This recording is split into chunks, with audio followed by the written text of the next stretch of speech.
Hi, welcome back guys. This is your friend, Parallel Deku. Back with another fanfiction. This is the movie of What If Quirkless Deku Becomes Rabbit. Now before starting, please give this video a like. And subscribe to the channel if you want more videos like this. Now let's get into the fanfic. Turning 6 was not the biggest accomplishment one can make. Turning 10, now that's an accomplishment. A whole decade under your belt.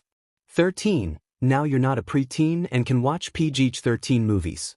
15 or 16 has some rite of passage like a driver's license or something. 18, you're an adult. 21, you can drink. 30, welcome to the middle age club. 100, good job. But 6, not a whole lot can be said there. Well, for Izuku, turning 6 was less about the age and more about what happened on the actual birthday itself. It had started out normal enough. He got an All Might hoodie that year, and his mom even made a small cake for the two of them. It had always just been the two of them. It was a good day. They were happy and content with their small lives in a small apartment in a big city. And then they weren't. Someone knocked on the door sometime after dark. Izuku was allowed to stay up an extra hour, so he was in the living room watching a hero interview with his mother. Inko had told him it was fine, probably a neighbor coming home late to wish him a happy birthday, as she went to answer it. The doorknob had barely been turned when the door was slammed open. The next thing Izuku knew, there was a tall, intimidating man standing in the middle of the living room.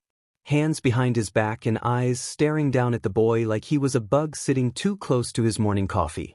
Izuku had stared back wide-eyed and afraid. The man glanced at the hero on TV, sneered, and shut it off. Then his cold eyes were back on Izuku. The look on his face would soon become a common one. Inko had walked up behind the couch and protectively held Izuku's shoulder, probably to reassure him that he was fine, before starting to talk to the man like he wasn't welcomed. Saying something about the man promising to stay away. How he dropped contact. His eager willingness to do so before, and how he had no right to pick it up now. The man only scowled and turned his sharp gray eyes up at Inko. The disdain and impatience in his face was clear. He's my son too. I should be able to see him. You wanted nothing to do with him before now, Hisashi? Inko had never sounded so venomous before that. The way she spat his father's name sounded like it could kill him if it was possible. If Izuku had looked up, he was sure he'd see his mother glaring daggers at Hisashi. I've had a change of heart. Izuku's young. He needs a strong father figure in his life. Anyone would be a better figure than you. Hisashi sighed and his expression changed. Something more neutral and calculating. He looked at Izuku, then back up at Inko. He then had a small smile and gave a soft one-note laugh that was anything but genuine. His tone was at least faking amusement when he said, "A figure is a figure, right?" When he got no answer, Hisashi frowned. His tone switched to dead serious in the next second. Inko, I'm not leaving without the boy. You can either hand him over to me and no one here gets hurt, or we can take him by force. Hisashi swept his hand out to gesture to the two men standing by the door and the two standing inside. It's the age-old easy way or the strong way. Inko stared at the man, looked down at Izuku, before sighing and letting go of the boy's shoulder. Hisashi smiled. His smile was wiped as Inko's hand shot out and a vase collided with his face. Hisashi shouted as the thin glass met cheek. Dark smoke started to trickle out of his mouth as he looked back at Inko. One hand on his cheek, which was quickly starting to turn red. He looked at the BLD and then back to her. Big mistake. The next scene was an honest blur to Izuku.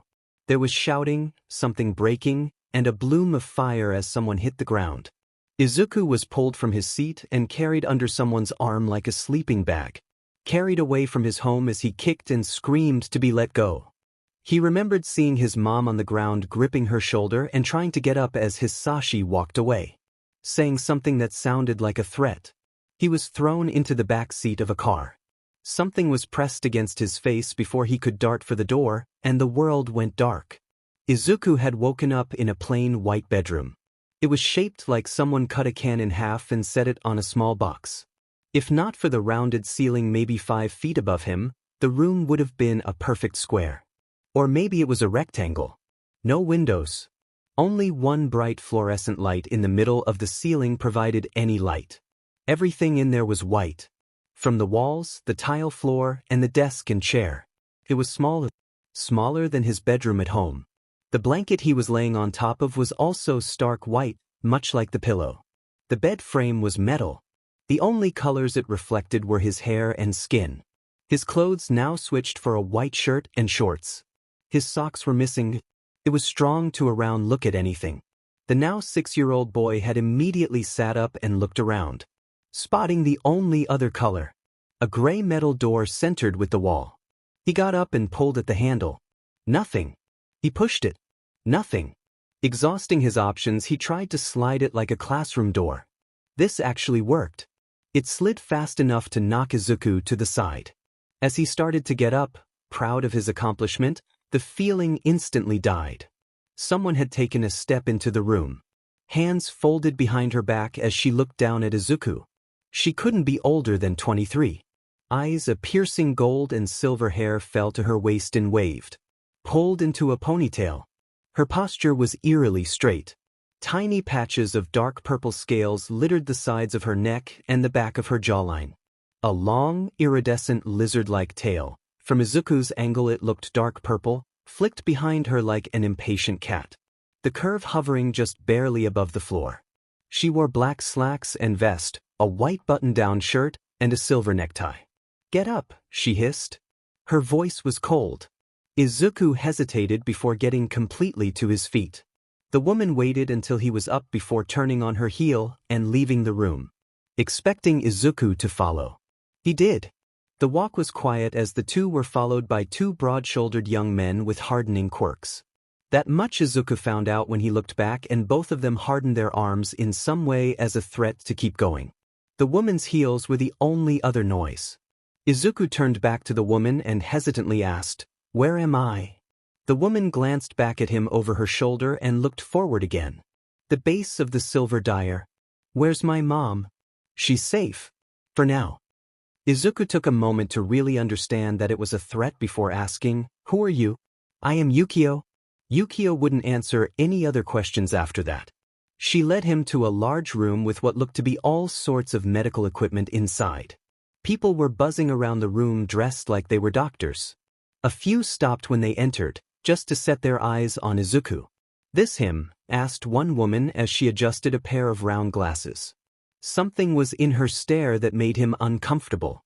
Yukio nodded briefly as Izuku blindly held a hand out to grab part of her breathed leg in a self-comforting gesture. She stepped away before he could touch her. She made him feel better than these people did, even if in the few minutes he'd known her she was intimidating and cold.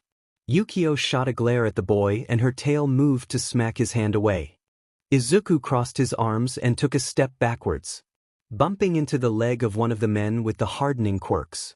He pushed Izuku forward again as one of the doctors, a tall man with a cat-like face, walked over and grabbed his arm. "Hisashi said to do as you like. Just get results before the new year."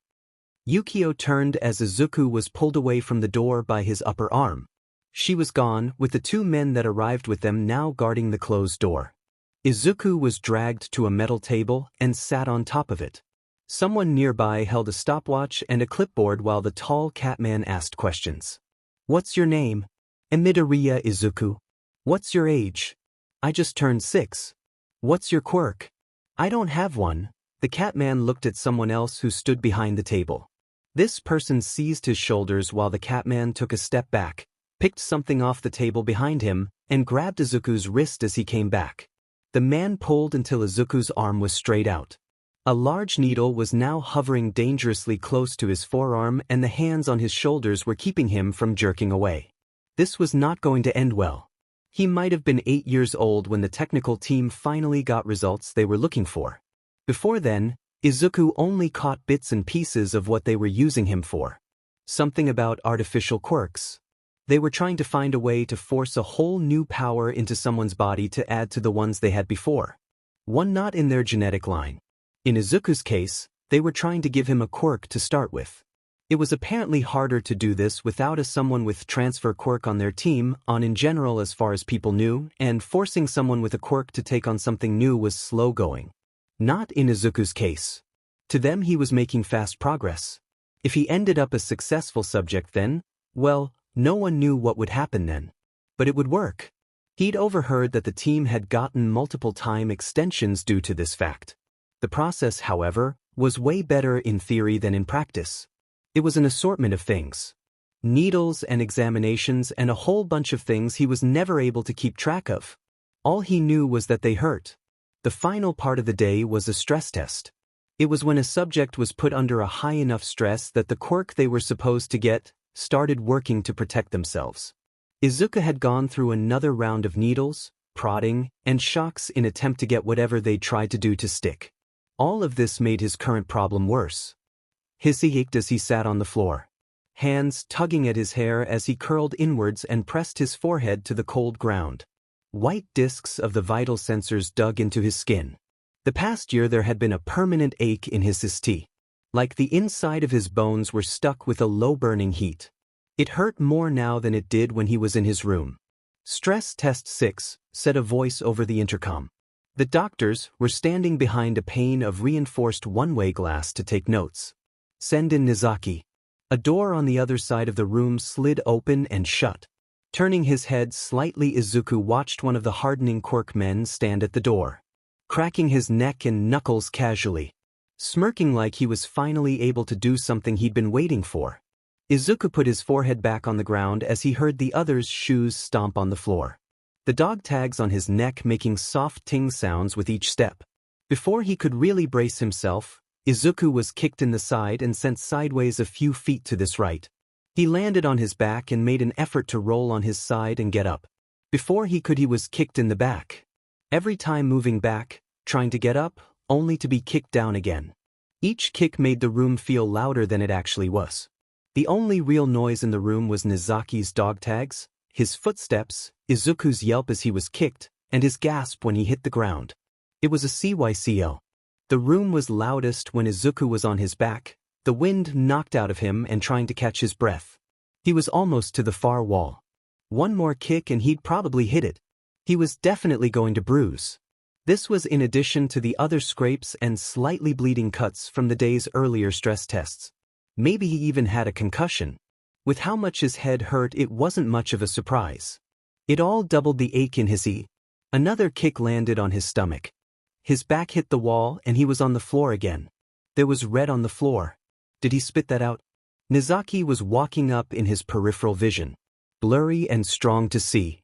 Once he was standing over Izuku, a foot up and ready to land down on his stomach again. Izuku crossed his arms in an X over his face as if it would actually do anything, curling in slightly. His eyes shut tight as the foot went down. There was a loud whoosh when Izuku felt himself get pushed harder into the ground. A loud thud echoed on the other side of the room, followed by a second sound and the soft metal-on-metal noise of the dog tags hitting the floor. There was silence. The noise that had built up in his head had faded somewhat. Izuku slowly opened his eyes and looked over to where the sound was. Nizaki was laying on the other side of the room. The wall he'd first got into contact with had a large dent in it. His head was fuzzy and Nizaki wasn't clear in his vision. But he was getting up. The door on the other side of the room opened and some of the team members rushed in. Some went to Nizaki while a doctor hurried over to Izuku, kneeling to check if he was still breathing. The doctor was saying something to someone else as he passed out. Izuku was probably 10 years old now. He didn't know. He didn't have access to a calendar and days blurred together when he never got to see the sun. Izuku had stood there in the middle of Hisashi's office, tired, bruised, and confused. Dressed in black basketball shorts, a gray t-shirt, and plain white tennis shoes. After most of his quirks had properly manifested, Hisashi had thrown Izuku into harsh quirk training. The kid needed to know how to use his power without getting himself killed before he could be useful to anyone. Technically, Izuku had 3. If you asked anyone who watched his development, including him, he had 2.5. There was elemental, a control of 4 simple elements: air, water, fire, and earth. The only catch was that the element had to be present to be used. The only other one that came in handy was called Lightfoot. Increased strength in his legs would let him move faster and serve powerful kicks. The better side effect was that he didn't make a whole lot of sound when he walked. The worst was that he was lighter than average no matter what he did. It made it easier for him to be carried against his will. Only the process where he got the quirks ended up being what have him the half part of the equation. With a mix of bad luck and a third stress test without a break, Izuku developed fire breathing. A quirk just like his father's. Only it didn't form correctly, and thus Izuku was stuck with a self-destructive quirk. If stressed, anxious, or nervous, or was faced with anything that made him panic, smoke would form in his lungs and he'd have to exhale it. In extremely stressful situations, he would shoot a decent flame at his attacker, though his happened only twice and it ended with him spitting BLD for 10 minutes afterwards. Right now, though, wasn't the time to think about the quirks he wasn't supposed to have. Right now Izuku stood in the middle of Hisashi's office with no explanation as to why he was pulled from training. Hisashi sat back in an elder chair behind a large, heavy desk. Arms crossed on the desktop and hands clasped together to paint an intimidating pose. Izuku was standing between the two chairs situation in front of the desk. Hisashi gestured to one of the chairs and Izuku immediately sat down. A strong silence swept the room with tension. Hisashi was smiling. By this time Izuku sort of knew what it meant. He was planning something and was going to sweet-talk to make it happen. Izuku, son, it's come to my attention that you're 10 now. Happy birthday. So he was 10. Izuku had nodded like he knew this already. When I was your age, my father gave me a lot of responsibilities, such as taking care of my mother. As per tradition, you should have a few too. Hisashi's chair rolled back a bit as he went to open a desk drawer. When it moved back to sit straight with the desk, Hisashi had dropped his 3 hero analysis notebooks on the desk. Izuku hadn't seen those notebooks since he was 6. Hisashi also pulled out plain paper with words and drawings in pen. Those were the things he'd seen just that morning. Notes on the staff's quirks that he'd taken on stolen paper with stolen pens. They weren't extensive or detailed in any way. It was only 10 sheets of paper written in the 2 years since he'd been able to stay in his own room unmonitored. Papers he'd hidden in the back of his dresser drawer. Someone was going through his room. Hisashi still had his sweet smile. I want you to do what you've been doing here. One hand swept over the desk to gesture to all of the notes. I want you to write down everything you learn about heroes. Their quirks, their weaknesses, how to fight them. Any and all information you learn about them needs to be recorded. Izuku had learned not to show distaste or refuse an order from his father unless he wanted to pay for it. Thus, taught himself how to keep from frowning when near Hisashi. His eyebrows did furrow slightly. An expression Hisashi was quick to catch. What's that face for? Despite the innocent tone, there was an easy-to-pull anger if Izuku didn't say the right thing. Why? Izuku's voice was quieter than it used to be. He used to have a loud, confident voice that could easily be heard. Now it just sounded small. Hisashi kept smiling and didn't frown like Izuku expected. This was off-putting. Hisashi hummed and tapped a finger on his bottom lip a few times. He was thinking about something for only a few seconds before his eyes brightened and he gave a short gasp. Like he had an idea. Instead of answering the question, however, he said, "How about your mother?" Izuku didn't really know what he was asking. His mom had nothing to do with this. She wasn't even here, and he hadn't seen nor heard anything about her since he woke up here the first time. Hisashi smiled wider. It wasn't fake sweet anymore, it was wicked. Hands bridged and elbows on the armrests of his chair, Hisashi leaned back. Eyes focused on the boy. Yes, that's what we'll do. You analyze the heroes for us and we'll make sure Inko is safe and sound at home. Wait, why wouldn't she be safe? If you refuse or somehow try to tell one of those damned heroes about this situation, we'll bring her here. No, we'll hurt her worse than we've ever hurt you. She will die. And it would be entirely your fault. You would be the one to have killed her. You wouldn't want her to die, right? Izuku shook his head. He was on the verge of tears. He couldn't be responsible for killing her. His mom, she's done nothing to warrant that. He had to make sure she was going to be all right. That's what kids did, right? Take care of their moms. Izuku must have been thinking about it longer than Hisashi wanted. The man sighed and started tapping one of his nails on the desk. His distinctive look of impatience clear as day. Izuku picked up on this and answered quickly. Yeah, I'll do it. Don't hurt her. Hisashi smiled. He was turning 15, right? Maybe 16. No, 15 sounds about right. Izuku honestly hadn't celebrated it since he was 6. Even that one sentence when he was 10 was the only indicator that a lot of time had passed before Hisashi promoted him to analysis. And then he eventually got a calendar and could keep track of when the year ended. Now he was an assassin. Would that be considered an upgrade? Probably not. It got him out of the base, though, which was probably one of the few perks to the job. Though right now was hardly the time to be thinking about birthdays. His city was warmer than usual on the cold night. The chill made his sick. God, he wanted to go back to being quirkless. He wanted to go back to being 6, sitting in that small apartment with his mother, rocking in the desk chair and asking her to turn on another all-night interview.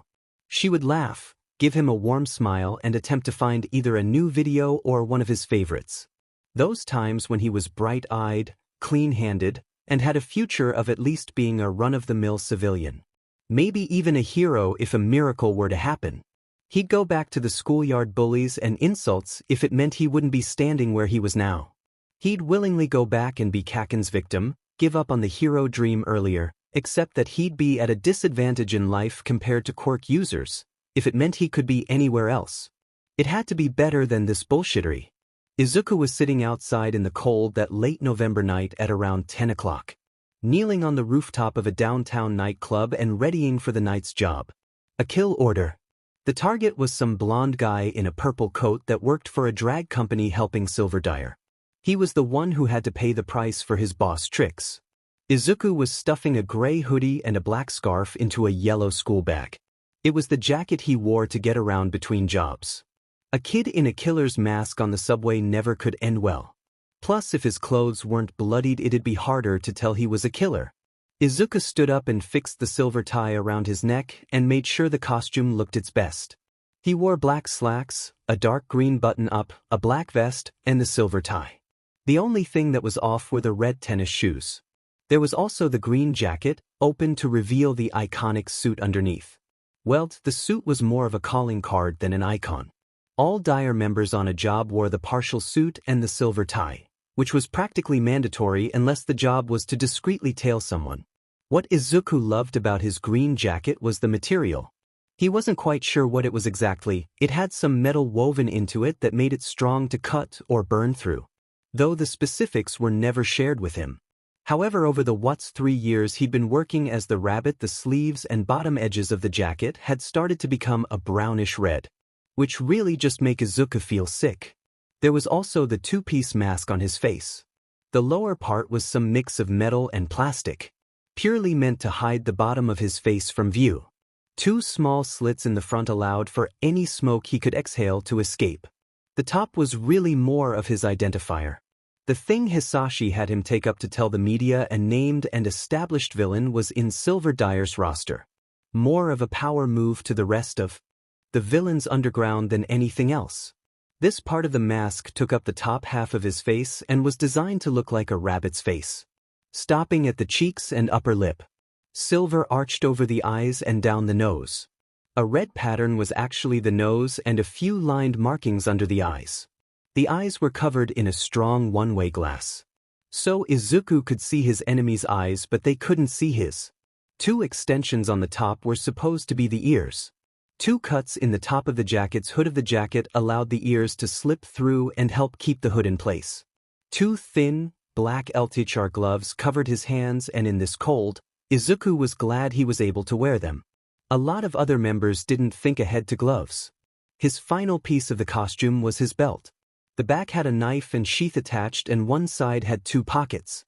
One of the pockets on the side of the belt held small rocks that he could use as projectiles. The other was divided into 2 sides: flash bombs and smoke bombs, with everything he needed ready to kill someone. Not that Izuku likes doing this. Izuku genuinely hated this part of his job. He'd much rather stick to the analysis-only bit from when he was 10. It was something he was guaranteed to be good at. No, a hero intervened and I couldn't complete the mission and get in trouble with Hisashi for it.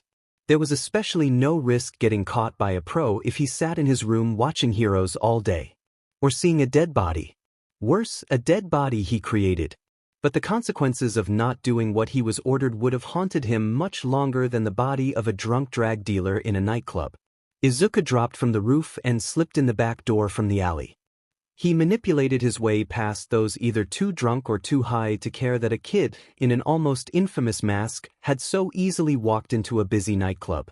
Then again, some stupid stores were merchandising certain villains for some twisted profit. The bar was busy and only lit with neon lights. Smoke, most likely from cigarettes, was this an indoor smoking bar? What a rarity! Each swirled around in the air. Izuku was glad for the mask. There was a second floor that wrapped around the edges of the wall and didn't cover the center dance floor. From what he could see through the glass pane railings, there were mostly tables and maybe a few booths up there. The music was loud and beat on the inside of Izuku's ichi. The guy Izuku was supposed to kill was in his sights. He wasn't very strong to miss, and he'd seen the face before in the file Yukio had sent to his pager, which was really just a glorified phone that people couldn't track. The guy was a part of a company of drag providers fronting as a corner store pharmacy. It was during an older deal that Silver Dyer offered the group that the guy's boss pretty much unknowingly sold the workers' lives to the mafia. The company made the goods, the Dyer would send it to the buyers, both got their money. All was fine. Apparently the drag company had started lacing the drags with something more dangerous, and part of the Dyer's buyers had dropped because of it, either with death or hearing about the problem. Hisashi was less than pleased with this. This poor blonde bastard was going to be the warning shot that said, "Don't play any games with us." Izuku slipped his way past people and onto the dance floor. Spotting a hero, someone with a flashy projectile quirk, in the corner talking to someone else. The hero wasn't in full costume, but he wasn't in full civilian wear either. Something like a formal name-brand version of an outfit to fit in with the crowd and still be recognized if anything happened. Izuku noted that once the kill was done he'd need to get the hell out of Dodge immediately, then swipe his bag off the roof and bail without getting caught. The guy's hideous purple jacket was now right there in front of him. In his hand was some concoction of brightly colored alcohol that threatened to spill over the side he danced. He was wearing sunglasses indoors, like an butt, and at night, like a double butt. That didn't make what Izuku was about to do any easier, though. While dancing, the guy had turned and was now facing Izuku. In one swift movement, Izuku had whipped out his knife and cut it straight across the guy's throat. Izuku watched the guy's happy expression turn into one of complete terror. The knife came back around, stabbed the side of the guy's neck, and then was ripped out in the same motion. The girl he was dancing with shrieked. When Izuku flicked the knife to the side and went to put it away in the same motion, he looked up at the woman. She screamed again. The guy hit the floor, holding his bleeding throat. Hands trying to cover a pair of wounds Izuku made sure weren't going to let him survive. People had spotted the corpse, and the one who now had the BLD on his jacket standing over it. Izuku looked behind him to see the hero now standing and craning his neck to see the situation. When the hero spotted Izuku, that's when the boy started to run. People jumped out of the way when he ran forward. Though a different hero, someone Izuku hadn't spotted through the crowd, was blocking the exit. Izuku turned and went to jump the stairs and head through a service door on the second floor. The one who scouted the place out said there was one there. The projectile hero was shooting at him while the one from the door gave chase as clubgoers started to flee the area. Turns out the scouting guy was wrong about the service door. Izuku was stuck with the guy on the dance floor firing at him and the other hero, this one a girl though he didn't know the quirk, running up the stairs to reach him. His best bet was to hop the railing, force the projectile hero back, and leave the way he came. Something sharp whizzed past his neck, bounced off the back of the hood, and then fell out of Izuku's jacket. The hero almost shot him in the head with whatever it was. There was no time to pick the ammo up to analyze later. It was leave now or get caught. Making a running start, Izuku leaped the railing. The hero running up to him had shouted an "oh," and her hand had almost grazed the back of his jacket. Izuku twisted mid-air and swept his hands together like he was clapping before forming a gun with his fingers and pretending to fire. A blast of air shot him back but also forced the hero on the ground to go rocketing into the back wall. Izuku landed on the wall opposite and used his momentum to jump to the ground with a roll, ironically landing next to the bloody body of the target. The projectile hero was starting to recover and the one above looked like she was going to drop over the edge after him. Izuku didn't want to see if she did, so he hauled butt to the back door. Slipping by a few panicked people just now realizing there was a villain battle in the bar before sprinting out the door. He heard the other hero shouting after him. Izuku didn't stop as he ran for the wall and jumped it, twisting the air around him to lift him up and keep the momentum to jump between the club and the building next to it to reach the roof. He vaulted over the edge and didn't stop moving as he reached down and grabbed the strap of his bag before getting to the other side and jumping to the next roof. It wasn't for another 10 minutes of running and jumping various buildings that Izuku felt sure enough that he lost the two heroes and came to stop, ending up on a roof somewhere near the prime shopping district. Despite the hour, it was still going strong. He was internally cursing at himself and the scout. His neck had a small cut, but there wasn't any other injuries. It would have been worse. Izuku leaned against a small brick extension on a building, most likely a roof access door, to catch his breath. Once he did, he could establish his clothes and go back to base. He reached for the bottom part of his mask so he could breathe better and then paused with his finger hovering over the button. There was a noise. Izuku leapt to the right as an object dropped from above, landing with a loud crash. A glance backwards found it was a cheap metal barbecue. Who the hell had one of those on a city rooftop? Izuku jumped again when something gray was heading straight for him, landing only a few feet away in a crouch. Looking at the source, he spotted a different hero, wearing all black with a weird gray material wrapped around him like a scarf. His hair was standing on end and there were gold goggles covering his eyes. Izuku processed this in the 3 seconds he had before the hero was suddenly heading straight towards him, jumping out of the way and narrowly dodging. Izuku then made the split-second decision to jump to the side and drop to the alley. Once on the ground, he started running. The hero wasn't far behind.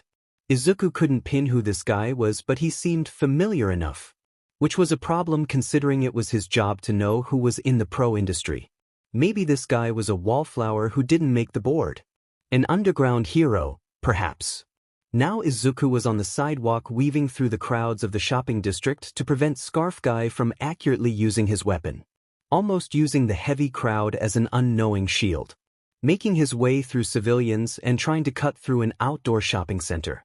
If this guy wasn't so close, he could dive into a train station, change in the usually abandoned bathrooms, and take the roundabout way to the base. Perhaps he cut through a store into the alley. Before Izuku could establish routes to a store, he jumped into a mostly cleared area by mistake and had to skid to a halt before he went any further. There was another pro just ahead, standing with his arms crossed like he knew he was going to get in a fight. This one was familiar, however. At the sight of the rabbit, most civilians watching in curiosity started scrambling to get away. Eraserhead, need help? Present Mike said in a cocky tone. His voice was louder in person and he wasn't even using his quirk. Izuku used to idolize Present Mike. Not as much as All Might, but he was still up there. The guy was just starting to get big in the pro hero circuit when Hisashi showed up. Meeting him used to be a dream. Now it was just inconvenience and possible trouble. I had it under control, said the hero behind him, Eraserhead. The name rang a very distant, very tiny bell. Maybe Izuku analyzed him before but couldn't find anything. That was a while ago though. Maybe he should try again. Eraserhead was definitely an underground pro. No. One thing that Izuku did know about him was that he could temporarily erase a person quirk and that he was good at shorter fights. Though the how the quirk worked part was a mystery. There were still too many people in the area for Izuku to feel better about getting into a full-on fight. Stragglers and video recorders were hanging around the second floor and looking down at them. Izuku wasn't going to hear the end of this if the recordings hit the internet before he could get to bed. Hisashi would surely have his own piece to say about it. That was one speech Izuku could live with not hearing. Izuku whipped a plain Zippo lighter from his pocket, lit it and simultaneously manipulated the fire so it arched up and in seconds was quickly wrapping around the upper levels. A few people immediately left but not all. Well, he tried. The fire was just about to circle around and hit the ground near Eraserhead when he lost control of it and it fell around the hero. The constant ache that had sat in his eye since his quirks showed up was now noticeably gone as he slipped his lighter back into his pocket. He also felt much colder than he did before. Eraserhead's hair was standing on end at the same time Present Mike had started a loud scream attack in his direction. Izuku, hoping Lightfoot would still work, leapt back, finding the physically altering quirk at least partly working. Jumping was more effective when you're lighter than average. Before Mike could recover, and while Eraserhead's hair had momentarily stopped floating, Izuku took those few seconds to WHP the rocks out of his pocket and used fast-moving air to rocket them in Present Mike's direction, flattening his hand so the rocks weren't the smooth pebbles that were in the pocket. Before Present Mike could process the rocks aimed at his face, Izuku had spun on his heel and started running through the nearest store. There was a loud yelp as the rocks made contact and Eraserhead started to chase after him, the scarf quickly darting for Izuku's legs. Present Mike had said something along the lines of "Eraser" as some sort of warning before another shout attack was barreling at Izuku's back. It pushed him through a window display for clothes.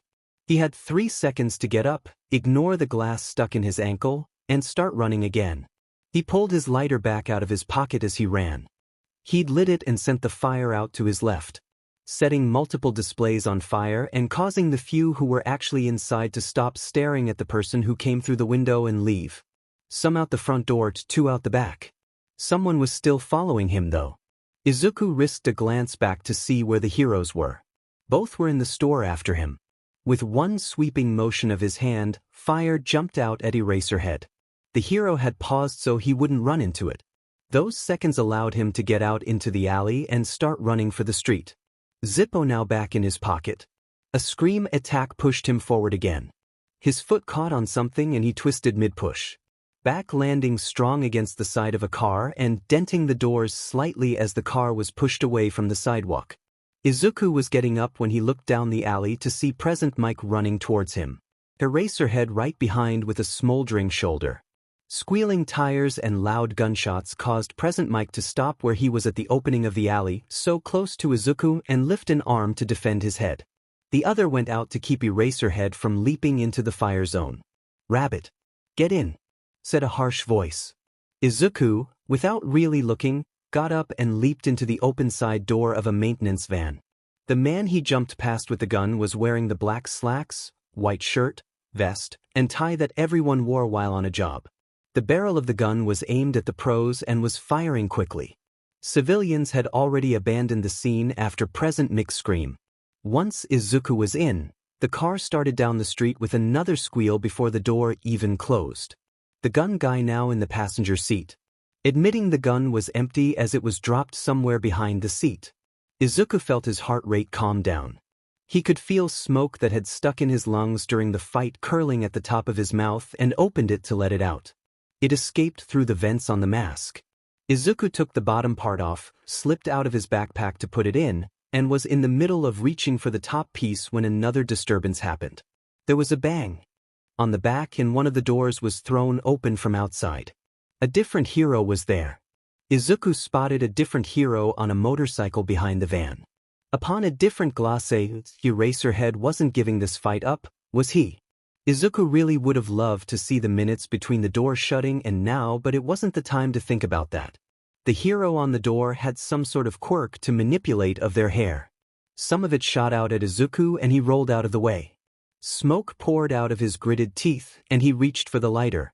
It was knocked out of his hand and fell towards the open door and fell into the street. Gone forever. Much like how the gun behind him was seized by another lock and dragged out. Izuku managed to roll to the other side of the van and get up, grabbing one of the handbars installed at the top to keep his balance.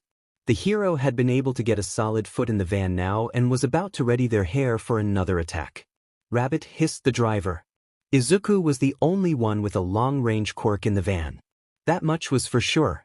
He decided to pull a last resort move that he would definitely regret later tonight. He took a deep breath and held it for a second. The smoke in his throat went from "cool enough that I don't feel it" to "tea that's hot" in seconds. Then he heard the flick of a lighter and swept him arm out instead, sending the normal fire in the direction of the hero. The hero jumped back in subconscious effort to avoid the wall of fire before them. Eraserhead had slowed the motorcycle down in his own attempt at catching the hero with his scarf and at driving the bike with one hand. Izuku hurried to grab the back doors and get them closed. His mouth burned for a second, then his chin felt wet, warm, and was probably dripping blood. He could taste it through the black smoke escaping his lungs. The guy from the passenger seat, what help he was, hurried over with a cord to tie the doors together until the lock could be fixed. The driver hit HRD on the accelerator and the car was barreling forward. After a few solid turns and Izuku holding the top bar like his life depended on it, the car slowed down. The guy returned to the passenger seat and Izuku went to sit down next to his backpack. The only thing that thankfully happened to that was that it was knocked over. He was heavily breathing out the last of the dark smoke until it turned gray again. The driver cracked a window while the other passed a cloth to Izuku so he could spit out the blood pooling in the bottom of his mouth. He spit it out and once he was sure he was fine, dropped the cloth and took his mask off. His throat was burning but not burned. It would be better by morning at the latest but was still painful. Breathing hurt. Maybe he should have used his own fire instead of the lighter.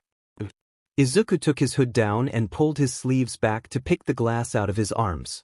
He was bruised from being thrown into the car and probably the window, and his wrists had a few scrapes. His ears rang a bit but the noise was disappearing quickly.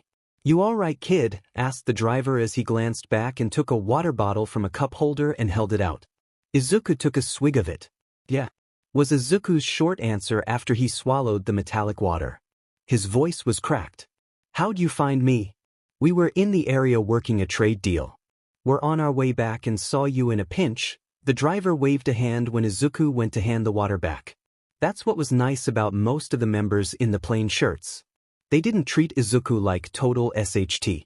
Only like he was mild SHT who was still annoying but didn't deserve to get caught in a fight. Or maybe they feared he would crack in interrogation. Or had orders to make sure he wasn't caught. Either way, he wasn't going to end up in jail tonight. Izuku hummed a thanks and focused on calming himself down and planning out what to say to his father when he saw the news of him getting into a 2-on-1 fight, technically a 3-on-3 at the end, with pros and basically forfeiting. A sign of weakness that Hisashi would not appreciate kindly, despite the fact Izuku's target had lay dead on the ground before any sort of fight broke out with the pros. God, Izuku wanted to go to bed so badly right about now. Hisashi was tapping his nail on the desk. Izuku was standing between the chairs with his hands folded behind his back. Hisashi's office was basically just a plain old office accompanied by the dark atmosphere that just sort of happened when the occupant was a villain. Floors now dark wood and the walls a dark shade of gray. Lit only by a warm lamp on the desk and the back wall as the overhead lights were turned off. A large, heavy desk settled in the middle with 2 strong chairs sitting in front of it. When walking in, floor-to-ceiling bookshelves lined the left wall. They had an almost bare appearance save for the multiple binders and books set on them, along with a few unknown cases of whatever. To the right was a TV monitor mounted on the wall. It was softly playing the night's news report. The room smelled strongly of 2-day-old cigarette smoke and lightly melted plastic. The back wall was simply just Hisashi's aesthetic. Some sort of setup to mimic a large window and provide more light to the room. Backlighting the big chair that sat a tall and intimidating man. Pen in hand and papers neatly set in front of him. The other hand was still tapping. The whole room was so different from the stark whitesy hole most of the base was. Hisashi's own room had to be even better decorated than this, though Izuku had never actually seen Hisashi's bedroom. The man was definitely keen on keeping things appearing the way he wanted. His office was no different. "You're back," said Hisashi in a flat tone. Gray eyes strong as he lifted a hand and beckoned for Izuku to step closer. He did. In his raspy, still recovering voice, Izuku said, "Yes. I came to report the job as success." Hisashi nodded and glanced at the newscast. Izuku didn't move. Only stood there silently with his back straight and face calm. He wouldn't move until he was told to. The last time he did, the paperweight that sat at the edge of the desk had been sent flying across the room to meet his jaw. He still had the small scar from the incident under his chin. Hisashi frowned and his pen leaned to the side to gesture to the newscast. A recording of the fight in the mall was playing while a reporter was speaking about store damages. Though the damages weren't what Hisashi was worried about. "Does that look like success to you?" Izuku kept his expression level as he said, The target was taken out before that without interruption. The fight in the shopping center was the aftermath. You say that like there was another fight, Hisashi glared. His hands stopped tapping the desk, but now the edge of the pen was instead. It was louder and heavier than a nail. Izuku hated that noise. Well, there was one minor incident in the nightclub right after the target went down. 2 heroes inside had spotted me. I got out of there as quickly as possible and no one else was injured. I don't care if anyone was hurt. It was quiet for a moment before Hisashi sighed. Alright. At least this established that it was you who killed the target. No one can take credit for your accomplishment. How is murder an accomplishment? Hisashi leaned back in his chair and waved his hand. If another fight like this gets in the news again, there will be consequences. Remember that. Izuku said a quick, yes sir. He didn't turn to leave until dismissed. The paperweight was still his reminder. Oh, by the way, where's that analysis on that Roquette hero and her sidekicks? I asked for it yesterday, right? Between the surplus of assignments and sleeping I didn't have time to work on it. Then don't sleep. Izuku paused and had to wipe the frozen expression off his face before Hisashi noticed it. I said don't sleep. If it keeps you from doing what I ask on time, then don't do it. Time is money and I have people who need that information. Sir, I don't. You don't what, Izuku? I don't think it's healthy to skip sleeping.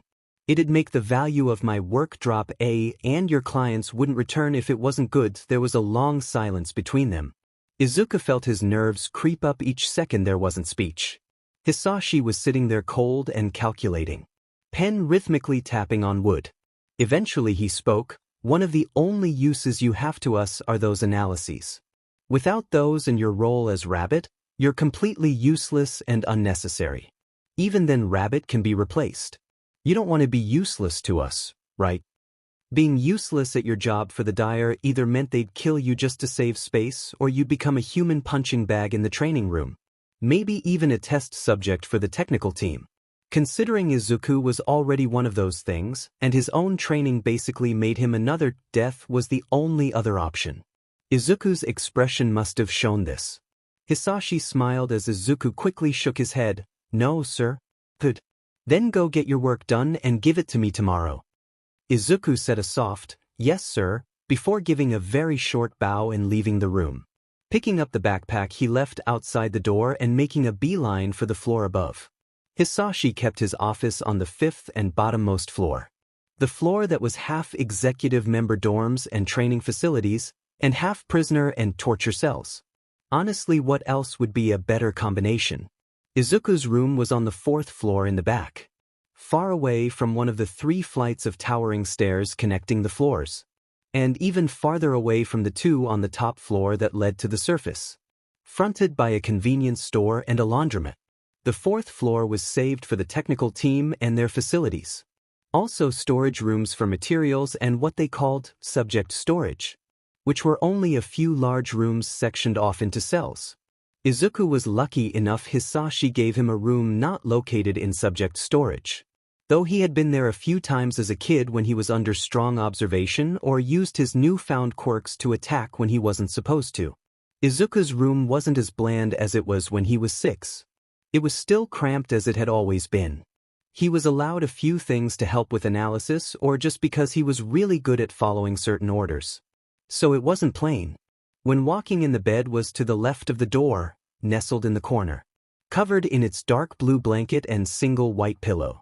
To the right was the white dresser, the top half of a brown bookshelf that had been cut from the bottom and stuck on top of the dresser. A small TV screen sat on the top shelf. The rest of the 3 shelves either had a row of analysis notebooks or a row of textbooks from his studies. Even packages of lined and plain paper sat next to the monitor. There was a plastic table with a lamp and an alarm clock to the immediate left, right next to the bed. The pillow, however, was at the foot of the bed. Izuku had switched it so he could see who was entering the room in the middle of the night. If someone was entering the room, anyways. In the far left corner of the room was his desk and chair. A green desk lamp sat on top of it, currently on and lighting up the mess of pencils and the closed notebook.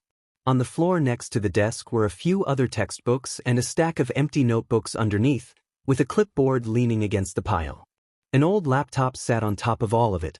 There were 3 hooks on the wall next to the desk to hang up his rabbit jacket and the 2 pieces of his mask, and 1 hook by the door to hang up his backpack. It was used to hang up his gray jacket most of the time. The backpack usually ended up pushed under the bed with his belt and gloves. At least his room had slight personality and wasn't the stark white uniform like everyone else's dorms. Except maybe Yukio and everyone else who managed to work their way up to single-room living. Izuku lightly tossed his bag on the bed and slid the door shut once he was inside. The door shut with a click and the overhead light in the room shut out, leaving the only light coming from the lamp on the desk. Izuku switched the bedside lamp on and yawned. He was so tired. Still, he had a job to do and it was his fault for not doing it. Doing his work would calm him down anyways. In the safety of his room, the events from the day were finally getting to him. He needed the distraction. With shaking hands he took notebook from the bookshelf and a few loose papers from the stacks. Izuku went over to his desk and sat down. He put the pencils back in a case and moved the notebook over before grabbing the laptop and setting it to the side. Then his work began. Undercover.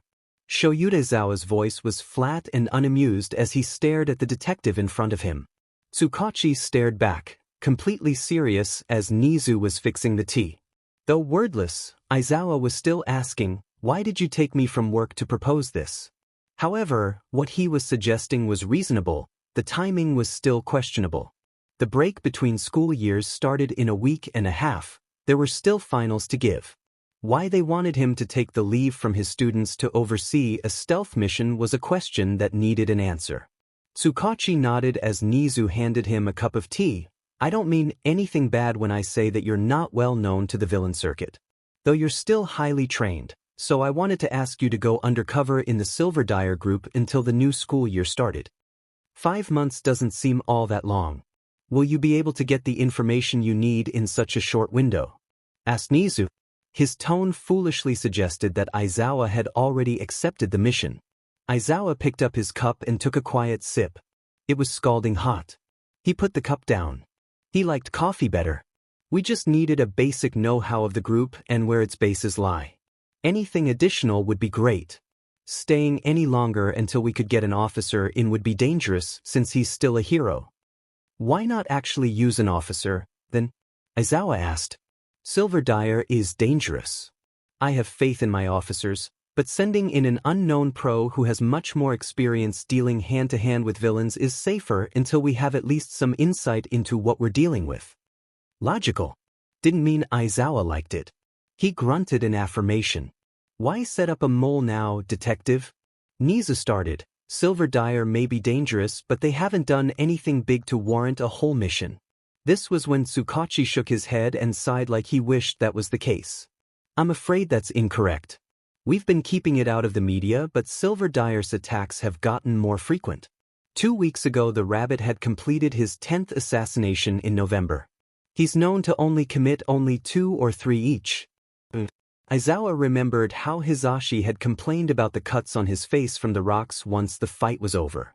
It's safe to assume that they're either gearing up for a power move against other villains or they're trying to build their name even more. We want information on members so we can start limiting their movements and cutting numbers where we can. Hisashi would kill him for accepting an undercover mission right after everything in the apartment was finally settled in. And that he wouldn't be there to help train Hitoshi for the UA Heroics entrance exam. If Silver Dyer was gearing up for something big, then 5 months away from home to take them down was better than staying and reaping the consequences of letting something bad go on for too long. "But I'll do it." Tsukachi had an expression of both relief and surprise. Like he wasn't expecting this sort of answer.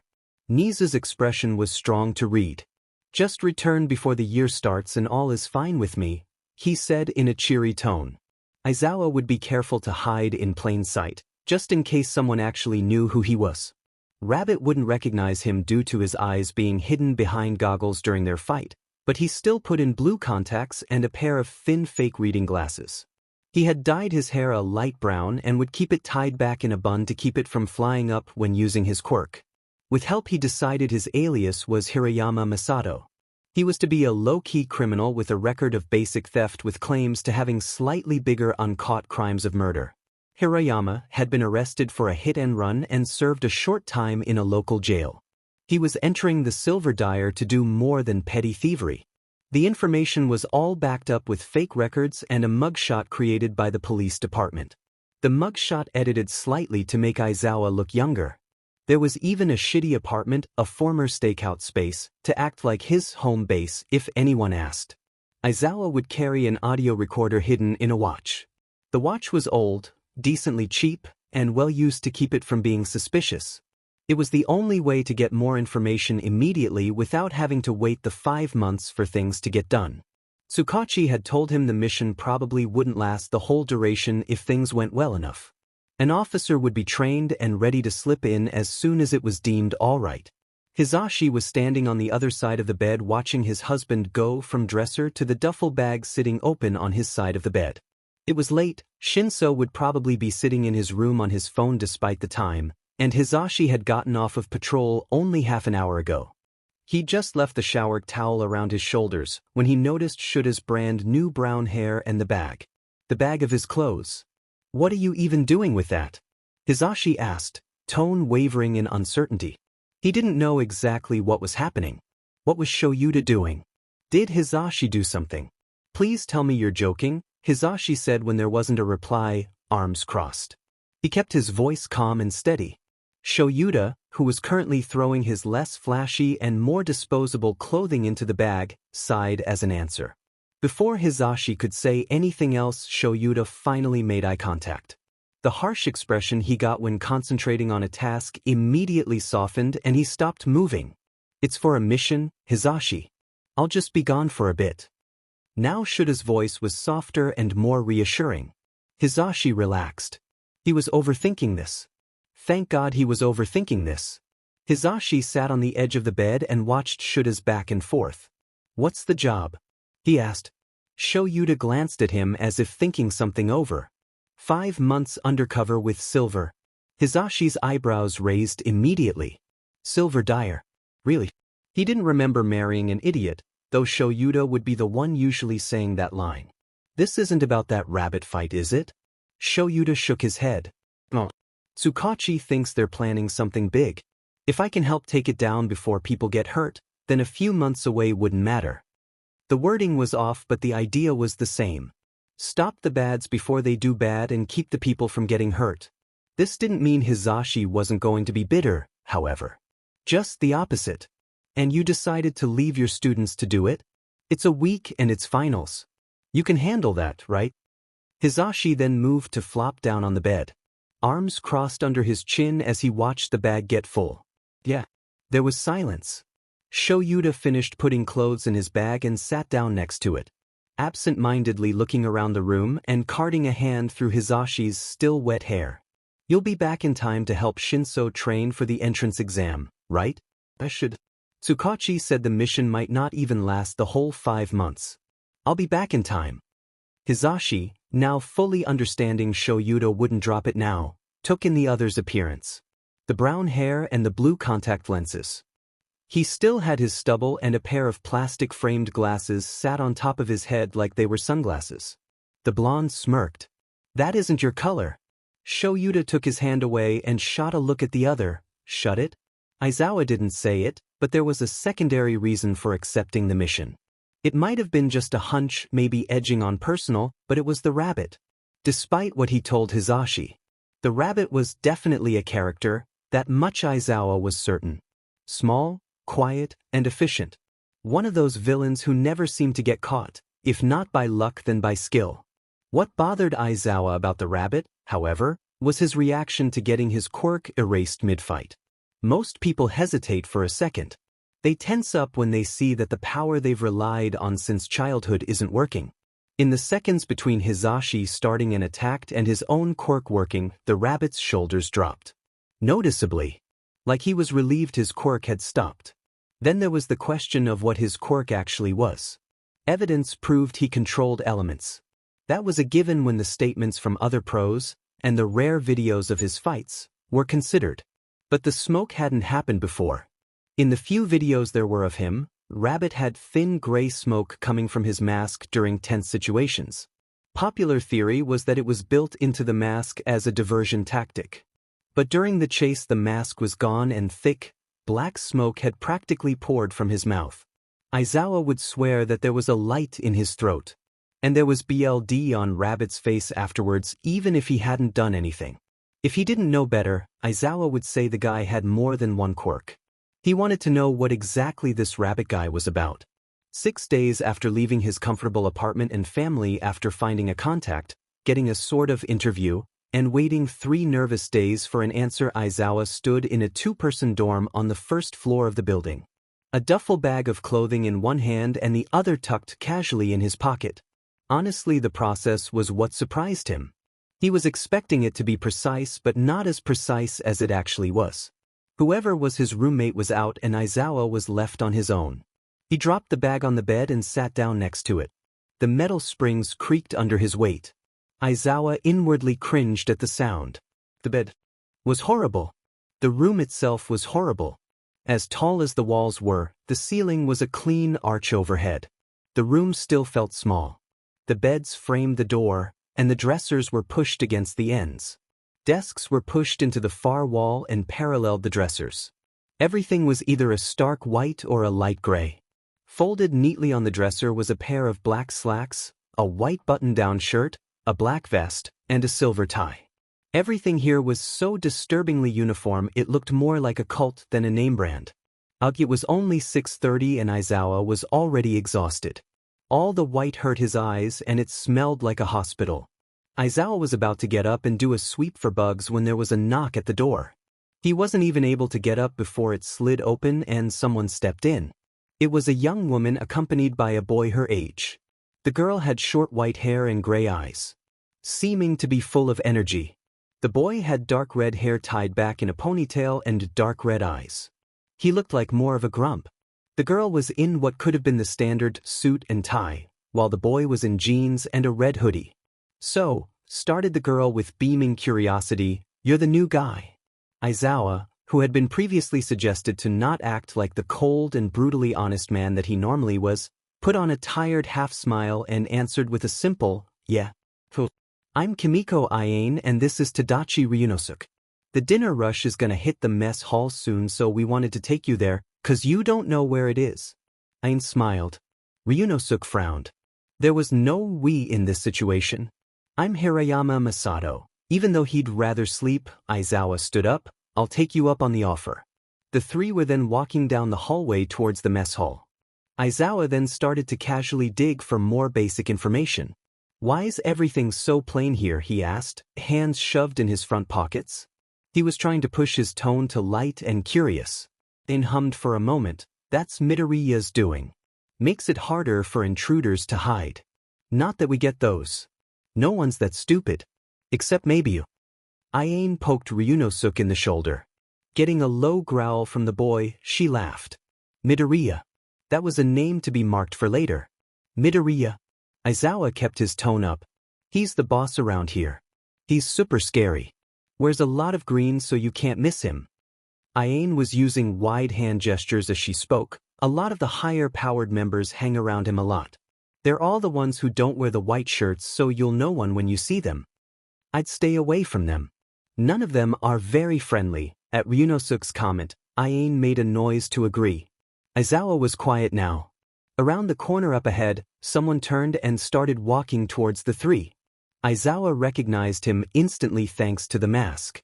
Ayane, who was talking wildly about something else, lowered her voice as he passed. Now knowing about the color ranks, seeing the dark green shirt confirmed Rabbit was a higher-ranking member. Aizawa watched Rabbit pass by and glanced behind him. Once the guy was gone around another corner, Ayane spoke up. "Stay away from that guy too." "Why?" Ayane looked at Aizawa over her shoulder. "That's the Rabbit. Midoriya gets him to figure out heroes' weaknesses. Smart guy. Reads people like a book. He's one of Midoriya's go-to assassins too," said Ryunosuke. "Oh." Ayane jumped in. "I heard he even worked with the technical team on something before we got here and they do all sorts of stuff with quirks and gear." She looked back at Aizawa again. "He's super jumpy though. Someone once tried to get his attention during a group mission and he almost punched the guy off the roof. I suggest going to him for information, just don't get involved with his personal life, Ryunosuke added. Midoriya wasn't never a fan of people getting close to him anyways. Aizawa took note. They stopped at 2 dark gray doors.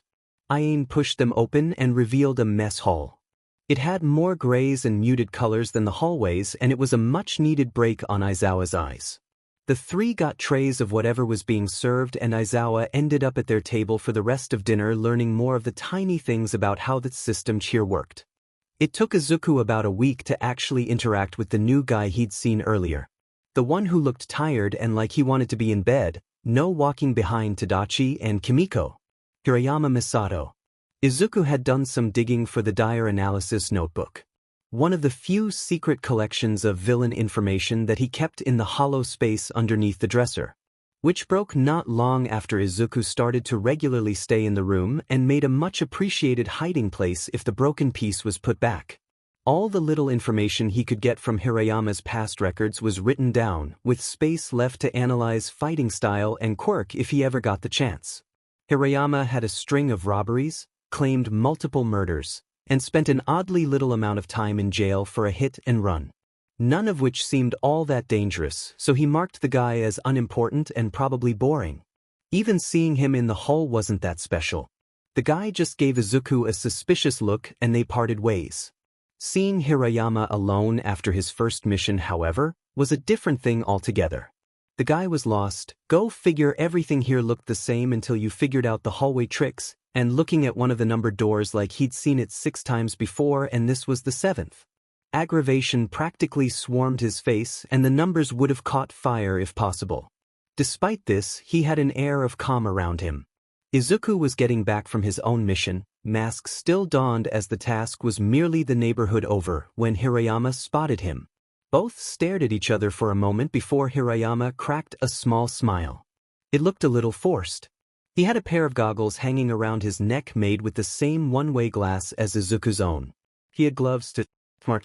His weapon seemed to be some sort of fabric that wrapped around his waist, tied almost like a sash. It looked odd, if Izuku was honest. You know where the labs are? Izuku walked past him and waved a hand to signal the older guy to follow. All that could be heard were Hirayama's louder footsteps and Izuku's softer ones. Izuku was on his way to the labs, anyways, to turn in information he'd taken from the target's lab once he was out. As per instructed. So, who are you? Izuku glanced behind him at the other. Hirayama looked curious. Izuku had given his name a few times to other people. Most of those people were the executive members, however. Very few actually were plainshirts. Hisashi almost always referred to him as Rabbit if someone else was in the room, and everyone else eventually did too. It became habit for everyone to refer to him as Rabbit. Though the reason why Hisashi started this was entirely unknown to Izuku. His name wasn't that important anyways, so he stopped bothering. Hirayama, however, still had that calm air. Something about him radiated trust. Hirayama had that eerie sense of familiarity too. In a good way though. If that was even possible in their line of work. So, in a moment of idiocy, he gave the new guy the benefit of the doubt and casually pulled his mask to sit around his neck like a necklace. Rabbit? Izuku really wasn't comfortable enough to give his name, but he was talking. Outside of his room or Hisashi's office, he didn't have much reason to chit-chat. Talking to people meant trouble. More than enough times he'd chatted someone up, they played friends, and then they either used him to get closer to Hisashi. Mostly by giving out information about Izuku that Hisashi already knew but appreciated tactics anyways. Or they left the main base to a different location. The particularly nicer ones ended up doing this. This was as comfortable as he could be. Now it was all about how much or what he said to Hirayama. That's not your real name, Hirayama stated flatly. To everyone else it is. The rest of the walk was quiet. It was the middle of the night when Izuku finally placed the feeling of Hirayama's calm. Or he at least analyzed it better, anyways. It was the same calm he'd feel as a kid when he and his mom witnessed a hero fight while out shopping, or even in some interviews or news recordings. He was always excited to see the fight but understood, and was comforted by the fact the hero would be the one to prevail in the end. The hero, reassuring and an overall calming presence, telling the people everything was under control. All Might was the biggest one to do this. Toriyama had that sort of feeling too, though it was on a smaller scale. Maybe that's why he decided to talk. It was only once, yeah, but still. It was a comfort most, if not all, of Dire members lacked. His mom used to have that kind of presence to him, too. It had been a very long time since Izuku had been near someone like that. Aizawa was getting nowhere with Rabbit, but the information he was getting was great. Mostly because Iane hung around him and wouldn't stop talking. He wasn't getting assassination missions, which was a relief. He was more suited to the stealth scene anyways. Tonight, however, he was told to go to Rabbit and get more information for his assignment. Rabbit. The guy hangs in his room in his off time. It's on the 4th floor. His roommate's a man who only went by the name Crusher, explained when Aizawa told him where he needed to go, has a little sign next to the door. Honestly, if you miss it you can't see for SHT. Aizawa thanked Crusher and left for the room, carrying a small black backpack with the gear inside. He was advised to carry it with him for between base and job reasons. It definitely explained why Rabbit always seemed to have one. Aizawa definitely didn't miss the room. Though small, the sign was a green circle stuck to the wall. It stood out in the gross hospital-like hallway around it. Actually no. A hospital had more character than this. The same hallway with the labs and the off-putting doors where Aizawa swore he heard people shouting for help. He had to tear himself away from the scene to keep his cover. He'd make note of it on the way to his assignment. There was also the unanswered question as to why Rabbit stayed on this floor. Multiple people had told him there are no actual dorms there, just the labs. That and no one wanted to sleep so close to the technical team's workspace, even though what they actually did besides weapon design was a mystery. So his room being here was strange. Aizawa knocked on the sliding door and waited for it to open. Then he wondered if Rabbit was out on a job or maybe even asleep. It would be useless coming all this way to find out the guy was gone. Breaking him from his thoughts, the door slid open and a figure stood there. "Did you need something?" Aizawa was then thrown into a whole other thought train when he looked at the unmasked Rabbit. He had dark green hair, for one. It was messy and unkempt. Eyes bright green yet underlined by bags and freckles, impossibly tired. What was visible of his arms were absolutely covered in scars. Some old and others new. One cut through his right eyebrow, another on the left side of his jaw, and one more underneath his left eye. There might have been more hidden under the plain gray t-shirt. Oh, and the main kicker here. The Rabbit was a kid. Probably the same age as the incoming first years. Aizawa's own students. He had vague suspicions about his age when it came to the voice, but seeing Rabbit like this proved it. The only other question was why a child was the infamous Rabbit. Where were his parents? Was he a runaway or did his parents work with the Dire, too? Aizawa kicked away the surprise threatening to cross his face in order to keep a level voice. "I was supposed to ask about information on an assignment." Rabbit's eyes lit up and he nodded, then the kid waved his hand to invite the other in. Aizawa was hesitant but did so anyways. Sitting on the edge of the bed when Rabbit gestured for him too. The room was colorful, much more than his own dorm, and meant for a single person. Though it was still small, almost like a former prison cell. The small square in the door with the bars on it didn't get rid of that feeling either. A newscast was paused on the TV, showing a replay of a hero fight from that morning. This one between some villain and Endeavor. Still, the colors in the room made it not so plain and easier to look at. The kid crossed to the desk and picked up a notebook from the back. Aizawa noted that there was another lying open on the desk. A different notebook was dropped on top of it as if to hide the one underneath. Rabbit crossed back over to Aizawa and leaned back on the dresser opposite him, opening the notebook and flipping through the pages. There was an air of unease around him, but that was to be expected when a stranger came into your room asking for information.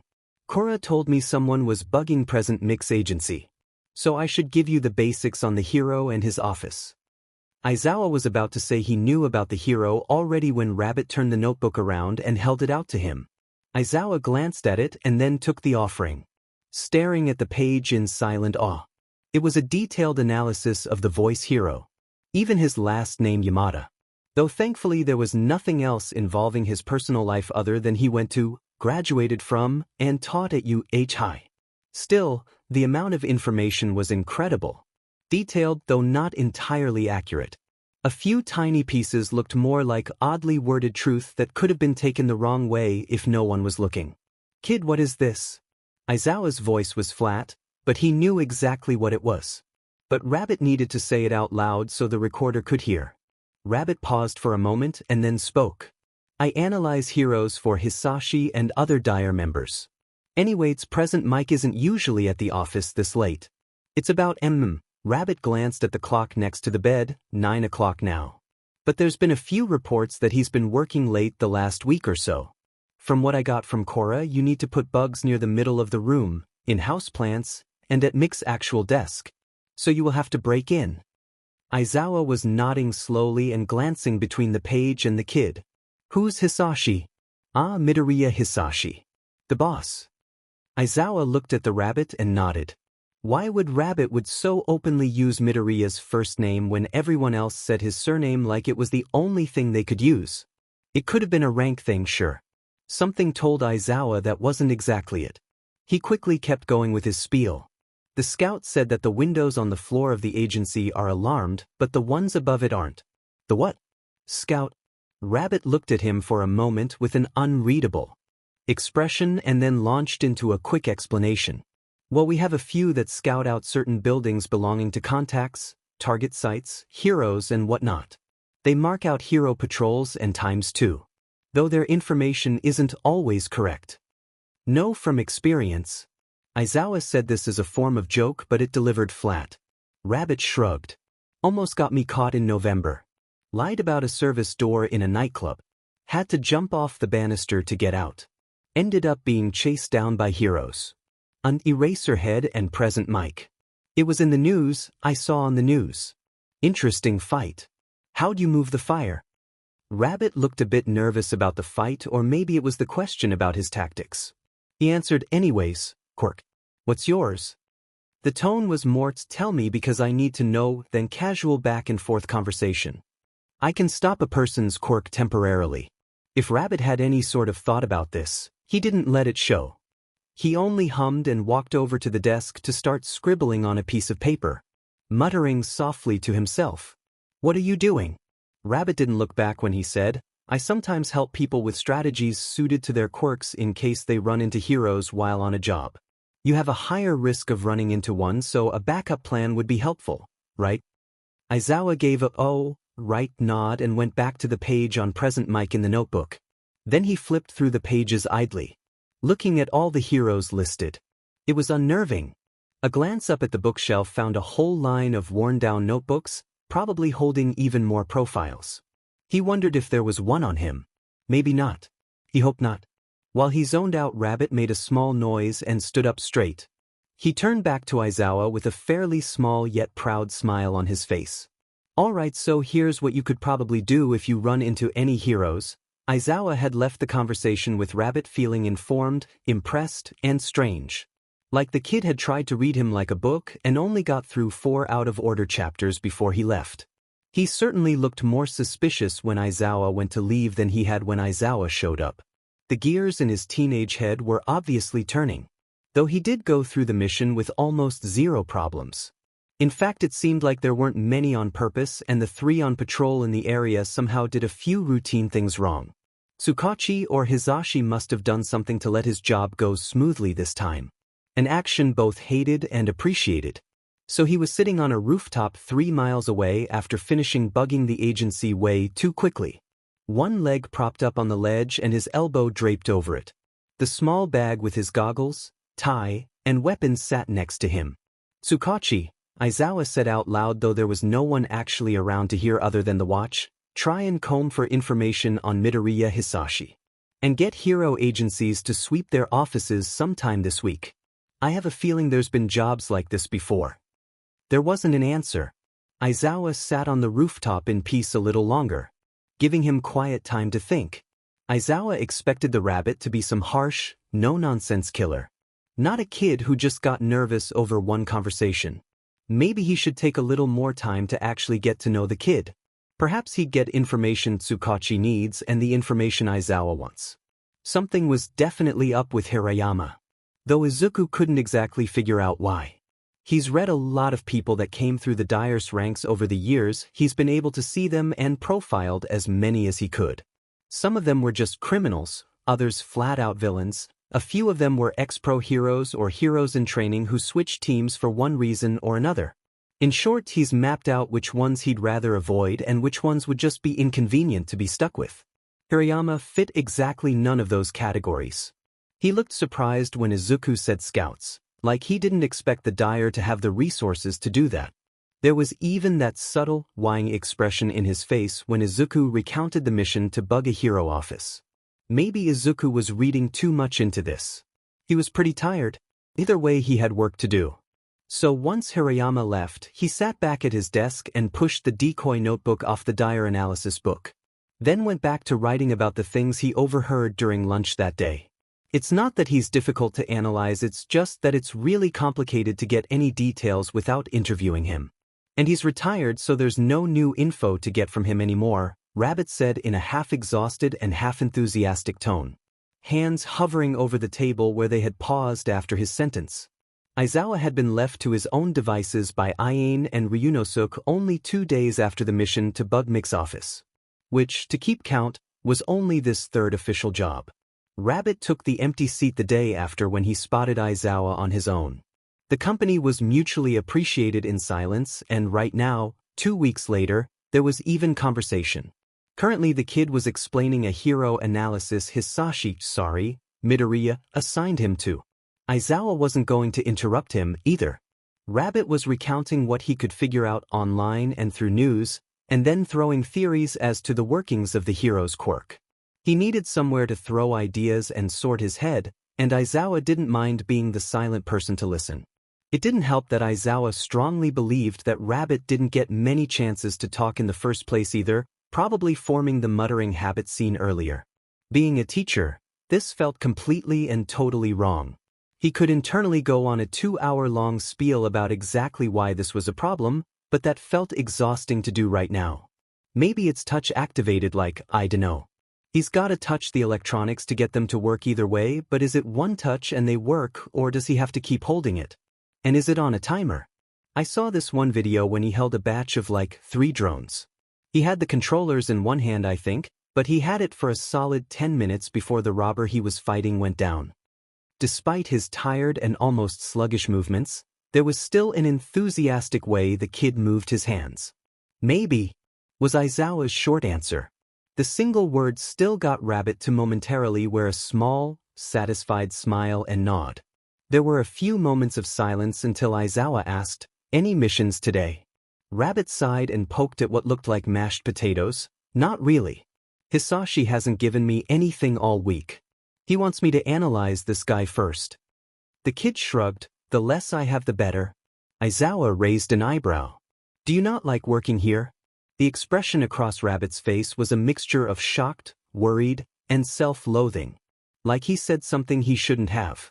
An expression Aizawa wasn't expecting from the kid. Rabbit glanced around without moving his head before finally looking back at Aizawa. It's not that it's just Aizawa knew that tone. That was the tone of a child caught doing something wrong and lying through their teeth to backpedal out of the situation. "I don't really like other jobs I get, so I am Rabbit was obviously failing at finding any words and eventually dropped his hands with a sigh. "Yeah, I don't." Aizawa slowly nodded and casually pointed his fork in the kid's direction. "Is it the pay keeping you here?" Rabbit tiredly shrugged. "Something like that?" Debunking that entire piece of conversation would take time. But one thing Aizawa honed in on was Rabbit's immediate panic to the question. And the dismissive answer at the end. Rabbit knocked the thought train off by putting a hand down HRD on the table. "You know what I heard from Hisashi this morning?" It was an obvious topic SWH, but Aizawa took it by saying a soft no. Rabbit leaned closer, leaning on crossed arms. He glanced around. People were leaving at this point and their little area was void of anyone interested in listening to their conversation. Apparently the police put out this new protocols for hero agencies after someone in Best Genus Agency found one of the bugs in a dead houseplant. They're gonna sweep for bugs weekly. Aizawa was relieved Tsukachi had done something about the bug problem. Hisashi is livid. The info to plan around is cut and Korra is worried about the moles we have stationed in the pro circuit. There's moles. Bugs at this point were to be expected. But the Dyer really has enough connections to have moles in the pro hero circuit. Was it blackmail? Did unknown villains go undercover in the hero ranks? The idea was ludicrous. Well, so was getting a hero to go undercover in a villain group. Aizawa dropped that thought. Rabbit shrugged and stopped leaning on his arms. As far as I know, there's at least 6 in the areas around the sub-bases. They aren't big-name heroes. Mostly sidekicks, 'cause they don't get a ton of attention. It's been about 3 years since Korra sent them out. There could be more too, but I don't know how many. Aizawa was slowly nodding at this. It was certainly something new. Izuku's running theory that Hirayama wasn't what he seemed was going strong at this point. How he seemed genuinely interested in the moles the Dyer had planted was a tick-off. Not like the semi-attentive listening he'd been doing when Izuku fell into his ramble about a hero assignment. Now that he thought about it, Hirayama was always interested in the ways the Dyer works or learning names of people he'd hopefully never meet. He was just interested in learning things. In the little time they actually talked, Hirayama taught Izuku some stuff too. Like how to give a better kick or some random fact about history or the like. Like an actual teacher. Maybe Hirayama was a mole himself. No, that was a stupid theory. Heroes wouldn't put one of their own in a powerful group of villains. The idea was ridiculous, so was the idea of making a villain a hero's sidekick. Alright, so maybe it wasn't stupid. But as nice as Hirayama was, he couldn't be a mole. The evidence to prove this? Well, Izuku didn't have any. He didn't have any to prove he was either. Izuku was probably overthinking the little things at this point. He should probably get some sleep and put his crazy theories to bed too. Maybe 3 days after dismissing the mole theory, Izuku was just walking to the site of his next job. For him it was nice to actually be out in the sun even if it was going to set in a few hours. The late afternoon was cold, and he had to pull his hood up more for warmth than to protect his identity, and put on a second long-sleeve shirt under the suit and gray hoodie before leaving the base. He at least had the news to tell him the forecast for the day, so he didn't have to go back inside to change before he was gone. He adjusted his backpack inside. Normally he'd take the train. It was somewhat warmer than this, but the line he needed was down for track maintenance. It would be faster to take a different one as close to the spot as possible and just walk to where he needed to be. So he did. Looking over one of his notebooks as he did. It wouldn't be suspicious, really. I'm taking notes on heroes so I can become one. He would tell anyone who asked. Plus, if he saw one, he could get good first-hand information. He walked right under a bridge while looking at the last filled-in page near the middle of the book. He paused for a moment mid-step. Something was wrong. He couldn't place what, exactly. Someone was looking at him, but who? Where? He was the only one, a body to hide in. Perfect. There wasn't enough time to book it as something broke through a sewer grate and grabbed his leg. His notebook dropped somewhere. Then he couldn't breathe. There was something heavy around his throat that he desperately tried and failed at clawing away. He could feel the smoke on the back of this throat getting stuck with no way to get out. Stop struggling, kid. I'm just hijacking your body. It'll only be a second, said the voice. No, said the villain. Izuku couldn't reach into his backpack for his rocks or his knife. He couldn't reach his lighter, either. He couldn't breathe. The smoke in his throat felt warmer, bordering on hot. Could he burn this guy? Maybe he was probably some sort of liquid, but still, there wasn't enough air to think up a solid plan. Black spots started dancing in the corners of his eyes. He was going to die there. To a villain he didn't even know. Probably a petty thief running from a hero like Kamui Woods or Present Mike. Maybe death for someone like him wouldn't be too bad, fear not. A loud, authoritative voice shouted. It was familiar, too familiar. Someone burst up from the sewer grate, launching the metal upwards. It landed not far away with a clang, but in its place was a hero Izuku could never forget. Even after those few years with the tech team. For I am here. A loud shout in English, followed by a signature smash, sent the liquid guy into droplets with the shockwave, throwing Izuku back into the wall and away from the threat. He was out for maybe a minute when he woke up to All Might trying to wake him. Izuku was up immediately, coughing excess smoke. It was dark gray, almost black. "Excellent. You're all right," said the hero with a relieved tone. Izuku sat up and coughed again, one fist held up to his mouth. All Might ran a hand through his blonde hair. Izuku's mind was running. All Might. A hero. Ask him for help. "Sorry for getting you caught up in that fight, young man. It was a mistake on my end." All Might pulled a plastic bottle from the bag in one hand. A grocery store bag with 2 other bottles of something and what looked like potatoes and leeks. Though inside the bottle was green sludge. Izuku saw 2 eyes pressed on the side. The villain. He can get people to destroy the dyer. Either way. Thanks to you I have caught the villain. All Might stuffed the villain cola in the bag and seemed to crouch just outside the bridge. "You can get him to keep Mom safe." Izuku held out a hand and said a weak, "Wait. Do it." All Might stopped and looked back at the boy. Standing straight again, "What is it, my boy? Do it." Izuku's eyes watered. Maybe it was the smoke. No, there wasn't any more. Just the bitter taste of BLD on the back of his tongue. Thank All Might looked Izuku dead on. Though the characteristic smile made it strong to read his expression. Izuku reaches with his other hand to pick up the notebook. Ask for his help. "Oh, an autograph. You'll see there is already one for you." Izuku shook his head and stood up. "Hisashi wouldn't know it was you." His eyes were watering again. "It's your only chance." Why was he crying? He shouldn't be. He couldn't be. All Might turned more to face the boy completely. "Thank you," Izuku said simply. He couldn't do it. Hisashi would. Find out. He always finds out. It was breaking his part of the deal. Inko would get hurt. She didn't deserve to be hurt. All Might nodded. It was nothing. But a hero not only battle enemies, but time. "I must turn this villain to the authorities at once." The hero turned and crouched again. "Until next time, young man." Then he was gone. Izuku was left standing there with his hood down, staring after where his icon leapt to the sky. He looked at the empty page in his notebook. Over 2 whole pages were the 2 words that made up the hero's name. All Might. Izuku wipes his eyes, stuffed the notebook back in his backpack, and started walking. He coughed into his sleeve and found red. He'd have to replace the jacket, or maybe it could pass as a paint stain. Wiping the BLD off the corner of his mouth with his sleeve, he kept walking. He couldn't be late for work. The villain attack really took a lot of energy out of him, and he was already tired from the extra work and more training hours Hisashi had been assigning in the last few days. Killing the assigned target wasn't too strong for him. It was easy. Just like changing into his bloodied gray hoodie in an alleyway was easy.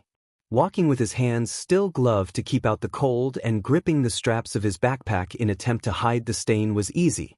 Keeping his mouth buried in his scarf and hood pulled up was easy and warm, thanks to the cold weather. Realizing Hisashi wouldn't be pleased if he figured out Izuku was so close to a hero wasn't as easy. Knowing that if Hisashi thought Izuku was that close to asking a hero for help wasn't easy. Walking home after that wasn't easy. Standing on the sidelines of an active villain attack was much harder than it should have been. Izuku is a villain. It's not uncommon to witness attacks from the Dire or small fry groups connected to them while out and about. Even if heroes didn't really know that. It was even more common in neighborhoods or towns where the Dire had the most presence and a base. Izuku had even participated in a few when Hisashi wanted information on how well a newly connected group operated with Dire members. But this specific villain was the sludge villain from earlier, not a Dire member if he openly attacked Izuku, suffocating a blonde kid in a middle school uniform. Maybe the villain escaped from authorities after All Might turned him over. He was stored in a plastic soda bottle. The street was blocked off and civilians were separated from the trouble by wooden police barriers.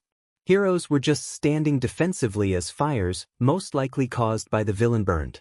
Izuku could barely hear them, but they commented amongst each other that their quirks were useless on the formless sludge. Izuku couldn't blame them. All Might could take the guy out with the wind from a punch, while his own hands were useless. Most of the heroes had quirks that had to physically land on something to do damage. It would put the kid at risk if they tried. The kid who was currently trying to spark explosions from his hands, fighting back against the thing trying to take control, and whose eyes were darting around. They were full of fear. Fear wasn't a foreign concept to Izuku, and most everyone really, but it was a common one to him. He'd felt it when he faced Hisashi, being separated from his mother, fighting the occasional hero. He'd seen it in the eyes of people who accidentally witnessed his work, and he'd been the source of it for all of his targets before they stopped feeling entirely. Something in this boy's face, half covered in sludge and surrounded by fires that were just getting hotter, made it difficult to ignore. It was desperate, all-consuming, the kind of fear in the eyes of someone who thought or knew they were going to die and were trying to stop it. Coming from a kid made it so much worse. The death of anyone under 18 is something Izuku had never and hoped to never see. Most members refused that type of job anyways. The dyer didn't associate with minors, and Izuku was the only exception because of Hisashi. Not that many dyer members actually know that, but because of this, he's never seen that expression on a child's face. It made him want to make it stop. Maybe at least try to help the boy until a hero could give some real help. Try to be a hero for a moment and not let some kid die. It was better than doing nothing. However, there were consequences if he tried, without thinking over about why Izuku should not run out and try to be some sort of hero. His feet were already moving. Straight into the fray and trouble. He was already sliding his backpack off as he ran and hurled it right at the villain's face, allowing distraction for the villain to momentarily release the kid's face and the boy to take a deep breath of air. The kid's face, with fiery red eyes and wild hair, turned into a snarl.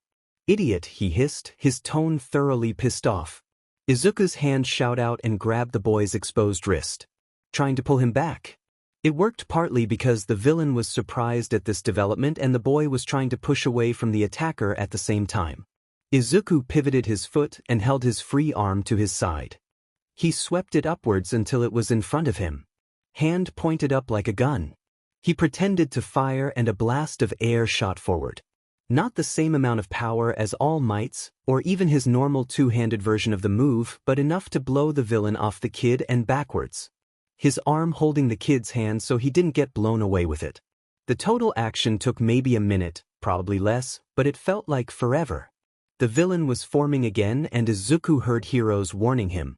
There was a moment the world froze and All Might was there again. Izuku snapped out of it was grab the boy's wrist.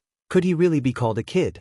He had to be Izuku's age, and started running for the sidelines at the other end of the battlefield, managing to scoop up his backpack as they passed it. All Might shouted something as smash attack maybe, and then air had propelled the two forward.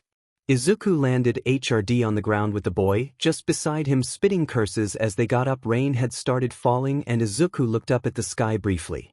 All Might had a smash strong enough to change the weather. Honestly. Unsurprising considering he was the #1 hero in the pro circuit. When the short burst of rain stopped, All Might turned to look at Izuku and the kid he just saved. Izuku stared back, then looked just beyond the hero at the crowd. More heroes were behind him, multiple managed to restrain the villain before he could reform, sticking him in a much stronger container with the help of a few officers. A few others were walking in Izuku and the kid's direction. Some of them looked worried and others had a mixture of worry and anger. Probably directed at the punk kid in a hoodie that attempted to go up against AF villain by himself. Then he caught sight of the people behind them. Civilians, emergency responders, written reporters, a camera crew. Oh no. Recorded. Those people recorded him. The news reporters recorded him. Hisashi regularly watches the news. He was so F. He was going to die. Holy SHTHT, what was he even thinking trying to be a hero? Hisashi hates heroes. He hates you trying to be a hero. What the F, Izuku? Remember the last time you brought up heroes around him? You shouldn't have even gotten caught on camera. Hisashi even warned him about this. He was going to die. He was going to no. They'd want to interview this kid and him first, right? Edit the report together before airing it. He'd have to slip away before someone tried to interview him or get a clear shot of his face on camera. Maybe they didn't even see his face. Maybe Hisashi was in a meeting and missed the broadcast if they did air it live. He could throw out his hoodie and snatch a new one at a store before he got back to base. Ditch the signed notebook. Would Hirayama take it and burn it for him? He'd do it himself, but that'd take time. He's already been out long enough as is. He could pretend like nothing happened. Give a curt report of everything's fine and leave. It would be fine. Moments of pause, which could have actually been just a second, passed before Izuku snapped out of his stare to get to his feet and yank his hood down, slipping on his backpack with practiced ease. He looked up in time to see the kid get up to and get closer to him. "Oi," he hissed. Izuku jumped and looked the kid in the eyes. He hadn't seen red eyes like that since Kaken. "I didn't need your help." Izuku didn't answer. His mind was too much of a panicking mess to form proper words and not spill out an entire speech. The boy seemed to get angry that Izuku wasn't talking. It showed in his face. "Well, aren't you going to say something?" Now he just sounded pissed. Izuku stared, mouth slightly open and trying to form at least some kind of response. A couple of heroes? Was that Kamui Woods? Izuku couldn't seem to siege. The world was getting blurry, had walked up. One had taken the boy aside before he could get angrier and the other had started talking to Izuku, lecturing him on the dangers of walking into a villain fight, how unregulated use of his quirk was breaking anti-vigilantism laws, that they would need to make sure he was physically alright via paramedic, and needed to get in contact with his parents. Izuku was purely zoned out of it. He wasn't actively listening. "My boy dash," that was All Might's voice. It sounded so close. "Wait, you're the kid from earlier." Izuku could see the hero standing beside Kamui. Worry creased his face even though he was still mostly wearing his trademark smile. Then he remembered cameras are usually always pointed at the number one. The panic doubled and his breath hitched. "I have to go." Izuku's voice shook and cracked. Kamui looked concerned. Maybe it was strong to tell with the mask. "My father will worry. I'm past curfew and I'm sorry I have to leave." Smoke was curling in his throat each second and he was sure tendrils slipped past his lips. "I'm sorry, we have to make sure you're unhurt dash," Kamui started, in a tone that was clearly trying to calm Izuku down from an unexpected panic. Izuku shook his head, a bit too strong to pass as casual, and took a hesitant step back. "No dash," a plume of smoke slipped out of his mouth. "I can't. I'm fine, really. It's my father wilts. He'll be angry if I'm late. I'm sorry dash." Before Izuku could find anything new to say, he'd already bolted in the other direction at full speed.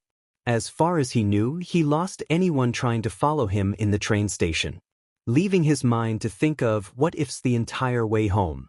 At the very least, Aizawa was confused when Rabbit showed up at his door. Crusher was out. He normally was, anyways, so having the kid there wasn't the problem.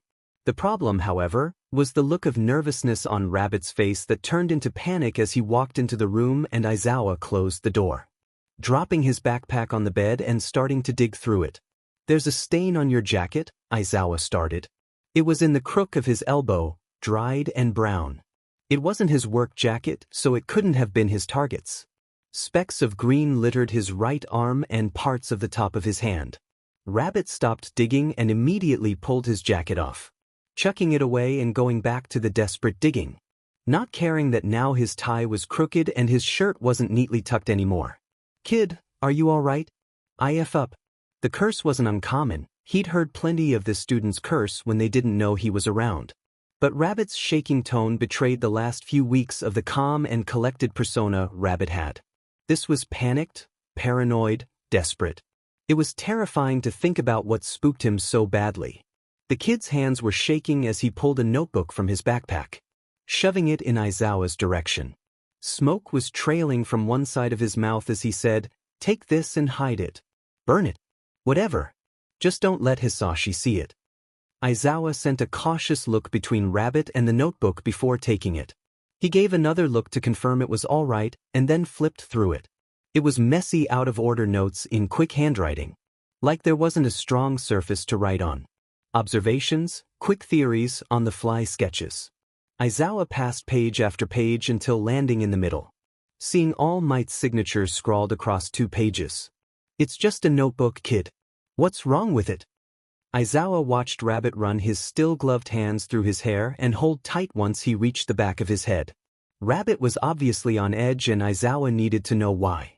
"The signature," Aizawa raised his eyebrows. "I'll get in even more trouble if Hisashi finds out I was within speaking range of a hero and not fighting them. Let alone All Might." He'll take it the wrong way, he won't believe me if I say it was an accident and I didn't know he was there. It's my job to know where heroes are patrolling, but All Might is the loose variable and I can't ever track him down, so how the hell was I supposed to know where he was? I'm not psychic. If he wanted me to be, he'd made me be. But he didn't. Rabbit was pacing slightly, gray smoke building in the top of the room, only to be swept out by the Shouta Aizawa. Let the kid speak as he sat down on the bed next to the backpack. All Might signed the notebook after I got attacked by this sludge villain thing on the way to the mission, and he saved me, and Hisashi might be angry that I had to be saved by someone. I'm supposed to be strong, I can't dash. Do you hate All Might? Aizawa interrupted before Rabbit could freak out anymore. Rabbit turned on his heel to face to him almost immediately. Wide-eyed and head-shaking, he said, No, I couldn't. He's my favorite hero, actually. The favorite hero? Who would have thought a villain had a favorite hero? Wait. Now that didn't make much sense, did it? Most villains, and all the Silver Dire members Aizawa had the pleasure of meeting, had a distinct hatred of heroes and do-gooders that ruined their plans. Maybe Rabbit had a different definition of like. The kid did analyze, he could be talking about admiring the hero's strength quirk and not his penchant for good. Aizawa then registered another issue Rabbit was having. Alright. So, without this, Aizawa raised the notebook in his lap a bit, you'll still get in trouble. Rabbit nodded. Trouble for what? Rabbit had let his hair go at this point and wrung his hands together. Then he noticed the gloves and quickly took them off to stuff them in his bag. The kid answered so quickly Aizawa barely had time to process what he was saying. I saved someone today on my way back from a job. It was the same villain who attacked me and I don't know. I don't know. He was just so scared and I don't know what happened or why I even tried to help. Should have walked away. Let heroes handle it or something. I mean, it'd be fine if it was just the attack, but there were cameras out there. And I'm sure they caught Kamui Woods and All Might trying to talk to me. Oh, Hisashi is gonna kill me for this. He's not going to kill you, said Aizawa in a calm yet casual tone. You're a valuable asset to Silver Dire. I'm not valuable, Rabbit hissed in a way that sounded like he said it many times already. I'm replaceable. Hisashi's own words. Multiple times. My only actual value is how much time tech spent on the quirk development, and even then there's probably more successes now that we're more loyal to him than I'll ever be. I don't know, I don't follow their work anymore. Aizawa nodded absently as he listened. Rabbit ran a single hand through his hair again. He hates heroism. He used to hate when I talked about heroes like I adored them. I did adore them. And as a kid when I told him I wanted to be one dash, Rabbit got a distant look in his eyes. Aizawa didn't need anything else said to figure out Midoriya Hisashi was Rabbit's worst influence, despite being his employer. And it only made Aizawa hate the man even more than he did before. He hated having to stand to the side during this, too. Aizawa couldn't afford pissing off the head of Silver Dire. Not if he wanted to live another day. A phone buzzed and Rabbit jumped, looking at his backpack. The phone buzzed again and he went for it, pulling out a simple flip phone and reading the message on the screen. Rabbit's face paled. I have to go give my report to Hisashi. I'll see you later. Rabbit picked up his backpack and quickly left while adjusting his tie, leaving the door open and his hoodie abandoned on the ground. Aizawa now had a shiny new set of questions to go along with his still unanswered ones. The question of how long Rabbit had actually been here. The assassin persona appeared 3 years ago, but Rabbit spoke as if he'd existed in the Silver Dire much longer than that. The question of what exactly he meant when talking about his quirks. Time spent developing. What did that mean? Was it quirk therapy? Training? The question of his loyalty being lower than others, despite his rank. Hisashi had to have trust in Rabbit's abilities and loyalties to put him in a position of strength like that. It made no sense. Add in the facts and everything became a mess. The kid wanted to be a hero when he was younger. He saved someone today. And, according to past conversations, was a villain who was unhappy working as a villain. What exactly was this kid? At least Rabbit trusted him with hiding a notebook that could lead to more problems. It seems Rabbit didn't need any more of that in his life.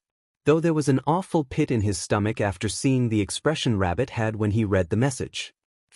I don't have a good feeling about this, Aizawa said to empty air and the recorder. 2 days later, Aizawa had already subtly turned the notebook over to the police and was assigned a stakeout mission, and to meet the person he was working with on site. Though he wasn't expecting to reach the assigned spot, a vacant apartment building with blown-out windows, only to find Rabbit already setting up shop.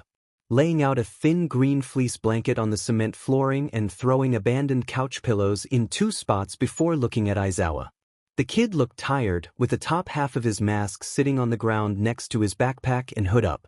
Aizawa could see a bandage poking over the collar of his shirt and the red scarf. A plain band-aid over the bridge of his nose and one on his forehead, butterfly bandage on his cheek. His lip was split and he moved like his left arm was hurt. The bags under his eyes were heavier than earlier, the panic was gone and replaced by something Aizawa couldn't place. The kid was obviously not alright. Rabbit dropped himself next to the pillows by his backpack. Close to the window. Aizawa crossed the room and sat across from him, dropping his backpack nearby. It was late January, so Aizawa had pulled on a thermal shirt under the suit, a gray scarf, and an open jacket over it all. Rabbit just had the scarf. "Aren't you cold?"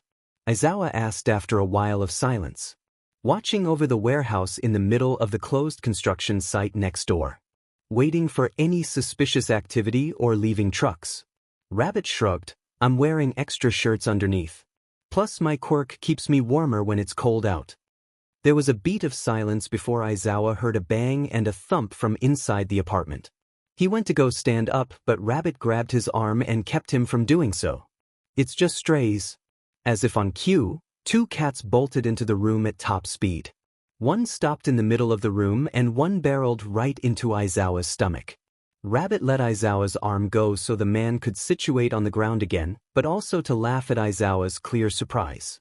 This apartment building is old, but it has warm spots and is usually dry. Lots of stray dogs and cats hang around here because people don't. Understandable. With that, the 2 settled in. More cats seems attracted to the warmer corner, leading to a few scattered around them on the wood. A calico had stretched itself over Aizawa's lap. A tabby and a gray short hair took over Rabbit's. The boy idly petting either one while looking between the warehouse and the cats. It was quiet and almost peaceful. The sound of the city was quiet and the building settled with the cold. Lights came from the street lamps below.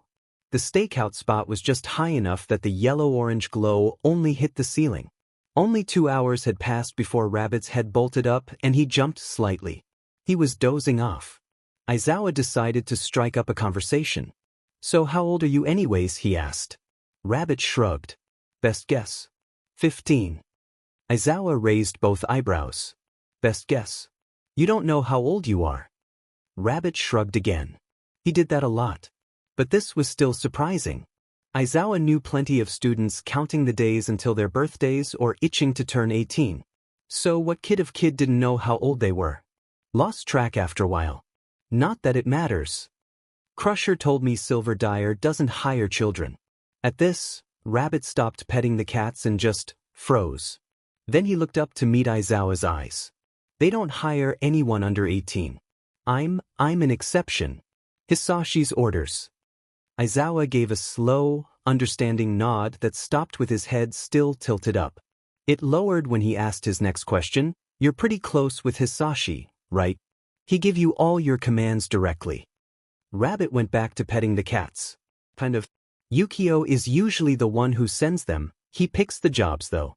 To be honest, I don't like him. He doesn't like me. It's mutual. He keeps me around because he knows Rabbit paused for a moment. "He knows he can count on my analysis hobby?" Aizawa gave a short one-note laugh. "It's a hobby. Started out that way." Rabbit trailed off like he wanted to continue the story but had a second thought. It took a few minutes for him to actually start speaking again. "When I was a kid, I really wanted to be a hero. Like All Might level hero." Rabbit gave a soft laugh at some memory. "I used to stay up and watch interviews and everything. My mom even got me an All Might hoodie for my birthday when I was 6. I didn't have it for long but he shook his head to dismiss something. I wanted to be one. So I took notes from recordings and interviews and wrote them down so I could be the best hero I could once my quirk came in and I could go to a hero school. Even when we found out I couldn't ever have a quirk, I still did it. Then I was put into the dyer by Hisashi. He caught me taking notes on dyer members, mostly the tech team, and so now I take notes on heroes for the villains. Now that was a story. The whole villain wanted to be a hero but couldn't, so they turned to evil story was more common than people were led to believe. But everything else was spinning. It took Aizawa a moment to process the two key points from it all. What? Rabbit was put into the dyer, not hired or signed up. It made it seem like Rabbit had no other choice. Judging by wording, Rabbit was diagnosed quirkless. Yet here he stood with a pretty strong quirk for a kid his age. Even if he hadn't yet seen the full extent of the kid's power. It was all too strange for Aizawa to not comment on. Though he decided to veer away from the quirk talk for now. So what made you an exception to the hiring rules, then? If he found out about your note hobby after the fact. Rabbit instantly put all his attention on the cat. Focused more on petting it than talking to Aizawa. It was clear he was thinking something over, so Aizawa let it be. Letting silence wash over them for another hour and watching the building instead. The whole time Rabbit barely glanced at the warehouse and cast a few glances in Aizawa's direction too. Can I ask you a question? Aizawa's eyebrows raised but he shrugged. Sure. Why'd you join Silver Dyer? A question Aizawa wasn't exactly prepared for. Perfect. Aizawa looked out the window instead of answering. Hoping it would look like he was thinking the question over, and he certainly was trying to find a bullshit reason that'd fly by this kid. Because joining this job means I can help those who I care about? With the pay. Rabbit egged. Aizawa glanced at him. The kid had curious eyes and a raised eyebrow. Yeah. Hitting strong times. I send my paycheck to my family back home. A lie. A pure and total lie. The times are stable and the money doesn't even reach them. It's not the best livelihood if you're trying to take care of your family. Lots of things could happen. Especially if you PSS off Hisashi. And what would Hisashi do, exactly, if I pissed him off? Kill me. Kill them. Silence. Then Aizawa decided to switch topics and ask more questions. So, you liked heroes? Any reason you don't like them now? Rabbit sighed and shrugged again. Hunching forward slightly so his elbows were on his knees. The cats sheltered under his tea. I didn't stop liking them. I still really like heroes, actually. Really? This was more of an astonished tone than skeptical. Rabbit shrugged. My views kinda changed on them, but I still like them. So then what are your new views? Rabbit took a moment to think before answering. I used to think heroes saved everybody. That they always find and protect everyone who got caught by villains or criminals. Keep them safe and make sure they're happy. Aizawa resisted the urge to raise his eyebrows at this. Rabbit caught the look. I was sick, so cut me some slack. Aizawa gave him the carry-on nod. Rabbit shrugged and looked out the window. It could have been a month or maybe a year after meeting Hisashi before I figured out that they don't. They help a lot of people, but there's still too many that never get saved. That never even get looked for. As I got older, this became even more true. People who don't get found, they're stuck suffering because some selfish dickweed of a villain decided he needed them for his bullshit tests. Rabbit seemed to seethe and point the insult at someone Aizawa didn't know. The boy calmed a second later, the flash of anger now gone, and sighed loudly. What I'm saying is that heroes either don't or can't save everyone. So I stopped believing that everyone gets a happy ending. Aizawa stayed silent for a long time before finally letting the teacher part of him think of what to do next. Do you still want to be a hero? Rabbit only gave a short, bitter laugh. Does it matter? Depends. Does being a hero matter to you? Rabbit was silent before he only shrugged. Aizawa shook his head and sighed. Rabbit's watch beeped. It was time to leave so the next pair of Dyer members could take their roles somewhere nearby. A way to keep vigilant eyes on the area. Aizawa nudged the cat off his lap and stood up, hands in his pockets. Then he picked up his backpack and started to leave, stopping in the doorway to speak and then disappearing into the dark hall. Think it over, kid. You've got plenty of time. Laying in bed, trying to sleep and miserably failing, Izuku came to the realization that his shoulder was fit to become a major problem if he didn't find someone with a healing quirk to fix it. It was mainly just uncomfortable and ached if he put too much pressure. Aches that were fading, but it was taking way too long. The burn crawled up part of his neck and covered his left shoulder, going all the way down the outside in front of his arm to his forearm. The burn was partially healed by a quirk and wrapped in a bandage while he was passed out. Just enough so the skin was repaired, scarred but repaired, and he could still use it like any other limb. But it wasn't enough to keep it from aching every time he moved. There had to be some sort of damage underneath that Hisashi neglected to have fixed, either out of carelessness or to set a reminder for Izuku. It'd either heal slowly or be permanent, who could tell so early on. Yukio certainly didn't hold back, though she didn't seem in each mood to do anything worse than a few good nicks with a knife and a couple dozen bruises. He was lucky he only got away with what he did. Either way it still hurt, but what was new? His body actively worked against him most of the time. Izuku's mind was wandering back to that conversation. A chill ran up his spine just remembering. Izuku went into the office as calmly as possible and was greeted only by Yukio. And before he knew it, he was downstairs in one of the many cells, tied to the metal chair by his wrists and left under starch white light for an hour. It was nothing new for him, but now there was a metal table in front of him, too, with Hisashi sitting in his own chair, completely unrestricted, on the other side. Hands working to put small photos across the surface one by one. When he was finished, he bridged his fingers on the table and leaned forward, giving Izuku one of his deceptive bittersweet smiles that made him feel sick. It was strong not to stare at the photos before him. Izuku looked each one over and felt his stomach drop even more and his heart rate go up. There were 5 altogether. They were freshly printed. They were recently taken. They were of Inko. And it seemed she didn't even know a camera was aimed her way. There was one of her walking out of the apartment, the same apartment she and Izuku used to live in together. One of her with a tall blonde guy in a grocery store. She was putting something in the basket he held and laughing. Laughing. One was of her talking to that guy again and walking down the street. Camera at their backs. The cameraman was seemingly behind a bush or plant. Another was aimed at the window that Inko was opening. A bird was in one side of the frame on top of a fence. Maybe to justify taking the photo at that angle. The last one was Inko with Bakugo's mother. She didn't seem to change all that much since Izuku last saw her. But they were chatting and smiling at a small cafe on a street corner. Inko looked almost happy. She was living. She was alive and living and unhurt. She was alive because Izuku was doing as he was told. Izuku did something he shouldn't have. You know, said Hisashi as Izuku stared at the final photo. These were taken just yesterday. Quite a busy woman she is. Izuku didn't look up. Hisashi sighed loudly.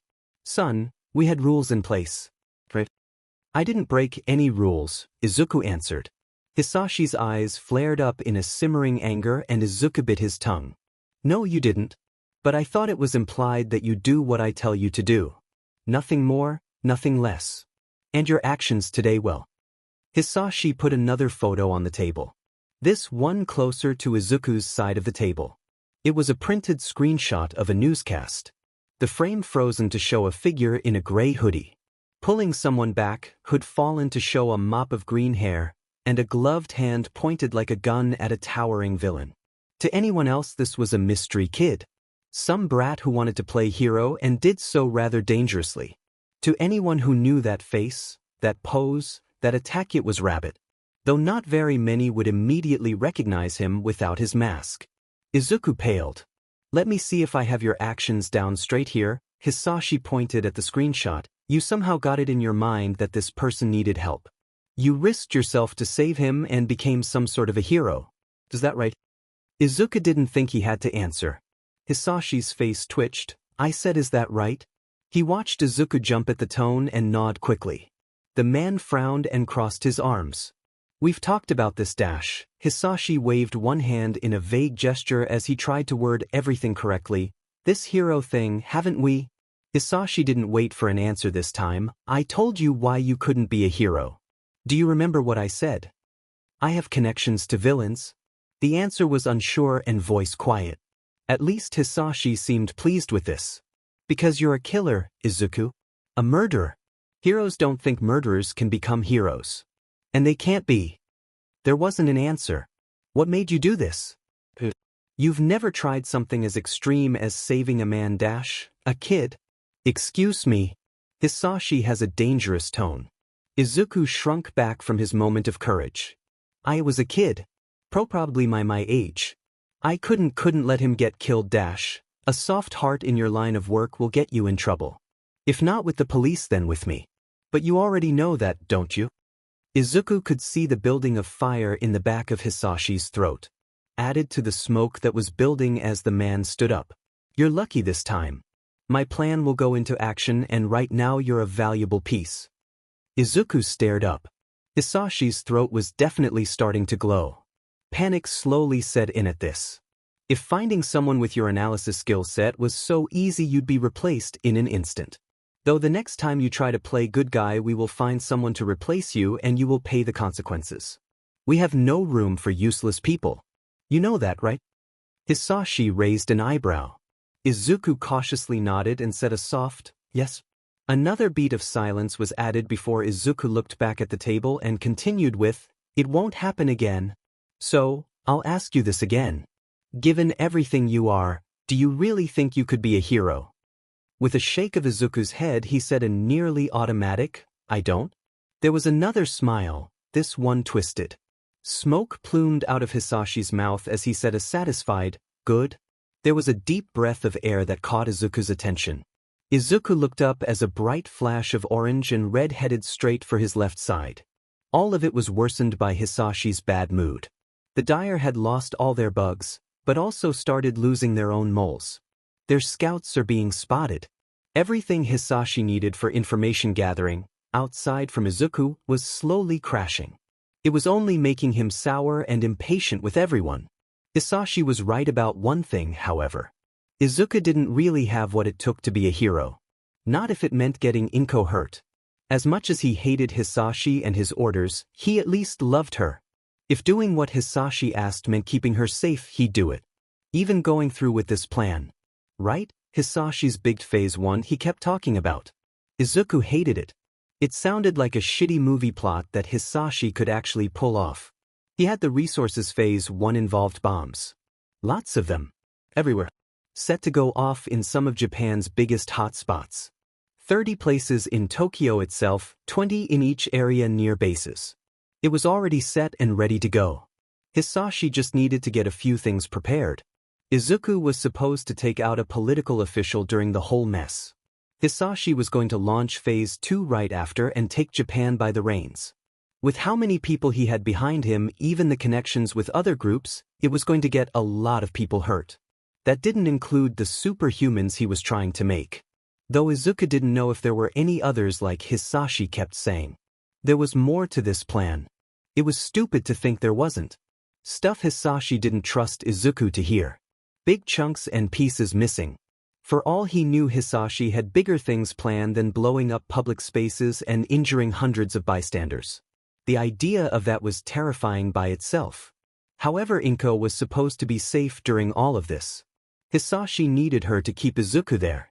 Without her life in Hisashi's hands, Izuku would leave in an instant. He'd never leave if she wasn't guaranteed to stay alive. Maybe Izuku could help her though. There was hardly any chance of running into All Might again to warn him. Not like Hisashi would never find out. But on the other hand there was Hirayama. He seemed like a sort of hero type, didn't he? That's what Izuku's been guessing at for a while now, right? At the thought of Hirayama, Izuku paused. A hero. A hero, that's it. Maybe he wasn't just a mole for the heroes, but was a hero himself. He had the air, and that conversation at the stakeout was definitely something villains shouldn't say. Which one would he be though? In the underground circuit, right? He hadn't added to that notebook in forever, so he could have forgotten names. Izuku knew this would bother him until he checked, so he got up and went to the desk, flipping the lamp on and bringing light into the room. He turned to his bookshelf and picked the gray notebook from the neat line of others and set it on the desk. Hirayama has an erasing quirk. Those aren't very common. What else does he have? He has that weird sash thing. He hides his eyes, so I can't really tell how his quirk works in a fight. There's not much to go on. Izuku flipped through the pages, getting a cursory glance at names and quirks until he stopped at Eraserhead. He read this page completely. Hero name, Eraserhead. Real name, Quirk, Erasure. Hair, black eyes, unknown spouse, not applicable current family, not applicable current occupation, Yuya teacher, underground pro-hero fighting style, constantly moving. Best at quick stealth fights. Hirayama is better at stealth missions too. Maybe that's something? Notes, hair floats when quirk is activated. Scarf is primary attack weapon, material. Avoid contact with weapon. Possible time limit on quirk use. Needs further analysis. That's it. That was really all Izuku had written. There wasn't much on the hero to go on in the first place, so he shouldn't be surprised. Videos weren't all that common and he stayed out of the media as much as possible, so it was no wonder Izuku kept forgetting about him. Still, it was something. Or at least it looked like something. Eraserhead was a teacher and Hirayama definitely had that attitude to him, too. And their fighting styles were probably similar. Then there was the scarf and the sash. Hair dye for the different color and maybe eye contacts. Who knew about that one? Yet maybe this was solid after all. Doubt then started to rear its head in the back of Izuku's mind.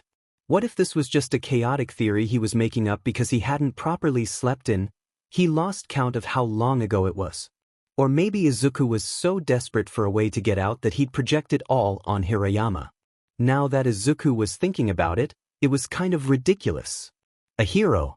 In a villain group. There were plenty of rogue heroes and hero-in-training dropouts here. Switching sides for their own reasons, most trying to fight a system balanced by too many rules and the public eye. But they all had a cocky air to them and made their past history and power vocal to anyone who'd listen. Hirayama didn't have that. It could have been because Hirayama might actually give a SHT about Izuku's well-being and listened Nate encourage him to speak, which was surprising on its own. Talking to Izuku about heroes and not getting angry or annoyed at the fact he likes them. He didn't go to Hisashi with the notebook after Izuku left. Hisashi would have brought that up immediately if he found out. And the conversation at the stakeout, think about being a hero. What kind of villain encouraged another villain to be a hero? It didn't make any sense. He'd thought about all of this before and he already had his theory. This just made it stronger. So, the guy could be a mole. Maybe the guy was Eraserhead, a hero. Maybe he was somehow gathering all the information he heard and sending it to other heroes or maybe police. It's explained why things were crashing around Hisashi's ears. With enough time, the whole operation would be found out. Bases and all. If he wasn't, then Izuku would just accept he was blindly following a dead-end daydream. If he was, then maybe Izuku could get him to help take out the Dyer, save everyone in the holding block from the tech team, and protect his mom in the fallout. Either way, Izuku felt a sort of dare Hisashi comfort at all of this. If he befriended at least one person in this shitshow of a place, at least he befriended the one person who he could trust. Hosu really was a nice city, in Izuku's mind. It didn't have a strong Dyer presence in it, and he didn't get to travel around that much. But he sadly wasn't here for sightseeing, he was here to take out a target. Hisashi entrusted Hirayama to help. Someone who had a reputation for getting assassinations done and someone who was good and sneaking in and stealing things. Couldn't be a better pair for a job like this. Izuku killed the target, Hirayama stole the note Hisashi needed. Easy as anything.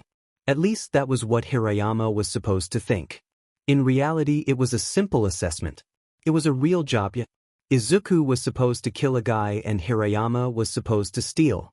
But it was Hisashi's way to see if Hirayama would be up to stealing and assassination. Have the stomach for actual conflict and BLD and not a simple hit and run. Izuku really didn't want to put Hirayama through this, not if he was really a hero. Or in general. He didn't like killing and he didn't want Hirayama to see him kill anyone. But Hisashi was never a force to fight with. So now the two stood at the edge of a building looking down at the darkened window of the target's apartment. Izuku had his full mask and backpack on. Getting back up here would be easy for him, but he didn't know about Hirayama. It was a safe bet that it wouldn't be as smooth a trip if they both had to leave in a hurry. So the target is an informant to a local hero agency looking into crime rings. Drags, weapon circulation, things like that. He ratted out a small black market gun trade and some of Hisashi's contacts got killed in a shootout 2 days ago. One of them was supposed to get him back in contact with some negotiators for the Yakuza. I thought the Yakuza disbanded after All Might became the symbol of peace. Hirayama raised an eyebrow. Izuku shook his head. They did, but this one is kinda new and not very popular in big circles. It popped up in the villain underground about half a year ago. I don't know their motives, but Hisashi was interested in whatever they were developing and got some samples. Something about Quirks. But the connecting contact is dead and Hisashi can't find another one for a while. So Hisashi wants this guy dead. Like a revenge killing. So the plan is we break in, you get whatever information he has, and I'll get the target. Hirayama didn't look Izuku's way, and Izuku only gave him a cursory glance before looking back at the window.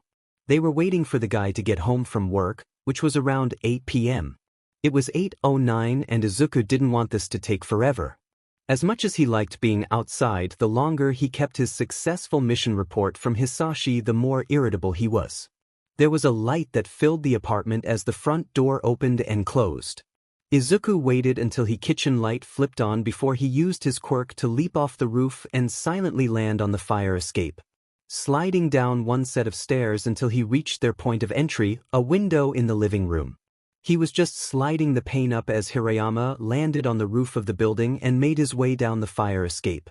Izuku slipped in and kept low to the ground, moving slowly but as quietly as possible to the empty kitchen doorway, the only source of light in the room. He glanced back to see Hirayama sneak inside. Though they both hid their eyes, Izuku was sure they made eye contact. They nodded at each other and Hirayama snuck into the office. Izuku turned his attention back towards the kitchen as he heard footsteps walk around. He pulled his blade from the sheath and slowly stood up. The target was near the fridge if Izuku's guess was right. Footsteps moved and there was water running and then a clicking noise. The stove was on, probably making tea. Or dinner. Who the F knew? Izuku just knew this guy wasn't allowed to enjoy it.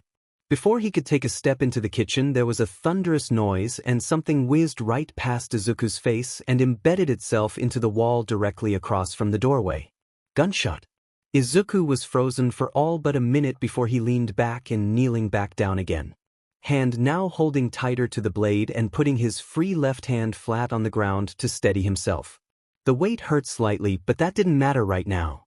What mattered was that he almost got shot in the head. His heart pounded loud enough he was sure everyone in the apartment could hear it. He didn't even think that this guy would carry a gun in his own home. Especially only a few days after pissing off one of the biggest villains of the criminal underground. He hoped Hirayama wasn't going to come running and give away that they were actually there. Right now it seemed like it was all speculation and the guy's paranoia getting the better of him. Though no one hit the ground, so maybe Hirayama knew not to come running just yet. Or the rooms were soundproof. This guy seemed like the type to soundproof. There were more footsteps, cautious, slowly nearing ones. Izuku tensed and was ready to jump whoever showed their face. A figure appeared in the doorway and Izuku didn't think twice about jumping it. Landing HRD on his left shoulder and rolling off whatever the F he just tackled because that did not feel like a human person. It took only a second to realize it was a dummy. A dummy. Izuku quickly got to his feet as he heard shouting. Spotting someone in the doorway. A hero. Why and how the actual F was there a hero in the target's apartment? However, on the bright side, it was the target in the background holding a pistol in both of his shaking hands. Face pale and obvious terror in his eyes. So Izuku scared him. At least he could do that. Then again, Izuku should have known. This was so painfully a setup. A basic setup to... The target was a hero informant who pissed of the wrong people. Of course he'd be expecting some attempt on his life following the incident. Izuku went to let out a sharp whistle to warn Hirayama, but the office door opened instead. Hirayama was walked out by a hero behind him. Hands up and some kind of quirk acting as the threat to his back. There was no way for Hirayama to reach his sash and attack fast enough without leaving a wide window for the hero behind him. Hirayama's bag being held by the straps in one of the hero's hands. Speaking of windows, their escape point was still open, letting in the cold night air. It was the perfect escape point. Hands up, rabbit. You're caught. Izuku held up his hands, they were open and his knife was balancing between his thumb and index finger. He saw the hero manual walking closer, most likely to restrain him. He scanned the environment to spot a vase of dead flowers on the coffee table. There was still plenty of water inside to work with. It could easily be a distraction. Manuel had a water quirk, so it wasn't like it could be an attack. Another glance around showed the stove was still on. A gas stove fire. Izuku had rocks in his pocket, maybe he could do some sort of damage if he was quick enough. Manuel was now too close for Izuku to not act. And although his plan was stupid and hurried, it was better to try than to not. Hisashi would be pissed if Izuku simply rolled over and let himself get captured instead of fighting. Not even including what he'd do to Inko if Izuku wasn't there to follow orders. Izuku closed his hand and the water from the vase shot up and aimed for the back of Manuel's head, dragging the flowers with it. Izuku swept his leg out and knocked Manuel off his feet, bringing his foot down on the hero's as he was on the ground. Hirayama took this as a good chance to give a sharp whistle escape, and bring his elbow into Manuel's sidekick's face. Takine steps back and twisting to deliver a kick to the guy's side and pick his back off the hero while he was down. While that happened, Izuku opened his hand and the fire on the stove grew higher. The target startled backwards and looked at the fire, much like one of the two of the sidekicks in the kitchen. It was the perfect chance to escape. Hirayama and Izuku shared a nod and the older went for the window. But Izuku went for the kitchen instead. There was an insanely high chance he'd come out of this hurt if he went after the target. And it was a better risk than not going for it. He had to at least injure and put the fear of the dire into the man before he left this job unfinished. Izuku was in absolutely no place to afford messing up. Even if it wasn't his fault, the target got smart. Izuku grabbed a rock from his pocket and chucked it toward the target, sharpening it midair and aiming for his heart. The sidekick closer to him grabbed it midair. Holy F, that was cool. The same time the target fired his gun again. Izuku barely scraped past the bullet, and he could feel it nick his shoulder just as he went for one of the smoke bombs. Adrenaline rushing through his veins and pushing him forward. He threw 3 at the ground once the 2 sidekicks were honing in on him, and he jumped up on the counter. Smoke filled the room, but he knew where the target was. Knife in one hand and 2 small rocks in the other, Izuku jumped him. As the target fell back, the gun was dropped. Izuku took less than a minute to stab a hole into the target's EST and stuff the rocks inside once the knife was gone. He was thankful his own smoke slipped through his mask so he didn't see the rocks expand and shape into awkward angling spikes. The target screamed that turned into a gasping gurgle. Izuku had his hand around the rocks and tore them out only to chuck them in the direction of another sidekick, or at least where Izuku thought they were. His shoulder hurt, and it hurt even more as a leg came through the smoke and kicked him. Knife leaving his hand. Izuku landed HRD on his right side and scrambled trying to find the missing knife.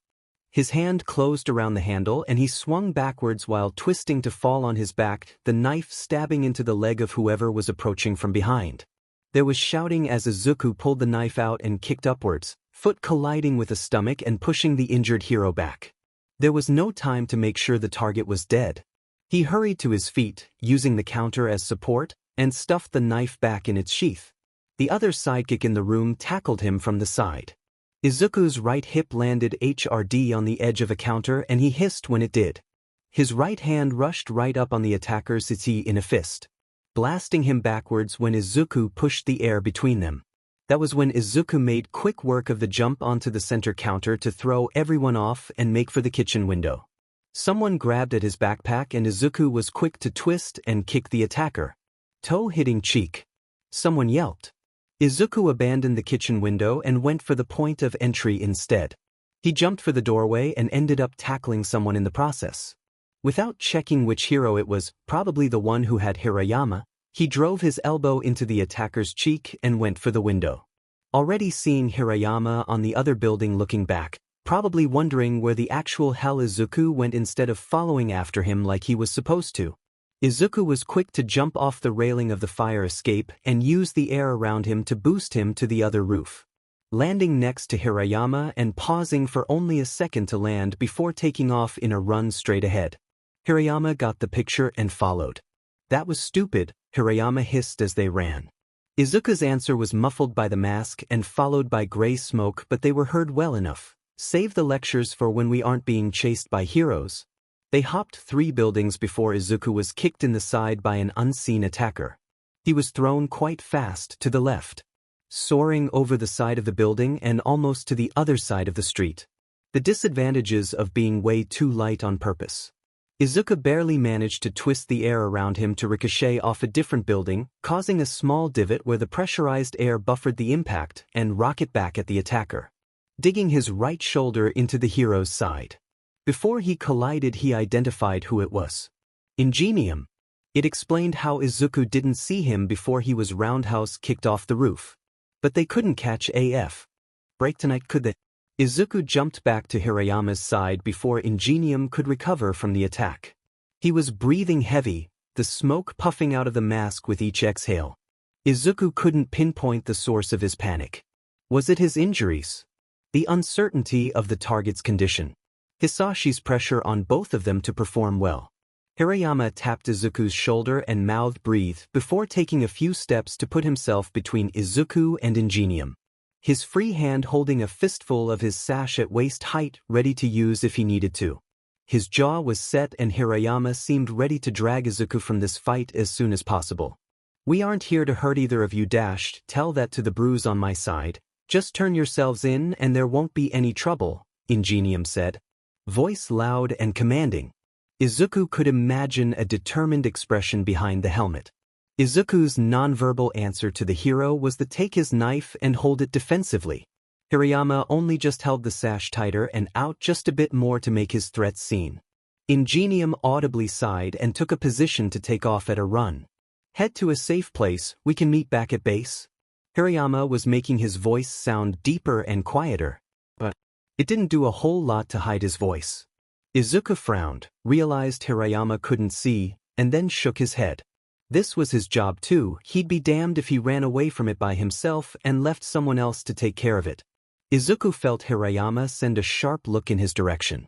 Ingenium took off and charged right for Izuku. Izuku jumped to the left and Hirayama to the right, landing on his feet and taking the rest of his sash in his other hand. The material seemed to float and obey when he sent it out to twist around the hero's leg. A quick pull had Ingenium's balance thrown off and him on the ground. Izuku looked back at the apartment building when he saw a flash of color. Spotting manual with an almost livid expression. Well, Izuku thought it was livid. It was strong to see this late, in poor lighting and from so far away. Though there was more red on his costume than before. Rabbit, since you're not leaving any ideas?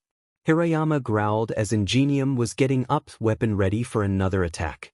The hero's head whipped to look directly at Hirayama as Izuku pulled 4 smoke bombs and a single small flash bomb from his bag, letting Hirayama get a glimpse of it before he did anything.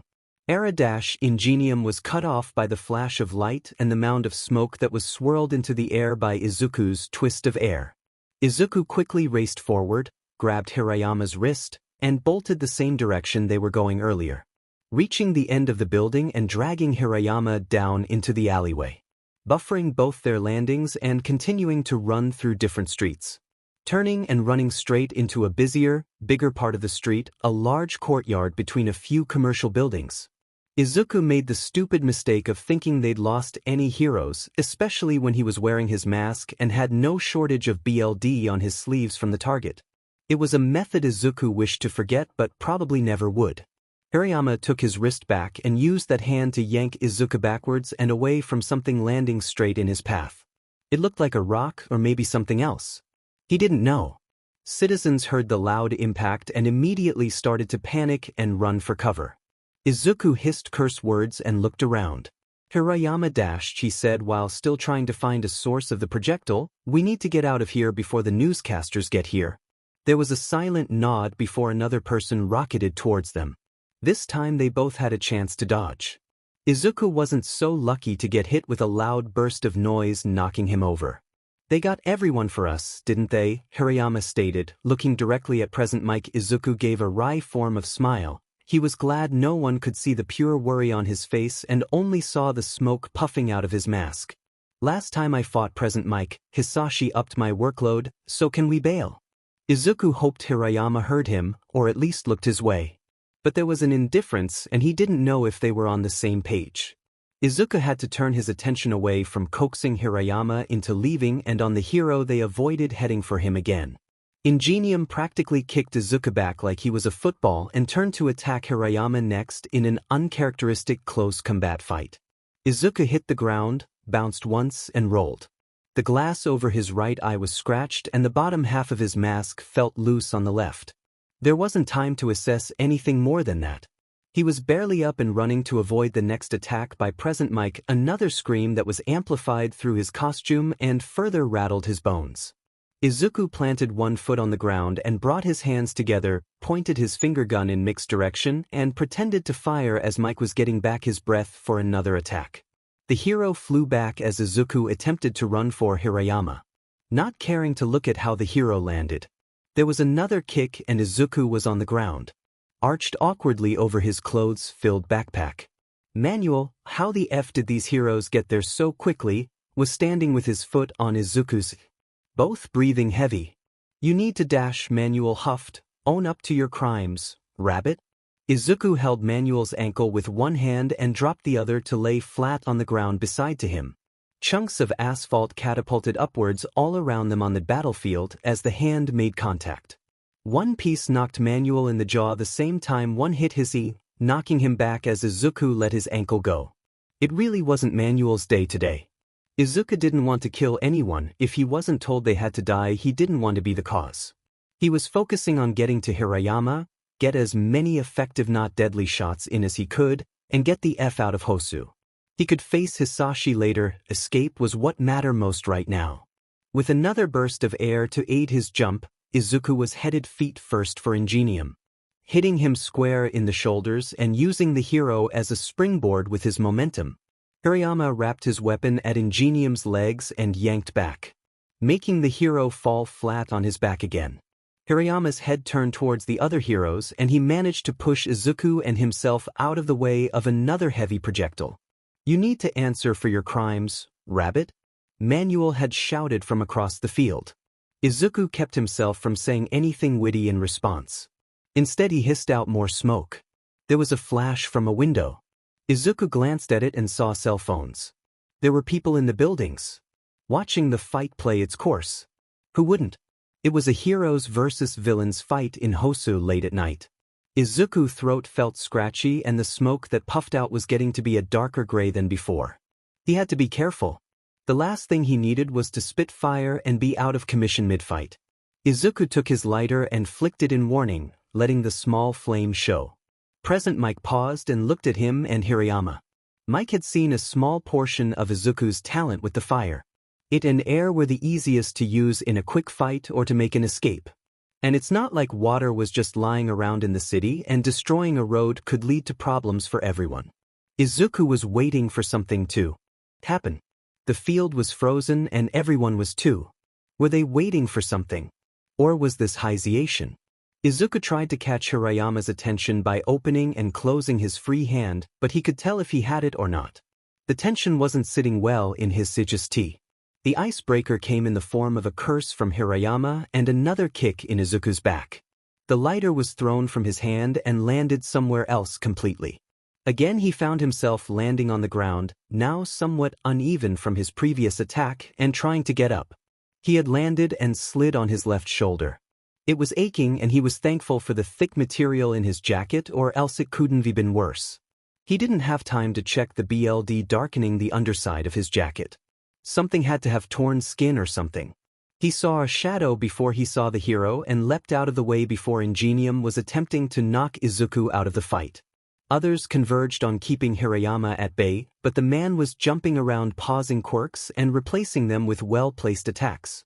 He was knocked around too, Izuku noted. His goggles were cracked. Izuku's breath was going and everything felt loud. There was nothing but the fighting heroes to make much noise and some sound of the city in the distance. He couldn't keep up this dancing back and forth forever. Especially not with Ingenium's stamina. It felt like the hero was holding back too, but Izuku was not one to complain about this. Rabbit? Hirayama shouted as one of his jumps landed him closer to the kid. He sounded annoyed. Ingenium seemed to hesitate. If we want to bail, we better do it now. Izuku stumbled back after a weaker kick to his stomach. So Ingenium was getting tired too. There was the sound of whirring and Izuku looked up. Helicopter. News helicopter. No, not the news. Hisashi was going to flip out. Not as much as he would have if this was Izuku's fault, but this was going to SCK either way. He was pretty sure dark smoke escaped his mouth along with a quiet F that sounded not unlike soft panic and defeat. It seemed to throw Ingenium off, and Izuku managed to get in a kick and pick up enough asphalt to rapid-fire the hero's T and push him back. Izuku looked over to see present Mike and Manuel on the ground. Hirayama over them and looking over expectantly. Before he could answer, Ingenium landed a solid punch on Izuku's jaw. The bottom part of his mask loosened a bit too much and sat at his shoulders, hanging awkwardly with a broken piece. That was going to bruise. Part of his mask shifted upwards and Izuku was blinded for a moment as the glass moved. He barely had time to pull it back down. Hirayama shouted something, but Izuku wasn't listening. He'd never lost part of his mask before. In his moment of distraction, Ingenium landed a kick to his right side while he tried to lift up more of the road. Smoke, this time blacked, came out of his mouth instead of air. Rabbit? Hirayama shouted. Izuku didn't know why he heard everything through cotton. He didn't really mean to do anything back after he landed except run. But the next thing he knew, Ingenium was clutching his side and stumbling backwards. Izuku was fallen back in on the ground, chin feeling warm, and someone pulling on his arm to get him to move. Aizawa led the way down the street, pulling an unresponsive Rabbit behind him. They made it closer to a train station when Aizawa pulled Rabbit out of the street and into an alley, keeping them both pressed against the wall for a few minutes before letting out a deep breath and putting the goggles up on his head. Rabbit hesitantly pushed his mask up, the hood hanging awkwardly from the ears. Now they both had a moment to take in what happened. The kid was bruised to hell and backed plenty of scrapes on his knees, and he moved like his arm hurt worse than it did at the stakeout, so he had to have landed on it the wrong way. The most notable thing was that the black smoke had turned gray, hopefully that was a good thing, and the BLD dripping from his mouth and down his chin. Which was not a good thing. At all. He noted that the longer the fight went on, and the longer Rabbit seemed to stress over not being able to get away, the darker it was. He'd seen it on the first chase. But now he'd seen the full extent of pushing the kid past that limit. Fire. Shot in a bright burst that burned hot enough to burn through part of Tensei's armor. Aizawa would have to see if he was alright once this mission was over. What disturbed Aizawa was that the fire was a deep red color. In other words, it was an appealing color, but it looked so wrong. And immediately after, BLD started dripping from his mouth and his breathing was shaking. Kid. Aizawa started putting hands on Rabbit's shoulders. Rabbit shook his head. I burned him. I didn't mean to burn him. I panicked. Rabbit's voice was scratchy and he was still puffing out smoke. Aizawa shook his head. Ingenium will be fine. Right now we need to get out of the gear and head back to the base. The change was quiet and Rabbit pulled his hood up higher and scarf more secure around his neck. The BLD stopped and was only slightly smeared on his face. Aizawa adjusted his own jacket and bag before starting the walk towards the train station. He didn't make a comment on how close Rabbit was sticking to his side. And when Rabbit had significantly more bruises, deeper injuries, and a decently hidden limp the next day, Aizawa had to boil his anger in silence. Important meetings were never really Izuku's favorite thing. He never liked them and he hated standing to the side and watching people go back and forth. Yeah, he learned some things, but it's not like anyone expected a report on a would-be drug lord on their desks. No, Izuku was the backup in case someone tried something. Just so Hisashi didn't get his hands dirty if it came down to a fight. So standing off to the side watching one of Hisashi's meetings wasn't entirely unusual. He was meeting with Korra, the executive in charge of managing the information gathering and its resources, who was standing between the two plastic chairs in Hisashi's office. She was a tall and intimidating woman, much like Yukio. Except she had more emotion to her face. Her dark black hair was pulled into a ponytail and her eyes were a light, almost yellow-brown. Instead of the white shirt, it was deep red. The control of shadows was her quirk and she made sure to wield it in a terrifying way. The fact that she was here to discuss a problem had Izuku somewhat on edge. We have a problem, Korra started, her tone suggesting she had a whole explanation prepared. Hisashi frowned and glanced at Izuku. I'm well aware of it. Korra paused for a moment, like she was deleting her entire explanation and skipping to the end before continuing. Due to recent events, I have reason to suspect there could be a mole in the ranks, she said. I suggest we take caution and look into the newer recruits hired between November and January. Izuku's heart nearly stopped. If his own theory was correct, then Hirayama could be found out. The already dangerous game he was playing suddenly had its stakes raised higher without him knowing. Hisashi leaned back in his chair and bridged his fingers, elbows planted on the arms of his chair. It was a long, quiet few minutes until Hisashi spoke again. Agreed. Do what you must to find them out. Hisashi looked over at Izuku, with a mixture of expectant and curious looks in his eyes. Izuku. The boy resisted the urge to jump at how flat his name was said. Yes, sir. I want you to try and figure out who this mole could be. Korra, I want a few of your agents on this as well. I trust both of you will follow through with your tasks. Korra gave a short bow and you can trust me, Midoriya. Izuku did the same with a curt, yes, sir. Korra, you're dismissed. Izuku, stay a moment. Korra gave another respectful bow before turning and leaving. Hisashi didn't speak until the door clicked shut. Izuku saw harsh eyes turned on him and felt himself standing straighter than he already was. See to it that this gets done quickly. I don't want a mole running around ruining everything before we even launch Phase 1. Do you understand me, Izuku? Yes, sir. Yes, what? Why, yes, I understand. Good. Hisashi moved to pick up his pen and continue with whatever papers were on his desk. Now leave. We both have work to do. In the middle of another sleepless night, not uncommon in Aizawa's case, the teacher's mind was running. At first it was thinking of normal things. How small the bed was. How much Hisashi would complain about the mattresses and the springs, or even the size of the twin. Too small. He thought about Shinso and how he might have been doing while waiting for the UA entrance exams, probably training. He thought about the cats and how he would probably be covered in the 3 felines when he got home. Those were the peaceful thoughts. Then one loud snore from Crusher and the buzz of a pager put Aizawa back into the dire base and into a thought train cycling around everything. Taking these quiet, inactive hours to process everything he'd learned so far and string it together best he could without writing it down. Midoriya Hisashi was the boss of the whole operation. They had multiple bases, and had the resources to put bugs and moles in hero agencies all around Japan. From the way everyone has been acting recently, something big was planned to happen soon. Aizawa leaned over to grab the pager off the table. He was to go steal documents on the other side of town. He sat up, stretched, inwardly cringed at the springs, and got up. Continuing his thought train as he proceeded to get dressed, put his gear in his bag, and quietly leave the base. The 5th floor of the base was the most suspicious. The one Aizawa had never been to and had very little information on it had Midoriya's office, most of the executive rooms, excluding rabbits, and exec facilities. Aizawa had a stinking feeling there was more to that floor than anyone was letting on. The technical team, as everyone called it, created weapons and had the whole 4th floor of the main base to operate. There was possibly a large holding block on the floor too. One that Aizawa had to pull away from before he could get himself in trouble by investigating. Rabbit's room was suspiciously on that floor too. The infamous assassin Rabbit was actually a teenager. A kid who didn't know his exact age and who was trained to be a killer.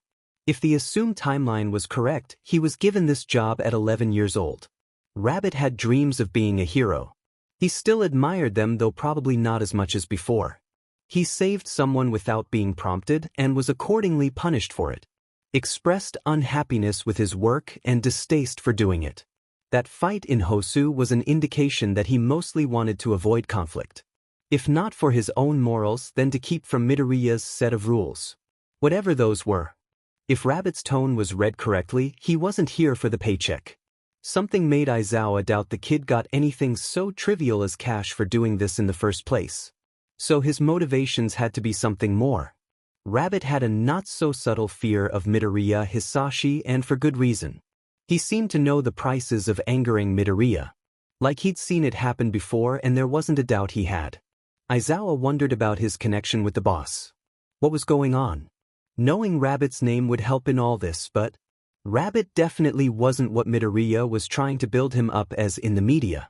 To the public eye it was working though. The kid was a stone-faced and quiet killer who planned his steps and always avoided capture. Even better, they didn't know he was a child. But in reality Rabbit was not an assassin. Not a calculating, cold-hearted killer. He was something familiar and much more common. It took a while to place, but Aizawa had seen something like this in Hitoshi after adopting him. Right now, so many years later, Hitoshi was thriving.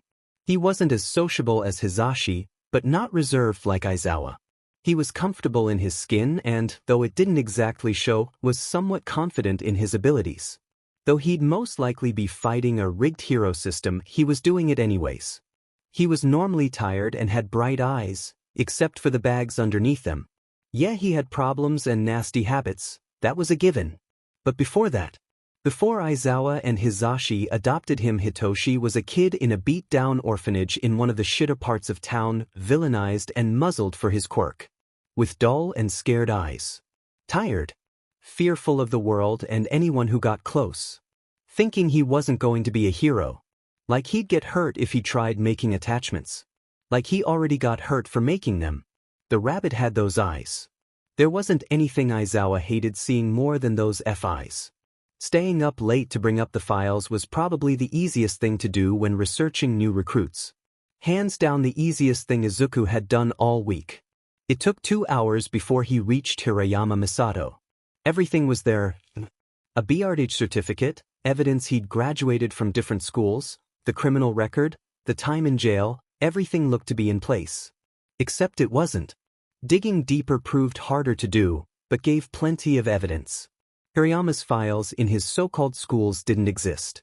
The prison had no record of having anyone by his name. No record of his parents, family, work. There were last names like his, but they had wildly different stories. It wasn't likely he was a runaway either, because that BRTH certificate lined up with exactly none of those families. It was like he appeared from midair. It proved he was under an alias, and alias that complicated were meant to hide something. If Hirayama were found out, he wouldn't be spared. Just the opposite actually. They'd find out who he really was and make him watch as they took everything away from him before killing him. And it wouldn't be a swift and painless death either. That wasn't how Hisashi worked. If what Hirayama was saying was true, he had a family. The look in his eyes when he said he did was genuine. Izuku believed it.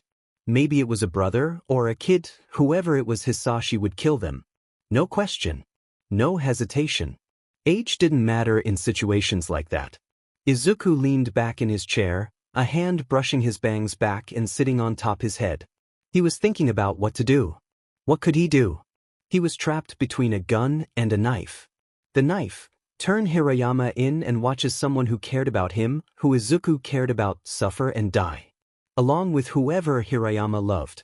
The gun, keep this a secret and let Hisashi find out on his own that Izuku was keeping a mole from him. Even feeding it, metaphorically anyways. Which got them both killed. And his mother and Hirayama's family along with them. The thought of his mom made this harder. The thought of Hirayama's family made it harder. The knowledge that Hisashi will find either of these things out made it harder. What should he do? Save himself and his mother and let Hisashi kill a hero and his family to continue with his plan. Get all of them killed by not saying anything and let Japan go to SHT. Izuku glanced at the dresser and its hidden compartment underneath. Give the heroes what they were trying to find and then some. In that long run, a lot of people were saved. The only downside was that it got Izuku and Inko killed for his betrayal when he's found out. He spent this long trying to protect her, putting up with the tech team and Hisashi, and following every order best he could. But the option that saved the most people would kill her. Izuku groaned and shut his laptop with a thwop. He put his elbows on his desk and forehead in his hands. Why did he have to go and get attached to someone? A soft heart would be the end of him, Hisashi had said, and he couldn't be more right.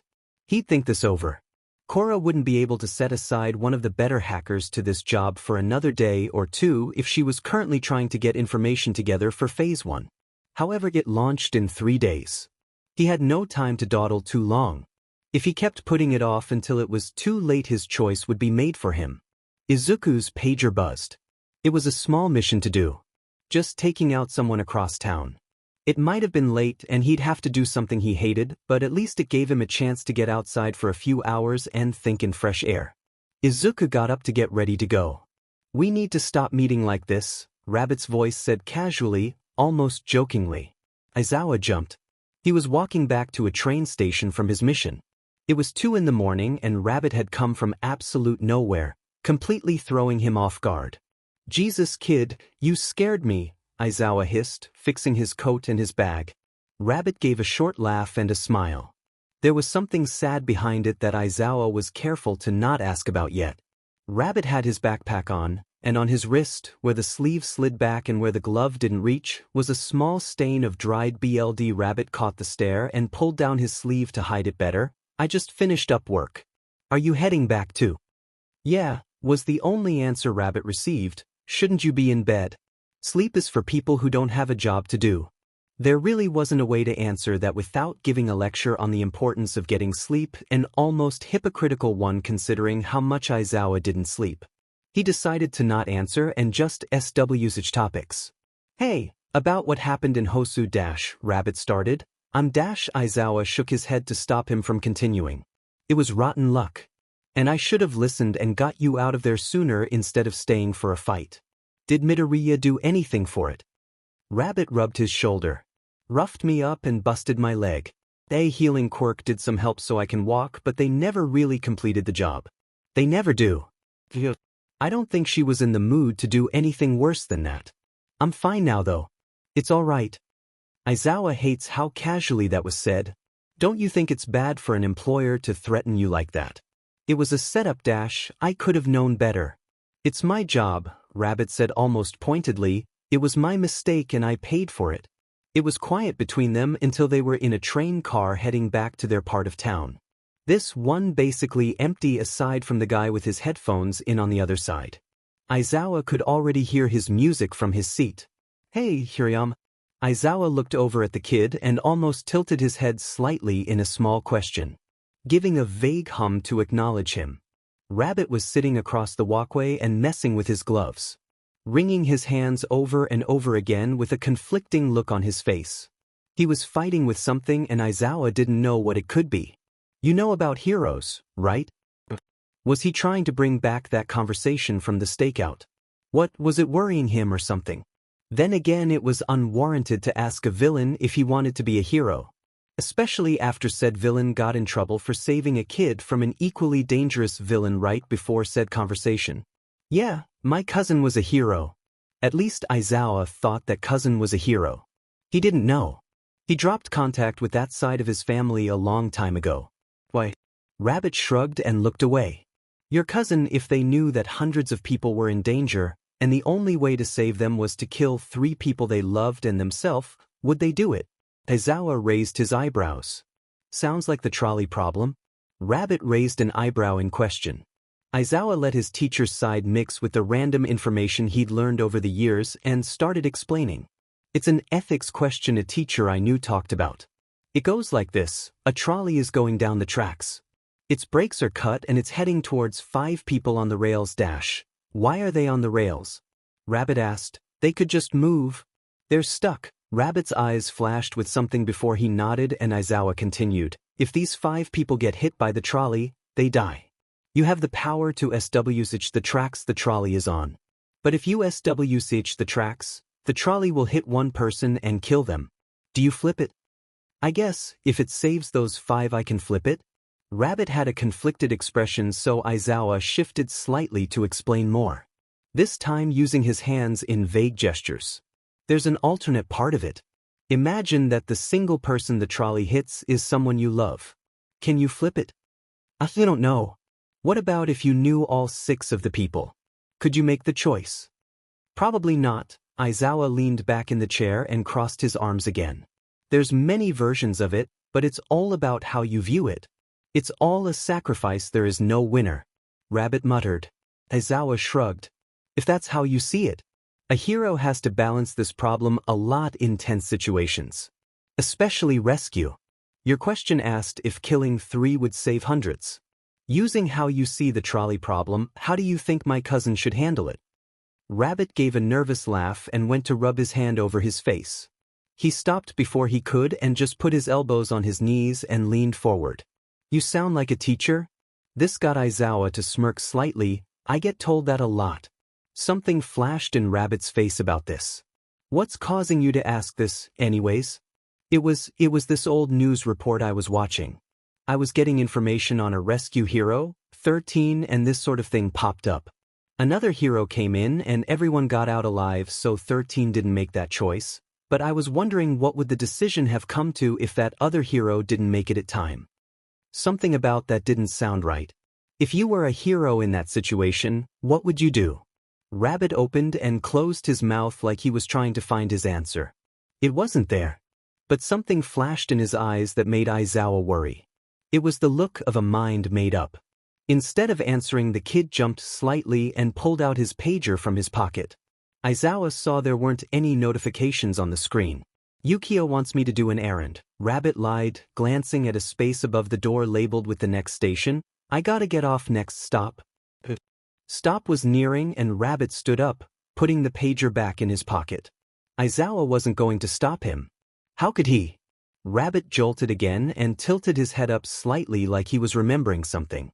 He turned to Aizawa as he held one of the handrails. "Oh, by the way, I forgot to tell you something. Slipped my mind, but I think you should know dash." The train slid to a stop and the doors opened. "My name is Midoriya Izuku." After that he left the train, the doors closed, and Aizawa was left in the train car alone. Even the music guy was gone, but Aizawa didn't care. He was more focused on what the kid had said. Both because he finally learned what he wanted, but it made everything so much more complicated. He got a few obvious answers, but now there were so many new questions. Izuku didn't really know why he gave Hirayama his name. Especially right after a conversation it had no place in and his less than casual attempt at ducking away from answering the question. It didn't do anything other than give him direct links to Hisashi. If Hirayama had a recording device on him, then Izuku's name was now on record. Rabbit's identity was public to a degree. But it was better than nothing. At least someone outside the Dire knew who he was. At least someone other than Hisashi, Yukio, or Korra knew he wasn't just the rabbit. He was pretty sure the only other person in the world who knew his name was his mother. Maybe the Bakugos too, if they even bothered. It was such a small victory, being known, that Izuku wasn't sure it was an actual victory. More like a bittersweet participation ribbon. Hirayama's advice, though, thinking of that problem and comparing it to his current problem. Nothing was specific and put into a total perspective, but he had his answer. He may not like it, he doesn't really like any of the answers he was stuck between. But it was there. The question now was if he had the guts to actually do it. Izuku stopped at a corner store before going into the base to give his mission report. Once Rabbit had said his name, Tsukachi had immediately got someone to look into it. Find whatever they could on the boy Midoriya Izuku. All the while he'd had a terrible feeling he knew that surname. It was somewhat common, yes, but there was a feeling it was closer. Later that same morning the file was on his desk and a pit was in his stomach. Of course. Midoriya Izuku, born to Midoriya Hisashi and Midoriya Inko. Birth date July 15th. Midoriya Hisashi was divorced not long after the child was born. Midoriya Inko continued to live with her son. Izuku was diagnosed quirkless at age 4. Custody of the child was SW's to Hisashi once the boy turned 6 for unlisted reasons. After that it was blank. Midoriya Izuku had no other records. No doctor's visit, school enrollments. It seemed he was dropped from his primary school right after the SWH. Not even a criminal record existed. He dropped off the face of the earth completely only to re-emerge as an assassin. The kid was currently 15 years old and missing years' worth of files and records. There was no way to gauge his current health, if he was sick or vaccinated accordingly. It was worrying, definitely. Tsukachi decided to dig more into Inko's files, which led to no criminal record whatsoever. She was plain and normal with a weak telekinesis quirk. Normal job, normal apartment, she was of no significant note. That is, except her name changed 3 years prior. She was Yagi Inko now. Married to Yagi Toshinori. That was where Tsukachi gave the biggest sigh he had ever done. Tsukachi knew, he just knew, the kid was closer than he thought. He was his closer friend's stepson. He even met Inko a few times in recent past, a wonderful woman, really. The only other hint she'd had a previous marriage was a few pictures of a young child on the walls and mentions of having a kid who lived with her ex-husband. Did Toshinori know about Izuku? Was the whole custody thing some kind of trick? A cover-up? What had Inko been saying to friends when they asked about him? The logical conclusion here was an interview with her. And that's exactly what a tired Tsukachi did later that day. Inko's day off, thankfully. He was perfect for asking questions like this with his lie detective quirk.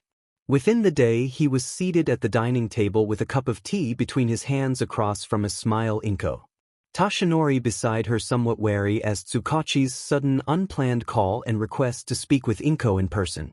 Tsukachi had a tiny thought in his head asking how he should justify asking these invasive questions without revealing too much. Naomasa, Toshinori started after a few minutes of casual talk of the weather and work. As much as we enjoy having you here, why so sudden a visit? Tsukachi did his best to make his answering sigh sound unburdened. According to Inko's slightly worried expression, it didn't work as well as he hoped. I've been working an important case revolving around very dangerous people. Names have come up and I needed to ask you, Inko, if you know anything about them. If you wouldn't mind. Immediately Inko's face filled with more worry and confusion than Tsukachi had seen her with before. She nodded and said a soft, "Of course," holding her tea tighter in both hands. Toshinori was giving Tsukachi a wary look. You were previously married to a Midoriya Hisashi, correct? Inko paled. We divorced not long after my son was born. You son, his name was Izuku, correct? Another nod from Inko. Where is he? Do you know? Inko seemed hesitant when she said, Hisashi had custody. I haven't had contact with either of them since they left. This may sound out of line, but did you want Hisashi to have custody? Toshinori had an unreadable expression. Inko put a hand on his arm as if she sensed his emotions already. Yes, a lie. Inko. Tsukachi practically told her he caught the lie. Inko sighed and held her cup with both hands again. Toshinori put a hand on her shoulder in comfort. No, I didn't. I didn't have much of a choice in the matter, either. Hisashi is very persuasive when it comes to things he finds important. Why did he want Izuku after being gone? Now Tsukachi was worried. The kid had given plenty of evidence something was wrong. Aizawa would be able to tell even more because he was actually there and could read expressions and body language. All Tsukachi had were audio recordings. Inko took a few moments to think of an answer. She cast a look around the apartment and sighed after she had figured out what to say. Her eyes lingered on an oddly colored patch of the floor behind the couch for just a second longer than anything else. I don't know. Hisashi runs with his own ideas and doesn't let anything stop him. I could never talk him out of his plans and ideas. It makes him dangerous. He was dangerous to Izuku, didn't like him for some odd reason he never explained, so I got a restraining order and divorced him to keep him safe. It was the truth. Then Inko looked Tsukachi directly in the eyes. Is this about Izuku? She had a tone of hopefulness mixed with dread. Toshinori straightened slightly as Tsukachi looked over at him and sighed. Again. He was doing that a lot these days. It is. Information is still new and very, very little. We're unable to disclose it, the case is still ongoing. We are currently trying to figure out more about him, his connection to the case, and his exact location. Is there anything you can tell us about him? Toshinori was the one to ask while Inko seemed to be processing all of this. Understandable, Tsukachi had just admitted he knew vaguely where her missing son was. Tsukachi shook his head. All we can disclose is that he's in a very delicate situation. But he is alive, it's all I can say. Apologies. No, that's fine, Inko started. She gave a wobbling smile that felt like genuine hope and a form of relief. Tsukachi didn't really know where to go from there. It was a mess that Aizawa was left to untangle. He wished he could write it all out, but that'd be just stupid at this point. Plus it was late, he should be asleep, and he didn't have any paper to write on anyways. His mind would have to do with making his theories quietly. So basics. Midoriya Hisashi ran the silver dyer. Rabbit was an assassin for silver dyer expected to have started working at 11. Rabbit was most likely under a threat from Hisashi if he stayed and endured whatever Hisashi was doing. All easy and quick to understand. However, Rabbit's real name was Midoriya Izuku. And assuming he kept it secret for a reason, it probably meant the kid was Hisashi's son. So why the F would Hisashi do all of this to his child? To any child? What was there to gain? He'd have to walk on eggshells now. Something seemed so off. Why would Rabbit tell him his name if it wasn't? Why ask the question he did? The kid was clever and seemed to choose his words carefully. Aizawa frowned at the ceiling. Something was going to happen. He didn't know what, but if he didn't find out soon, well, Aizawa didn't want to think on what could happen. Izuku probably should have learned that if he really hoped for something, it didn't happen.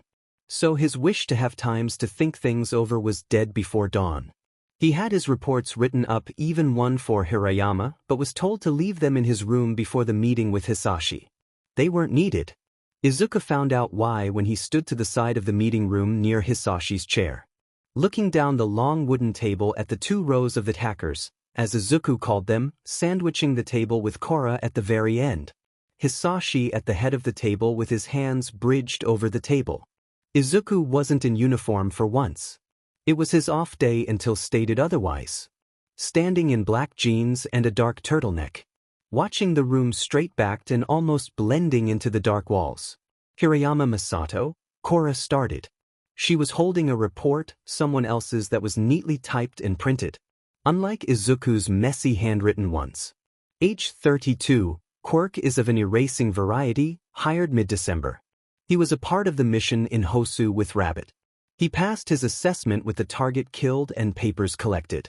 He has a simple crime history. Minimal jail time, 6 unproven accounts of murder, a hit-and-run on file. He doesn't stand out against any lineup. All of his legal documents are forged. Unlike other members with forged documents, his appearance matches no one else on any police record or prison rosters within the times he was claimed to have been locked up. Hisashi hummed, "Rabbit?" He looked over at Izuku, who kept his face in his trained neutral expression. "In your own reports, did you find the same things?" "I was under the impression it was like most of the members who forged papers. All of them have no connected documents. He could be faking his name and it doesn't match prison records because of it. With our program's facial scans, it would match to any and all mugshots or ID photos. Other than the ones provided, there is no match on any system." One of the hackers quipped from the edge of the table. "I don't have that program available. I wouldn't know if scans matched or not." Izuku kept his voice level despite his heart racing. Was it foolish to think Hisashi could hear it beating in his throat? The hacker frowned. "Do you think he's the mole?" Hisashi veered the conversation forward. Korra nodded. "Then what course of action do you suggest we take?" His nail was rhythmically tapping on the table. Korra put the report in her hand on the table and looked at Hisashi directly. "We monitor him closely. 2 days.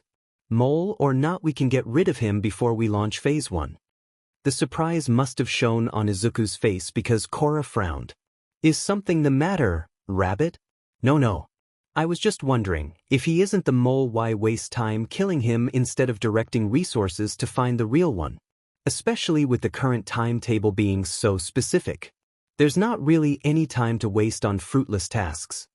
It sets an example, Hisashi said before Korra could make the real mole know we're on their trail. They'll panic and scramble. It'd be that much easier to find where they hide when they do. Izuku nodded and kept quiet. Watching Korra and Hisashi talk the same circles he didn't want to hear.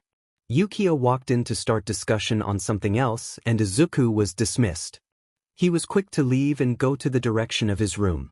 He grabbed 3 USB sticks from under his dresser where he stored them when he got home that night. Grabbing his backpack, stuffing his dire notebooks inside under his rabbit hoodie and leaving with it secured on his shoulders.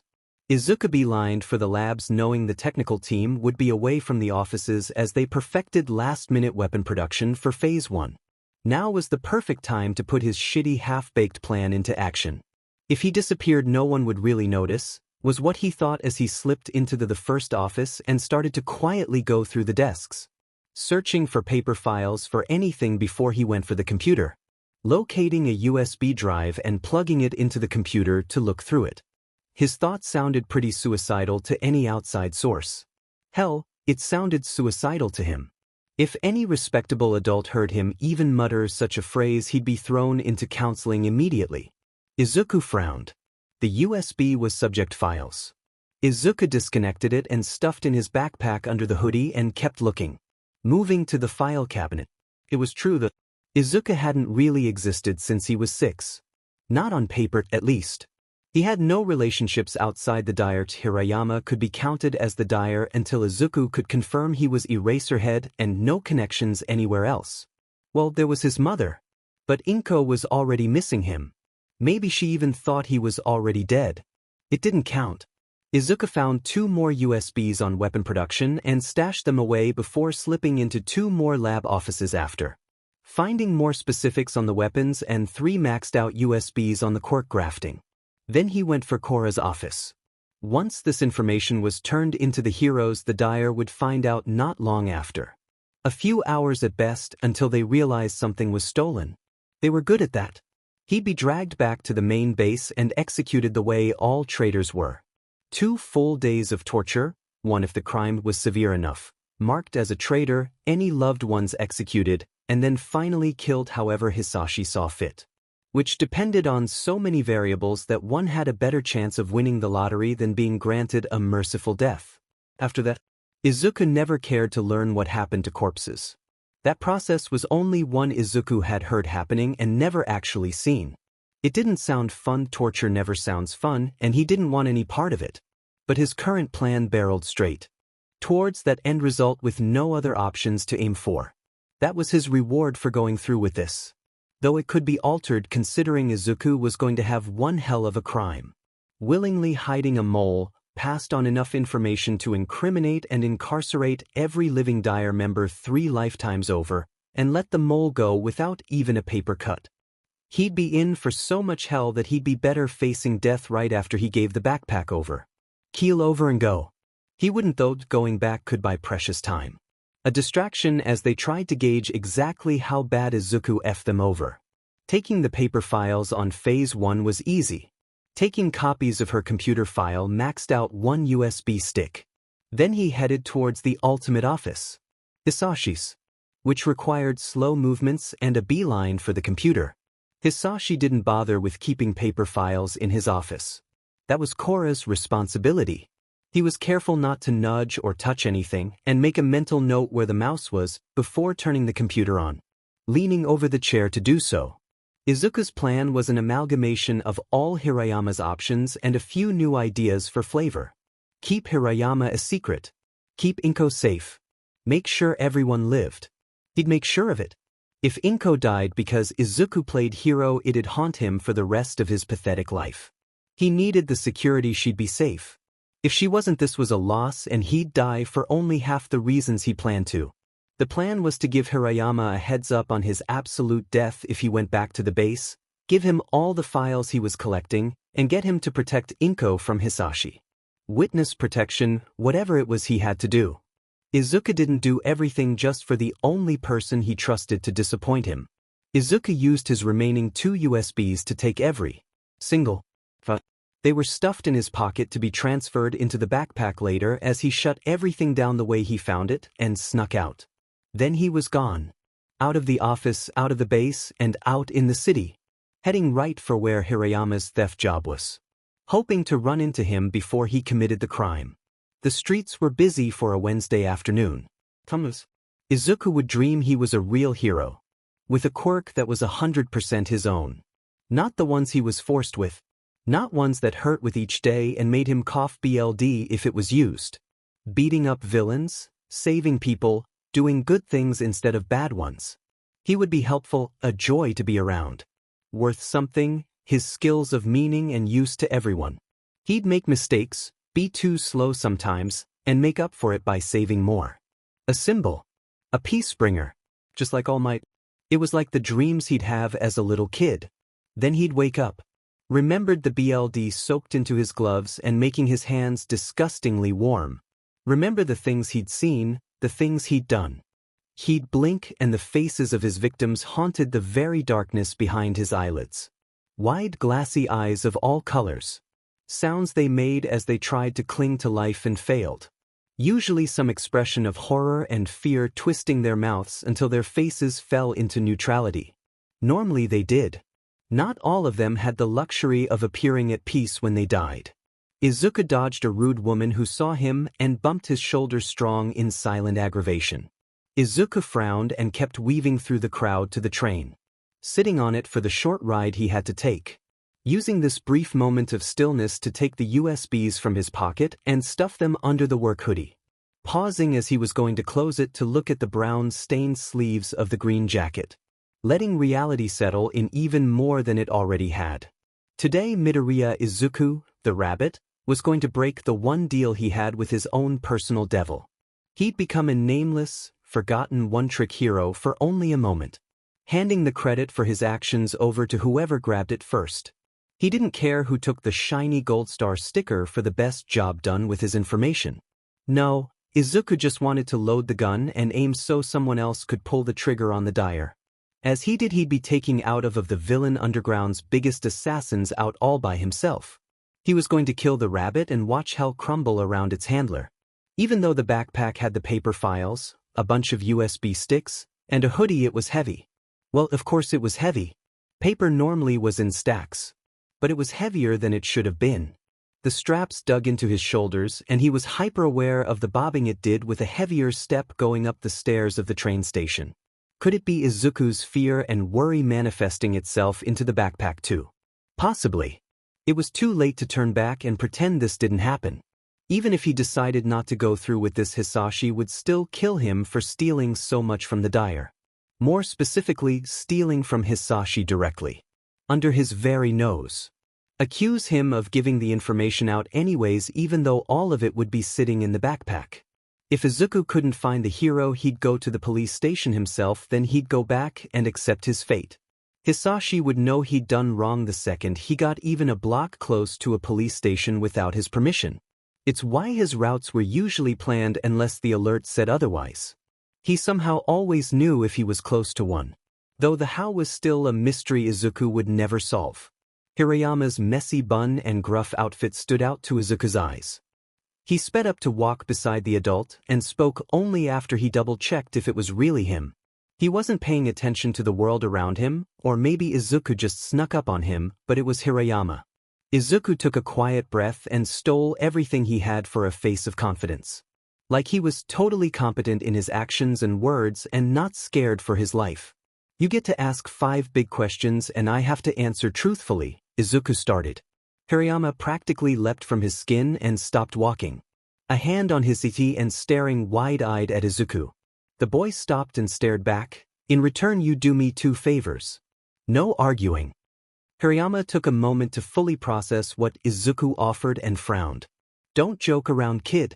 Oh, I'm not joking, Izuku said matter-of-factly. A look on his face to match his tone. Really? Really? There was silence as the world buzzed around them. Hirayama eventually hummed a single thoughtful note and sighed. Stuffing his hands in his coat pocket, 2 favors. Can't be everything you want from me. It is. I'm not gonna ask you to do a job for me or anything. It's really basic tasks. Easy peasy. Isn't difficult at all, promise? Izuku glanced around and started route to the park entrance across the street. Hirayama glanced at him, at the route he was taking, and followed along. They walked in silence until they reached a third of the way through the large park. The park was much less busy on the cold weekday. Little kids played on the playground with their mothers hovering in a group by the benches, occasionally glancing over at their kids before continuing their gossip. I assume you'll be honest? Hirayama phrased it like a statement. Izuku wouldn't have counted it as a question. 100%. Scout's honor. Izuku made a feeble attempt at the American Boy Scout salute. Something he only did because he'd seen people joke about it and he was trying to make the mood lighter. Hirayama cracked a smirk before shrugging and tilting his head up slightly to look at the gray cloudy sky. Izuku keeping pace beside him. First question, your name is Midoriya Izuku, Hirayama started. Is Midoriya Hisashi your father? I wish he wasn't, but yes. He's my biological father, Izuku said as he hopped on a small ledge and started to walk it. arms out to keep his balance as the small brick line became a hill lining the park path. He walked with his feet at Hirayama's shoulder level. Hirayama hummed something in thought, a flat note that acknowledged the answer and wasn't happy with it. Second question, how long have you actually been with Silver Dyer? Hisashi took me from my mother on my 6th birthday. Exactly on that day. I've been under his care ever since. Izuku made a point to use air quotations on care. Before you start wondering, Hisashi told me when I turned 10 right before he made the note-taking offer. That was a long time ago though. And I started being rabbit not long after. Only real lead I have when it comes to age. Hirayama's pace didn't stop, but it slowed slightly. Izuku matched it. Third question. During the stakeout mission you said you were diagnosed quirkless. But right now you have a pretty strong quirk for your age. How do you have it? There was the million-dollar question. Izuku had shifted at the question. Slowed down slightly with a look of discomfort on his face. It was easy for Aizawa to see from his angle. The kid's arms drew closer to grip the straps of his backpack, which seemed fuller than Aizawa had seen it before. For a moment Aizawa feared he asked the wrong question. Crossed some sort of unspoken line. But Rabbit allowed him to ask anything. Aizawa was only doing what was asked. Izuku had trouble finding his words. Looking around at the bare trees and dead grass for letters and sentences his mind wasn't making. Lips pressed in a thin line and thoughts flashing on his face too quickly for Aizawa to read. Aizawa took the moment to take in the kid to check for new damages. The cut on his face had scarred right over his nose. The bandages around his neck had been changed to cleaner ones and probably went over his teeth, maybe an arm. He didn't know the extent of his injury for saving that kid. But it had been there since the stakeout. There weren't any new injuries that he could see over the turtleneck and hoodie. To clear everything up beforehand, I don't have a quirk. I have 3. Aizawa stopped walking immediately and Izuku did too. The kid looked to the hill on the other side of the ledge and stuffing his hands in his jacket's single pocket. Avoiding Aizawa's face. 2.5, technically. Fire breathing isn't a fully formed quirk. It hurts when I use it. Why you saw me coughing BLD after I burned ingenium. The other 2 are completely artificial. The technical team works on weapons and quirk development. They specialize in training regimens to strengthen individuals' quirks for battle and stealth. Things like that. They have, or had, I don't know, a sub-project they called a quirk grafting project. I was a subject until my quirks took form. Hisashi put me in training and the note-taking started. Eventually he made me, that once I had control. It's why I have elemental and light foot while Hisashi doesn't. I only have his fire-breathing quirk for very different reasons. I'm not really supposed to have developed it but can't help it I guess. Aizawa stared and let it all settle in. Quirk grafting. Artificial quirks. How did he get fire-breathing if it wasn't artificial or part of the project? What did an artificial quirk even mean? He had to push those aside, guessing Izuku didn't know most of those answers or wouldn't talk about them yet. So, personal question dash, still counts as 4. Why did you choose to hang around me when I got to the Dyer? I'm not exactly people-friendly. Izuku smiled at Aizawa and started their slow walk again. It didn't reach his eyes like it should have, and held more of a solemn air than any other expression Aizawa had seen him with in recent past. Now that Aizawa thought about it, this kid was pushing amounts of confidence he didn't normally have. Making his voice louder and not quiet like usual. Keeping his head up and shoulders back, not curling in like he normally did to make himself small. But despite that pride in his body language and tone, his face was just sad. It was sobering, almost, to see a kid with that much. Aizawa couldn't name the emotion on his face. Defeat. Despair. Knowing. It rung alarm bells that Aizawa had to silence to hear answers. I don't know the answer to that. Not a real one anyways. Aizawa frowned and Izuku caught the look, but if I were to try and tell you why, it's because you have this air around you. Even when you're mad or frustrated or even in a battle it's there. I haven't met a person with an air like that since I was with my mom. Yours is different, naturally, but people like that can normally be trusted, I think. In my experience they can. So, I find myself trusting you. A lot. It was a genuine answer, and Aizawa had to let silence sit as they walked just to let it process. A calm air. That was it. There had to be more the kid wasn't saying about him. Last question. Aizawa let the silence go on a bit longer before he eventually asked the question that had been bugging him. Why do you stay in Silver Dyer? Izuku laughed. It wasn't happy. It was one note, bitter and sad. Sour even.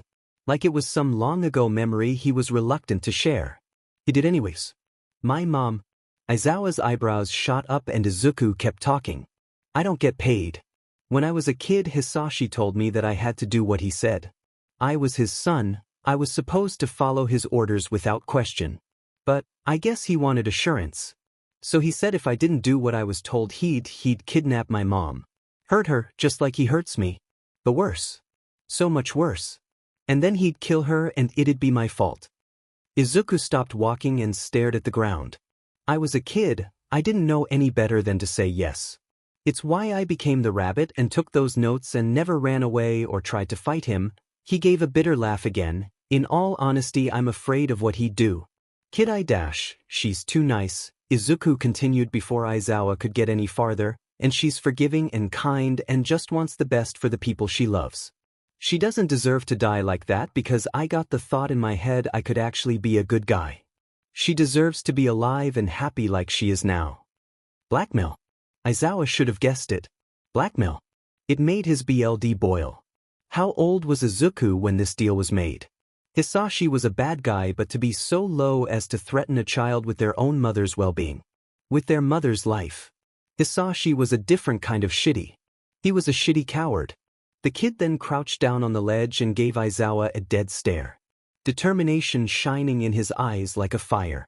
Before I ask my favors, I have my own question for you, he started. Aizawa nodded slowly. Hirayama, you're the hero Eraserhead, aren't you? The world felt like it froze. How the F? How the actual F did this kid figure it out? It felt like a dumb question considering what he did for the Dyer. Izuku got a smug smile, so the answer had to be on Aizawa's face. He wanted to know how the kid knew exactly who he was and why that determination was paired with that sadness again. I kid, how did I read people to the best of my abilities? So I had my suspicions you were a mole for a while. Since I met you, you were always odd compared to other rookies I've met. Also a reason I hung near you and talked so much. On the off chance you were recording it and could get Hisashi in some hot water. I figured out the Eraserhead bit maybe a day before the Hosuf fight. I'm not sure, time gets messed up really easy for me. I just wanted to confirm it before I asked you anything you couldn't do. And what can I do as a hero that a civilian can't? Aizawa was quick to ask, arms crossed. Izuku smiles again. Aizawa has just confirmed the kid was correct, but it didn't feel like that mattered anymore. Izuku was planning something else with the information he had. Aizawa would be lying if he said he wasn't curious about it. Hisashi was onto you being a mole, Had us all dig into your files to find anything. Korra made a good case this morning to prove you were. They were gonna monitor you and then kill you right before Phase 1 launched. I know the price for being a mole or a traitor. It isn't pretty and I'd rather you not pay it. I was at odds at what to do about it. Let him kill you or, so I asked you for advice, you gave me an answer, I just changed it a bit. Gave you an answer. Aizawa laughed. It wasn't a happy laugh, it was a disbelieving laugh he used when Shinso was a kid and did something wrong. Like drop paint on the cat by accident. Only this time he was more stern. We talked about the trolley problem, you said nothing of any of this. So, I have a couple of favors and you can't waste time fighting me on them. Kid Aizawa started. Izuku silenced him by slipping his backpack off and shoving it into Aizawa's. Aizawa instinctively grabbed it in both hands and Izuku grinned. The look still so sad as he stood up completely and put his hands in his pockets. Take that to the heroes and stop him. What? Stop him. Hisashi. He launches Phase 1 on Saturday and I don't want it to happen. A lot of people will get hurt. How will a backpack dash? My official jobs for the Dyer were to be rabbit and analyze heroes. Quirks, information, fighting styles, how to defeat them in combat. Anything a villain might need to defeat a hero. It started because Hisashi caught me taking notes on the technical team. Just because he had me note-taking heroes doesn't mean I stopped doing it for villains. Izuku barked a laugh again. There was still no genuine sound to it. It's one of the only things I ever went behind his back about. Not sure how I even kept them hidden for so long considering how often that but had my room checked. It's dire info. Member info, villains on TV, plans, layouts, a gauge for how many people are in the holding block. As much as I could gather. And Izuku shifted. After I got off the train I bought some USB sticks. Actually bought is the wrong word.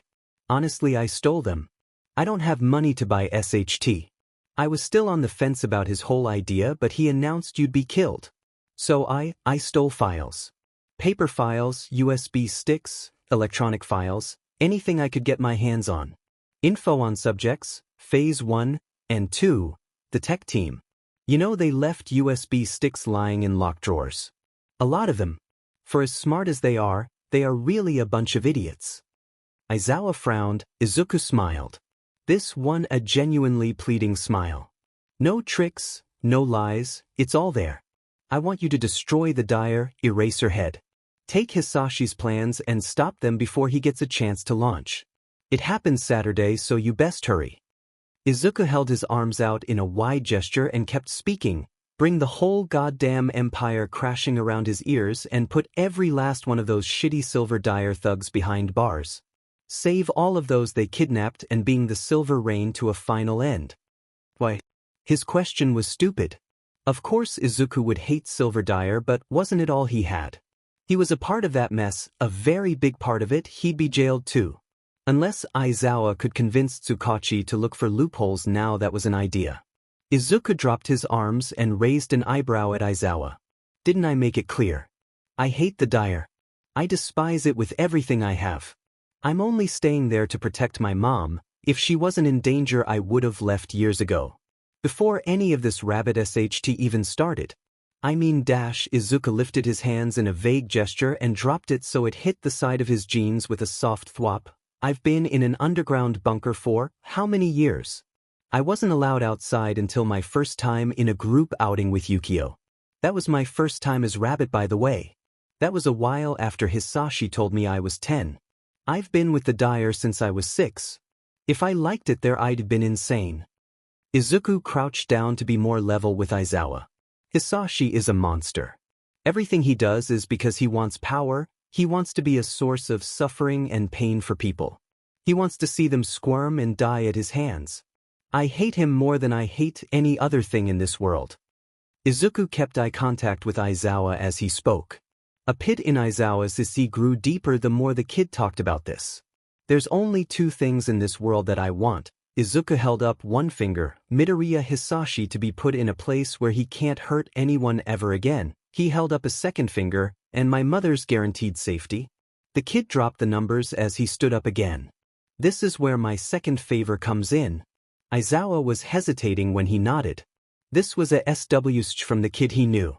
This one had a louder voice. It sounded like he was forcing it to be louder than its usual quiet, and spoke clearly. With an unseen confidence Aizawa wasn't sure was really genuine. Despite this he wanted to hear the request. I was told to never tell anyone, hero or otherwise, about the deal I made to protect my mom.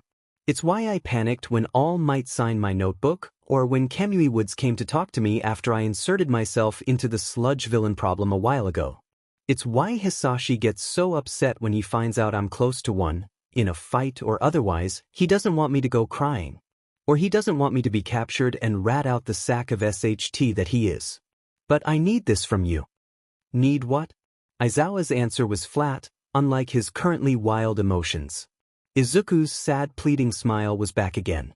Protect my mom for me. For you. I'm not following Hisashi's orders anymore. That much is obvious, 'cause I told you to ask me questions and I gave you so much info here. I know that I can't do what he says once I started to steal the files. I made my choice.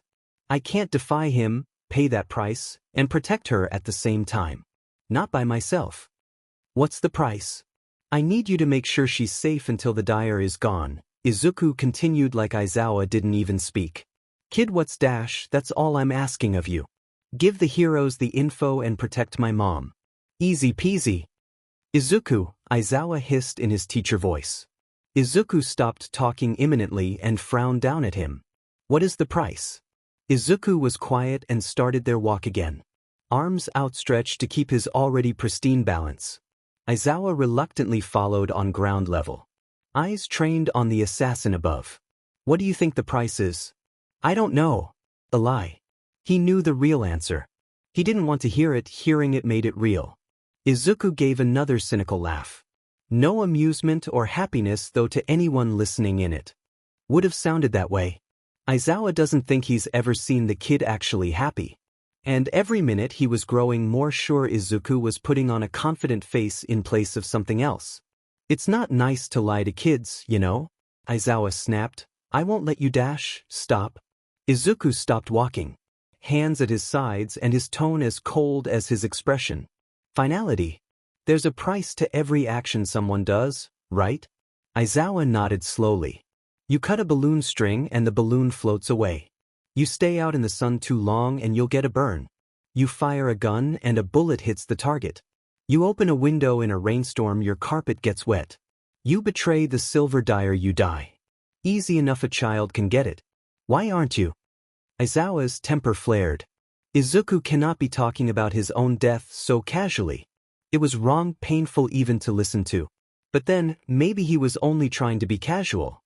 Izuku was good at putting on an impossible poker face.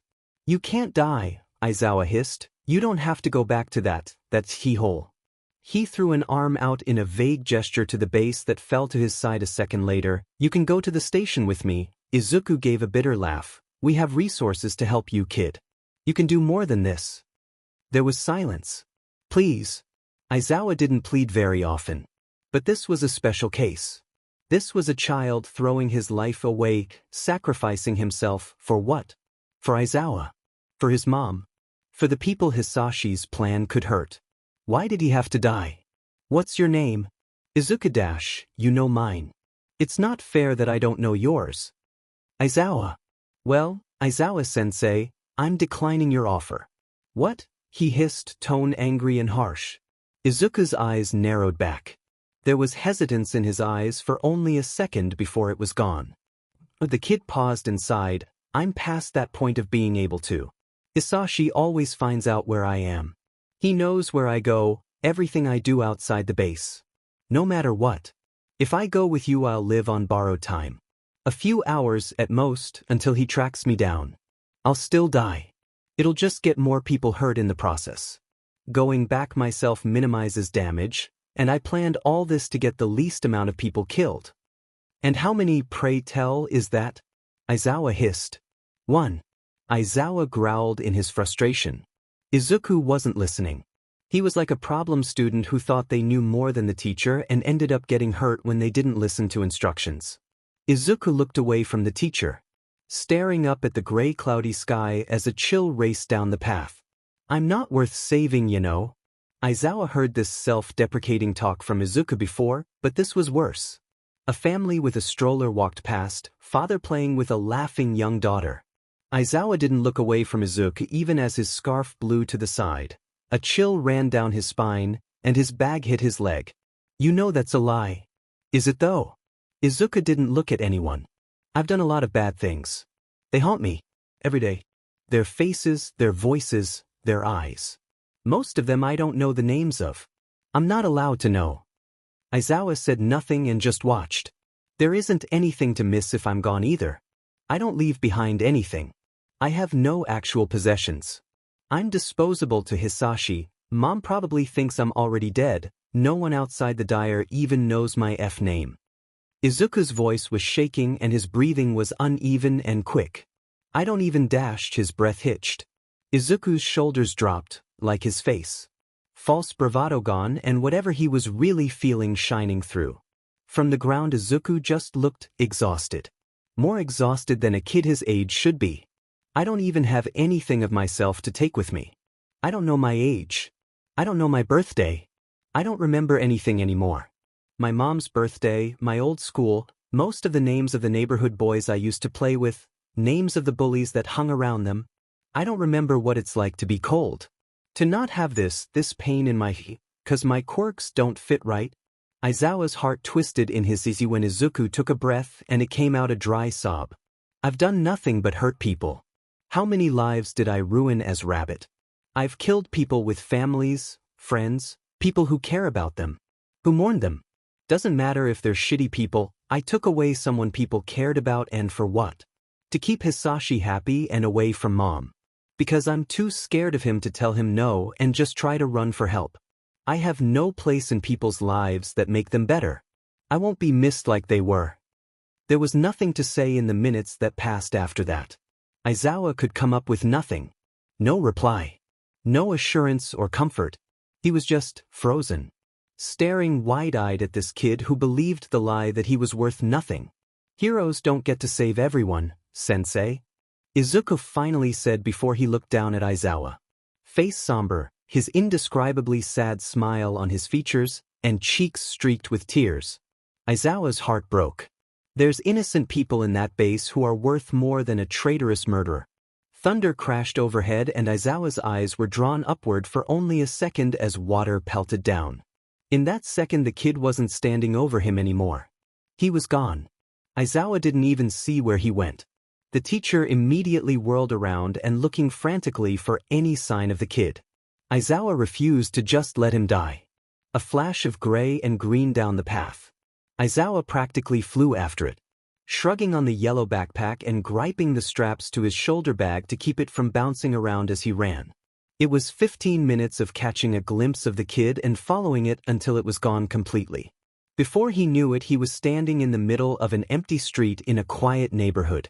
Soaked to the bone, cold as hell, and breathing heavy. Water dripped off the strands of hair not in his bun, which was on the verge of falling apart and coming undone. His fake glasses had been chucked to the side and abandoned the moment the rain covered them too much to see through. It's not like he needed them anyways. He was alone and Izuku was gone. Aizawa cursed. A long, loud string of angry words that turned into grumbles as he stalked back towards Tsukachi's station. He was going to get these goddamn plans to the detective and go after Izuku himself if he had to. Izuku was not going to die if Aizawa Shouta had any say in the matter. Get someone to Yagi's place and bring both of them here now, Tsukachi ordered as soon as Izuku's voice over the broadcasted signal admitted she was being used as blackmail. Call the local hero agencies and have them spare a few workers to go with them. Officers scrambled to follow the orders. Tsukachi sat in the office with another hero listening to the broadcast. People listening in usually switched and let it off at night to play back any recordings in the mornings. Right now was active hours. The hero on duty was frowning. And soon Aizawa was cursing. The kid had disappeared. What was this kid even thinking right now? If this was his only option, then he had to be desperate. The hero in the office clocked out and Tsukachi called Yamada as soon as he heard Aizawa's angry curses start to quiet. He was there upon the hour. Sitting in his office waiting for Eraserhead to walk in. Listening to the playback as Tsukachi shut off the broadcasting between the devices. Aizawa walked in with a look of murder and rage in his eyes. He was no worse for wear. Hair stringy with water, threatening to come out of its bun, and clothes soaking. He had a bright yellow backpack in one hand that he dropped on the nearest officer's desk he could before continuing on to Tsukachi's office. There was barely a second for a greeting as Aizawa was already in the open doorway and crossing the office. Slamming a hand on the desk strong enough to rattle the water bottle sitting on its surface. We're going after Izuku, he hissed. Tsukachi crossed his arms and leaned back in his chair. We already have a plan set up to deal with both problems, we were just waiting for locations. A raid of the bases is going to launch once this Phase 1 business is dealt with entirely. A team was sent out a while ago to get a few heroes and gather Yagi dash. What does Yagi have to do with any of this? Aizawa growled. Tsukachi was taken back slightly by the sheer tone. Yamada was slowly standing from his chair. Aizawa was understandably the most frustrated at this development. That conversation was painful to listen to, let alone see in person. Not good seeing how Aizawa looked, or remembering just how attached to the kid he was. Midoriya Inko is the kid's mother. She remarried with Toshinori a few years ago and changed her name. They should be here shortly and she will be protected, I assure you. Aizawa huffed and carted a hand through his hair. carelessly pulling it out of its feudal style with a hissed sigh. Yamada put a careful hand on his shoulder. The man jumped, turned, and accepted the hug Yamada had pulled him into. Tsukachi left the office to wait for his friend, check on the officers already scanning through the files, and give the two their moment's peace. Izuku was greeted outside the elevator when it stopped on the 4th floor. 2 men stepped inside and blocked the door. One with a hardening quirk, and the other with some kind of strength quirk if his broadened shoulders and arms had any hint. One of them pressed the button to the 5th floor, the doors closed, and they went down. The other guy half turned to Izuku and glared him down. Izuku matched with a neutral face. He knew this was his warm greeting party. Hisashi wasn't an entire idiot. The doors opened after the elevator jolted to a stop. Izuku had no time to duck out and bolt for the elevator on the other side of the complex. If he tried, he could do it. He could face Hisashi first and maybe get a good kick in before he died. He knew these halls better than anyone. His arms were seized, one by each man, and he was dragged out of the elevator. Izuku dug his heels into the ground and tried to keep them from moving forward. "Let me go," he hissed with a plume of smoke to follow. He could accept he had walked into death when he came back. But he at least wanted to walk into it himself instead of being dragged like a human trash bag. Halfway down the hall, Izuku spotted Yukio leaning on the wall, tossing a tiny black thing up and down in one hand. The tiny thing was a thin black rectangle, had what looked like prongs sticking out of one of the flat faces.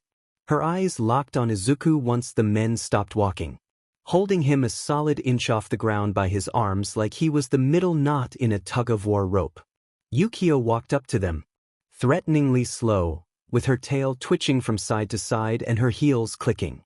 She looked more like an angry cat than she did a lizard. In a fluid motion she had tossed the box up, caught it in her palm prongs up, and jammed it into the side of Izuku's neck. He gagged and choked. Something was stabbed into his neck and he couldn't claw and remove it with his arms restrained. "You'll be the first for our contact suppressant," Yukio hissed before turning on her heel and walking off. The men following along behind her. Izuku's smoke was getting darker in color, yet less and less came with each breath. He could feel the ache in his easy subsiding, leaving his feeling cold for the first time in a long time. There was an ache in his bones without elemental stress. He was able to feel the removed weight Lightfoot caused. The change in pain level made him panic more. His smoke was all but gone in minutes. He tried to pull at the air around his fingers. Change the pressure, push anyone aside, make a breeze, anything. Nothing happened. His quirks weren't working. Of all the times he wished he was quirkless, this was the worst moment for that to come true. He had the distinct memory of going to the labs for the first time. Only instead of walking he was being forced against his will, and instead of going to the labs he was going towards his inevitable doom. Not much of a difference now that he compared the two. Yukio stopped at a cell in the back of the facility. One of the sound-proofed ones in the section of the hallway that wasn't well lit, making it harder to see through the very dim lights. The lights in the cells, however, would be brighter than the regular hallways, making it a jarring adjustment to anyone who wasn't prepared for it. There was an open door pouring out light, and that was the room Izuku was dragged into. There was a seat in the middle, bolted to the ground facing the only door. It had a back that only reached the middle of Izuku's, leaving most of his shoulders exposed. He was forced into it and strapped down. A strap at his wrists and his elbow, and 2 on his ankle and under his knee. 1 more wrapped at his waist and connected to the back of the chair, keeping him down. He wouldn't be able to move at all. In the corner by the door was a cart covered in tools. What kind? Izuku didn't know and couldn't see that well. It couldn't be good, however. He pulled uselessly at the straps, more restraints than he'd ever been in before. His arms wouldn't move an inch. He was completely immobilized. An animal in a bear trap waiting for the gun. He expected all of this, maybe on a lesser scale, and he was still panicking. One of the men, both stood behind the chair in case Izuku pulled some sort of magic and got out, hit him over the back of the head and told him to shut up. Yukio stood with her arms crossed blocking the doorway, glaring Izuku down from across the room. Izuku did his best to glare back. Hisashi walked in after a long time with a folding chair under one arm and Korra following behind. The chair was set up in front of Izuku and Hisashi took the seat. legs crossed like he was making a business deal and a hand out to silently ask for something. Korra dropped a long rectangular box covered in buttons into his hand. He moved it between his hands and said nothing as he looked the box over. He set the box in his lap after a moment and finally looked up at Izuku. A smile on his face. The type of smile that looked cheeky and inviting to anyone who didn't know who this was. The anger, disgust, and well-managed rage hidden behind it had Izuku frozen in his own terror. "Izuku, my son. How are you? I haven't seen you since this morning. How has your day gone?" When Izuku didn't answer, Hisashi continued, "Do you know why you're here?"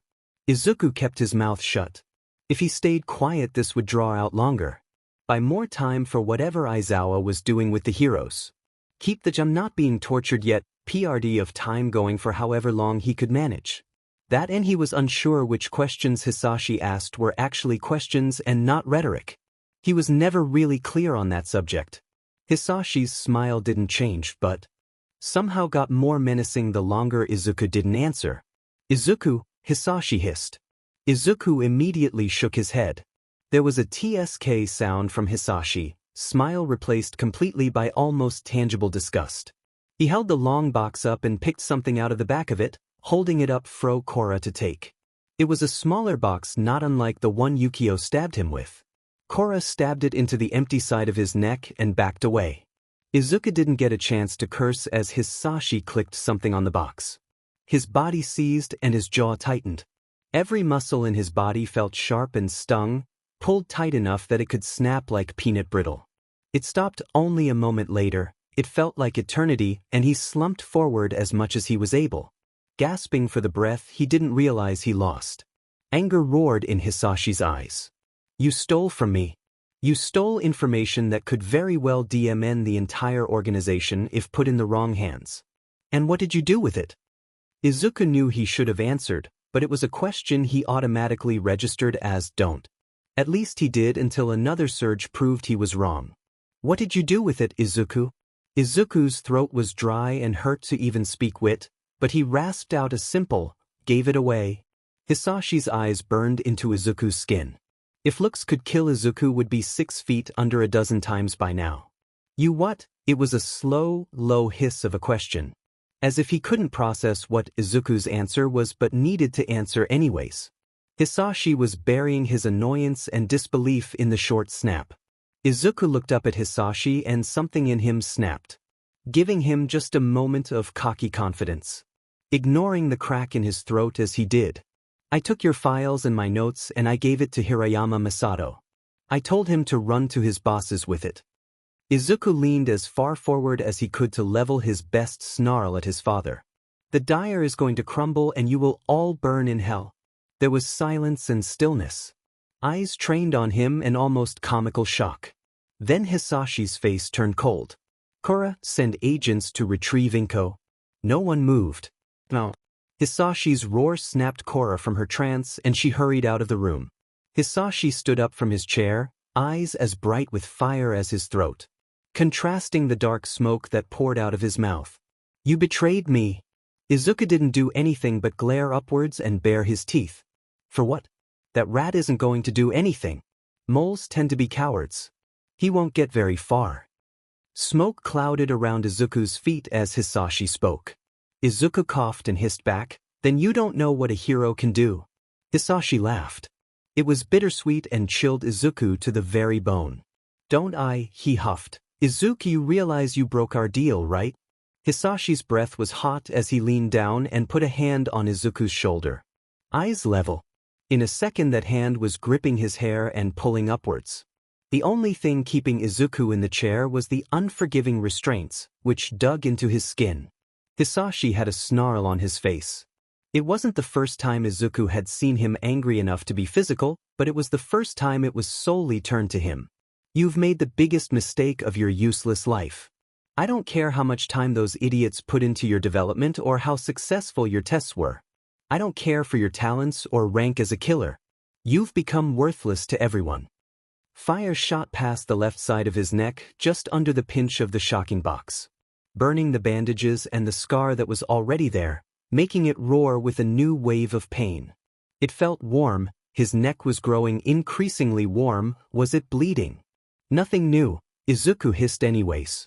Hisashi barked a laugh again and pulled Izuku's hair more, making him hiss. Here's what I'm going to do, son, Hisashi started. Standing up straight but not letting go, Yukio will keep you company while I'm going to greet your mother. And I'm going to hurt her. I will drag her in here at the very end and make you watch as I kill her. I'll make you wish you were dead once she's gone. We'll play this like every other traitor has. When it comes time for you to die, I will make you regret every single moment of your disgusting existence. Am I understood? Izuku narrowed his eyes and hissed, I'd like to see you try and hurt her, Fire bloomed over Izuku's the front of his hoodie and turtleneck on and his skin burning in their place. Hisashi let his hair go as Izuku screeched, huffing smoke. He turned on his heel and stalked out of the room, proactively slamming the electric box into Yukio's before leaving, shouting something Izuku didn't hear as he walked away from the cell in an angry rage. Yukio stared after him for a moment before looking directly at Izuku, who was breathing heavy and staring her down. A rage burned behind her eyes as she waved her hand for the two men to leave. They hurried out of the room and let the door close behind them. Yukio didn't smile. The only time Izuku had ever seen her even crack a smirk was while she was fighting, inflicting as much pain as possible until her target was dead and she moved to the next task or execution. Even her smirk was terrifying. Right now Yukio had a smile as wide as the Cheshire Cat and 3 times more scathing. Aizawa Shouta got annoyed for a lot of reasons. The cats got sick on the carpet, his students were being too loud or not listening, Nemuri was a very emotional drunk, the list goes on and on. Aizawa Shouta got angry for even less reasons. One of his students blatantly ignored him and got him or someone else hurt, some petty criminal did unspeakable things to a civilian, his parents' reactions to Hisashi and eventually Hitoshi, among other things. Aizawa Shouta felt rage in only specific circumstances that were few and very far between that he could count them on one hand. Right now he was angrier than all those times combined. Judging by Hisashi's expressions and frequent worried looks in his direction, it showed. It took everything Hisashi had to keep Aizawa from jumping at the chance to help clear Phase 1 from the city. As helpful as he would have been, he's a wreck. He's working to get Phase 1 out of the way as soon as possible to go after Izuku, and that work would end up sloppy. It wasn't good for him either. How tightly strung he was about all this. Hisashi convinced him to spend those 12 long hours in the police station so he wouldn't go back to the apartment and drag potential threats to their doorstep. No one knew if Midoriya had eyes on him. Better safe than sorry in this case. Aizawa begrudgingly had to comply. Getting a solid shower in the lockers and changing into his hero costume, brought by Hisashi. Capture scarf now comfortingly settled around his shoulders instead of the attempt at a fake at his waist. One of the heroes on guard for the Yagis even convinced Aizawa to sleep on a cot in Tsukachi's office whilst the officer was out leading the operation. All the while the Yagis sat unaware in a different office the room over, probably still wondering why exactly they were there.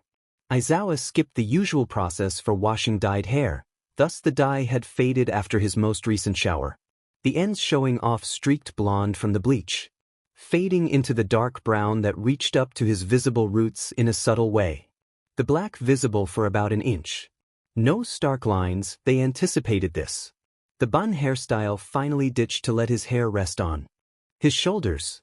Contacts finally removed to show off the tired black eyes that scanned the police station whenever he was awake, a coffee mug in one hand. Those active hours were spent thinking. He needed to know what was happening in the main base. He needed to get these raids planned. Sitting there doing nothing was putting him on edge.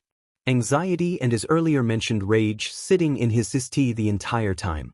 He ended up helping what few officers remained at the station and the very few heroes suited to this work, instead, deciphering the files Izuku had given him and setting up a general plan of action for the raids. Meanwhile, across 15 cities in Japan, a majority in Tokyo and the larger cities surrounding larger bases, bombs were being disarmed, warehouses emptied, gathering spots compromised, and every little detail they could manage to find of Midoriya Hisashi's plans were scrubbed clean.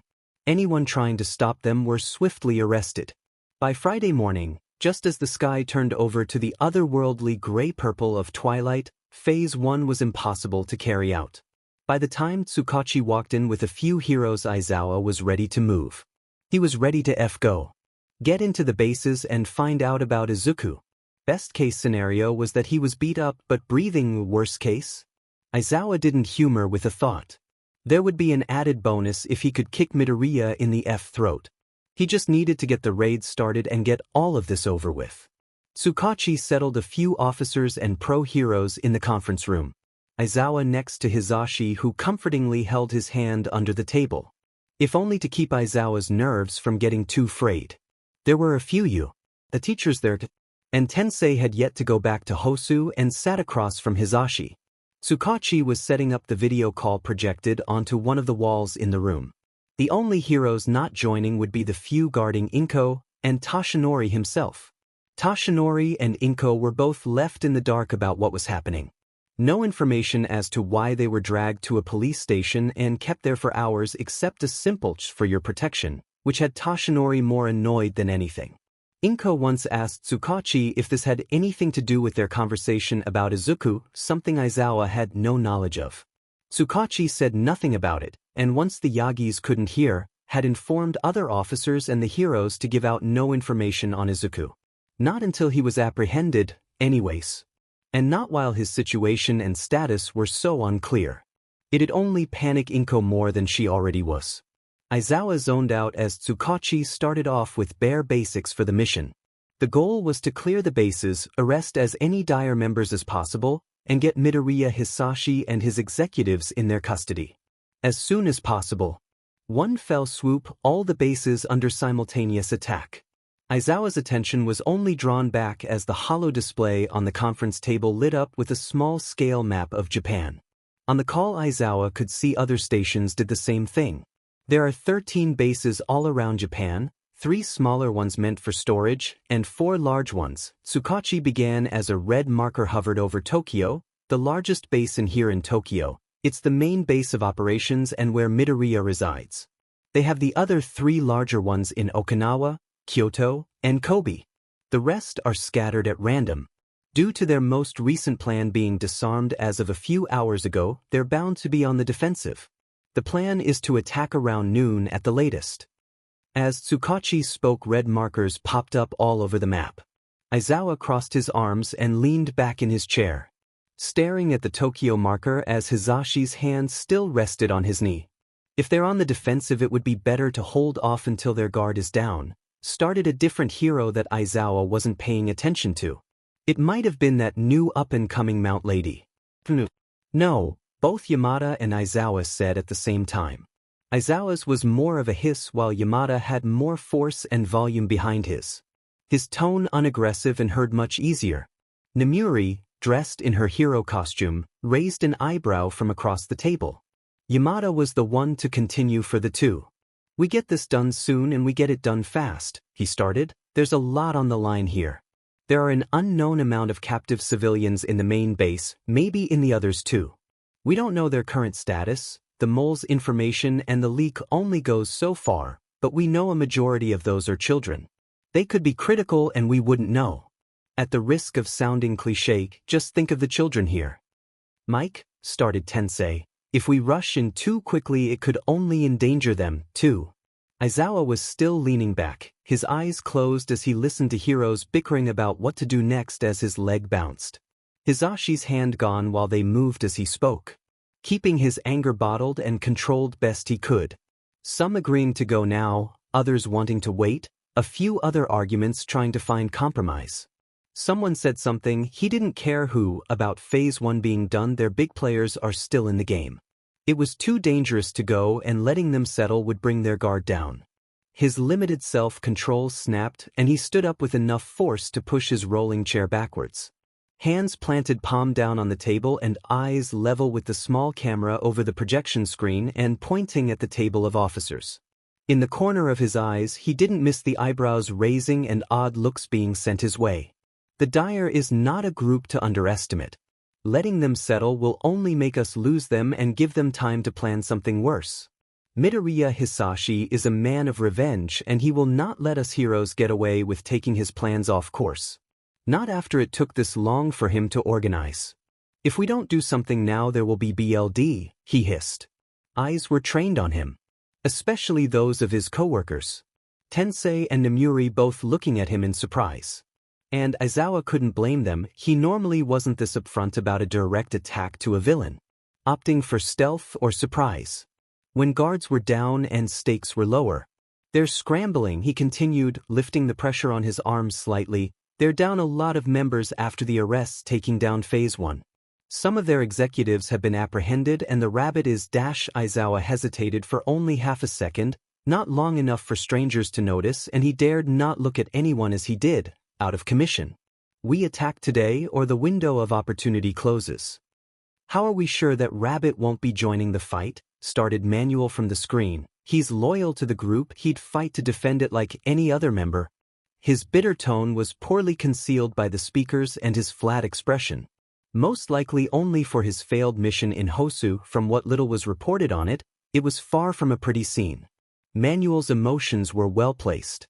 Not much Aizawa could do to stop the kid, anyways. Izuku ran on adrenaline born from a fear of Hisashi that Aizawa would never really understand. An added bonus. Rabbit's age and name were still under tight wraps. No one outside those who listened to the tapes know, and Tsukachi was going to keep it that way. Even the mole's identity was a closely guarded secret. Tsukachi motioned for Aizawa to sit down. He reluctantly pulled his chair back and sat down, arms crossed and Hisashi leaning slightly closer to him, giving him a soft look that Aizawa returned with a cold one, but not an unappreciative one. I can assure you Rabbit will not be involved in any fight. The information leak proved as much, the detective started. But Eraserhead is right. Attacking today is our best option if we have any chance of arresting Midoriya. And the groups stationed here while the rest of us were taking out Phase 1 have already started coming up with a plan of action. Officer Tamakawa. The groups were divided by how close heroes were to the bases. Plans were hatched by groups according to their skill sets and strengths. Travel was put underway after everything was divided and orders put in place, making sure everything was optimal for their areas to work best they could. Aizawa was put on the mission to the main base. The mission for that base would go as follows.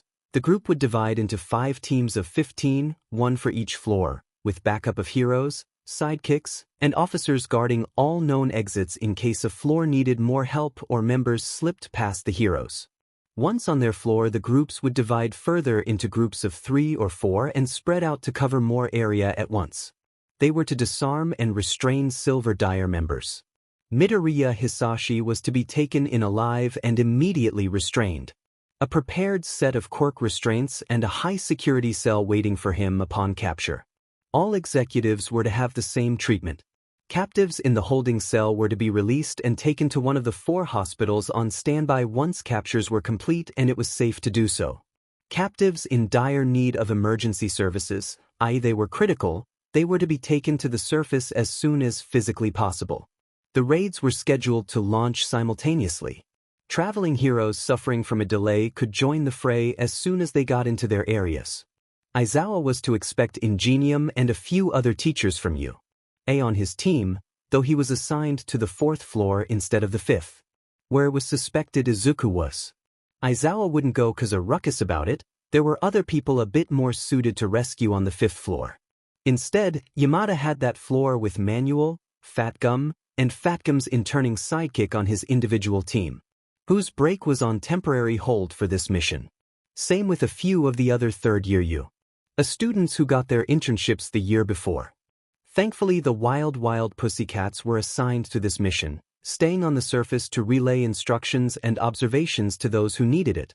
Though Ragdoll was sure to have her hands full hopping between groups of people that she could see. Her limit was 100 people, and Aizawa didn't need inside information to guess there were more than 100 people inside that base even without the heroes. Aizawa stood outside the main base as the 1st floor team went in, ready with his own team nearby. His individual team included Ingenium, Snipe, and Midnight. He was trying to keep his cool. Not to look anxious or nervous, or even upset that he'd only be a floor above and not able to know if Izuku was alive until it was all over. Aizawa would just have to put his mind into other chances, like the chance to kick Hisashi's butt himself. A hand fell on his shoulder and Aizawa whipped around to see who it belonged to. Yamada. He was in costume with his silly tall hair and headphones. Though the headphones were sitting around his shoulders and glasses pushed to sit on top of his head, giving Aizawa another comforting look. You know everything is gonna be fine, Eraser, Yamada started. Aizawa sighed, heavy and annoyed, and took his hands from his pockets to cross his arms, sending a look to the base entrance and frowning. Hey, look at me. Aizawa looked over as Yamada put his hand on Aizawa's other shoulder, effectively looking him in the face and seeing the frown the blonde wore. He'll be fine. I don't think he will, Mike. Yamada frowned, this time in worry. It's almost been a full day. They could have done anything, yeah, but the kid's strong. He's a child, Aizawa snapped back. He may be strong, but he's not invincible. How about this? Yamada started, taking his hands off Aizawa's shoulders and taking a step back, pulling his glasses on over his eyes as the second floor group left. I promise I'll find him. It'll be my priority. I'll even go tell Tsukachi that my team is focusing on him. Shouta had a look of annoyance on his face as he glanced back at the base. Or it was what Hisashi thought was annoyance. This kid had his feathers ruffled. Shouta was practically drowning in whatever mixture of anger and protective instincts ran in his head. Just like he was for Shinso when the two came across him, except Shinso wasn't actively facing torturous death.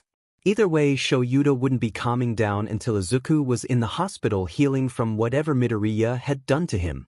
And Hisashi couldn't even try to protest that the but didn't do something. Though the implications of what had his own stomach twisting. His own optimism to keep spirits high between the two were failing the longer the kid was left there on his own. He'd find the kid though. He wanted Shouta to calm down, this kid to be safe, and Midoriya Hisashi gone. From the little Hisashi heard on the tapes during his volunteered shifts, this kid needed help. So much help. Not only from this but for everything else. The conversation recorded yesterday was even more proof of that. If Hisashi had anything to say about this bullshit wasn't going to continue. He wouldn't allow it. There was a lot of shouting, distant and echoing off the walls outside the door. There shouldn't have been shouting. There were hardly any prisoners this far back, even then he might be the only one. Were there other cell lights in the hall? He didn't think so, even then there shouldn't be noise. The cells were meant to be soundproof from the inside and outside. No one to hear you scream was literal in that sense. And people didn't just hang around on this floor either. It was Hisashi and the true executive's domain. When they weren't scattered to the other bases to keep watch. Regular members came down for meetings or to die. So why was he hearing shouting? Maybe someone left the sliding latch on the door's barred viewing window cracked open. He'd be able to hear the hallway that way. Yukio or Korra could have done it, or one of those tech team assholes he stole files from left it. The theories he was making up for the random shouting were pointless, he knew this. But it was a welcome distraction from, well, everything. Honestly, Izuku felt like genuine Izuchi, which was putting it in the most underestimated form he'd ever thought of. No, what he really felt would be better described as agony. Pure and simple. He was leaning forward, kept up only by the elter strap at his waist and his secured arms. The strain of his full weight trying to fall forward hurt his shoulders. The straps digging into his skin. He didn't have the energy to move to stop it. Head hanging limp as he stared at the floor. His head felt loud but there was no noise around him. He could barely concentrate on his simple thoughts over the drone, and it just made his head hurt worse. He probably had a concussion. Damn it, he was so out of it he could only really register the word pain and its feeling but nothing really specific. His back hurting or his hip. The difference between his neck and his wrist was a mystery. He hurt to the point that his breathing was sharp, but he didn't know why. Everywhere was an acceptable answer to how much you hurt, right? Izuku could see but he couldn't really see the floor. It was a mess of white and red, a blur. That was his BLD rate. It pooled on the ground around his bare feet cold. His shoes were gone, shirts in tatters, or they could have been gone, he wasn't paying attention to clothing anymore. Once there was another bit of shouting in the hall, he tried to look up and check his latch theory. The lights were too blinding to keep looking longer than a second. He wasn't even able to see shapes in that amount of time. Only the green and purple of them behind his eyes. There was blood crusted over his right eye. They probably got a good hit in somewhere over it. That couldn't help his sight at all. Everything blurred under the lights, so much that it strained what he could look at had he been in better shape. Izuku couldn't see where the floor ended and the walls begun. Did the floors have lines between tiles, or was it one solid floor? He just couldn't see it. It was right there, but he couldn't see. He tried to make sense of the room he was in, tried to distract himself from the blood and the word pain and everything he was about to face, but it was so strong. It shouldn't be strong to look at a wall. God, he hated Hisashi's stupid design aesthetic. Despite the ache in his CC that appeared, who knows how long ago, he didn't have the effort to even try it. It was only a fraction of what it should have been. Whatever suppressant Yukio put in his system was wearing off, however slowly. Not that it mattered much at this point. If his estimate was right, they'd come in and kill him at any moment. He had a day, someone mentioned it at some point. 24 hours to live, maybe even shorter. Hisashi did come storming in, spewing fire once he found out Inko wasn't within arm's grasp. When he couldn't kill her, if he really wanted to, it meant keeping Izuku alive longer. That deadline had to be approaching soon. But who really knew time? It didn't exist in this endless white cube of a prison cell he'd been thrown into. Just like days and weeks and years turned into one solid existence once the sky was taken out of the equation. The feeling of timelessness wasn't unfamiliar to Izuku. Hisashi had controlled his idea of time since he was a kid, with little control regained once he knew how his quirks worked. Even then they weren't being kind with it. But this level of not knowing was one he didn't expect to feel again.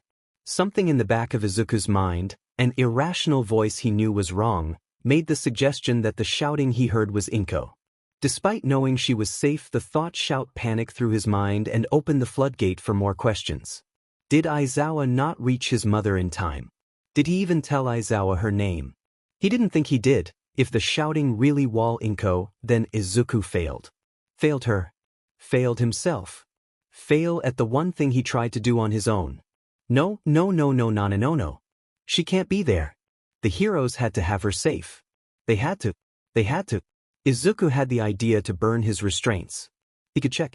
He could make sure that the noise wasn't her. He refused to die with her. She can't die underground like he would. She can't die in a too bright room in an underground base. But even shifting his shoulders to try and sit up disturbed whatever was done to him. He had no other choice than to return to staying limp and hunched forward. Everything hurt at his efforts. The burns on his neck, the cuts running up and down his injured arm, now thinly bleeding again after the dried blood shifted.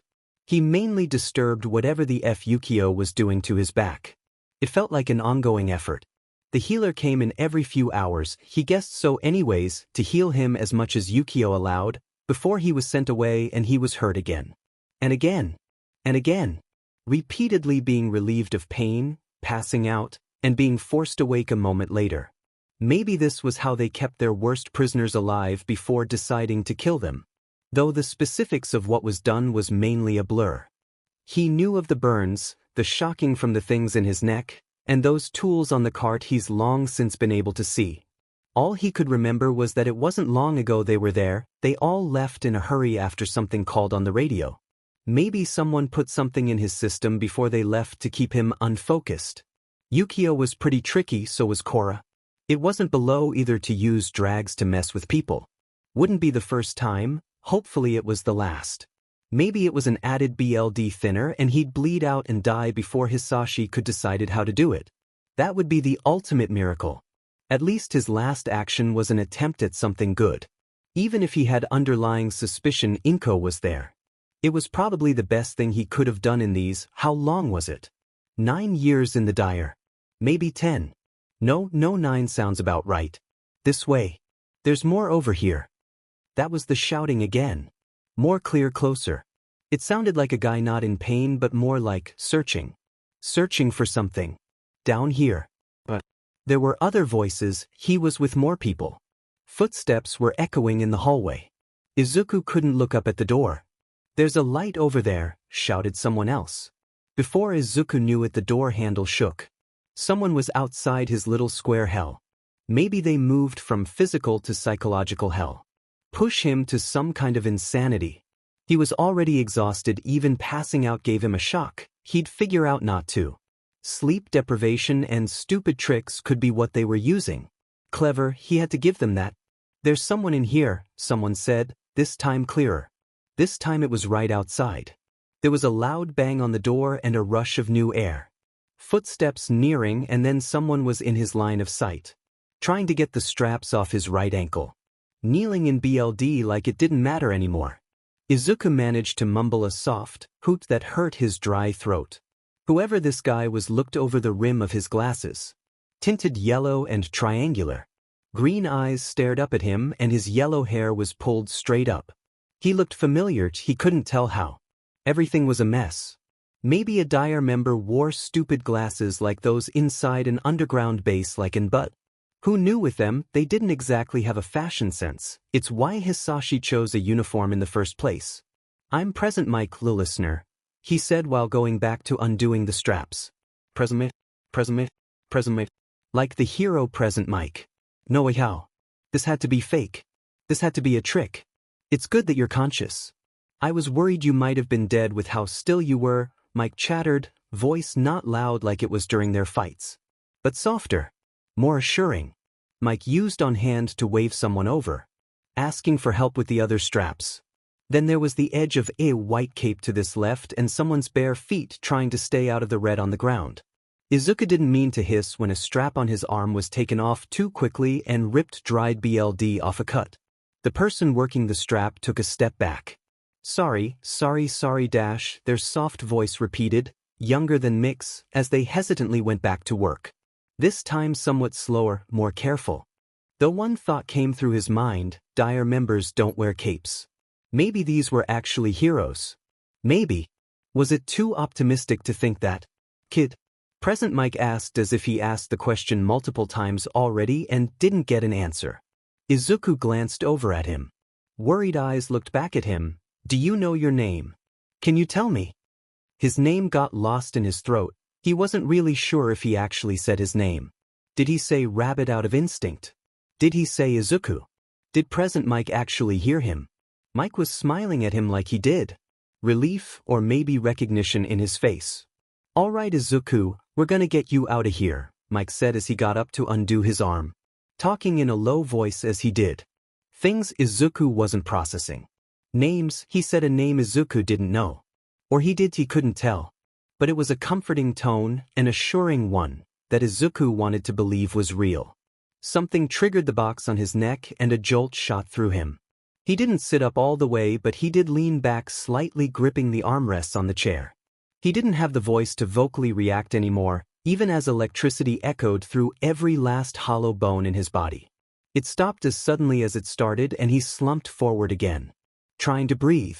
Trying to think. Staring at his knees with wide eyes as if what remained of his genes had missing thoughts and air woven into the fabric.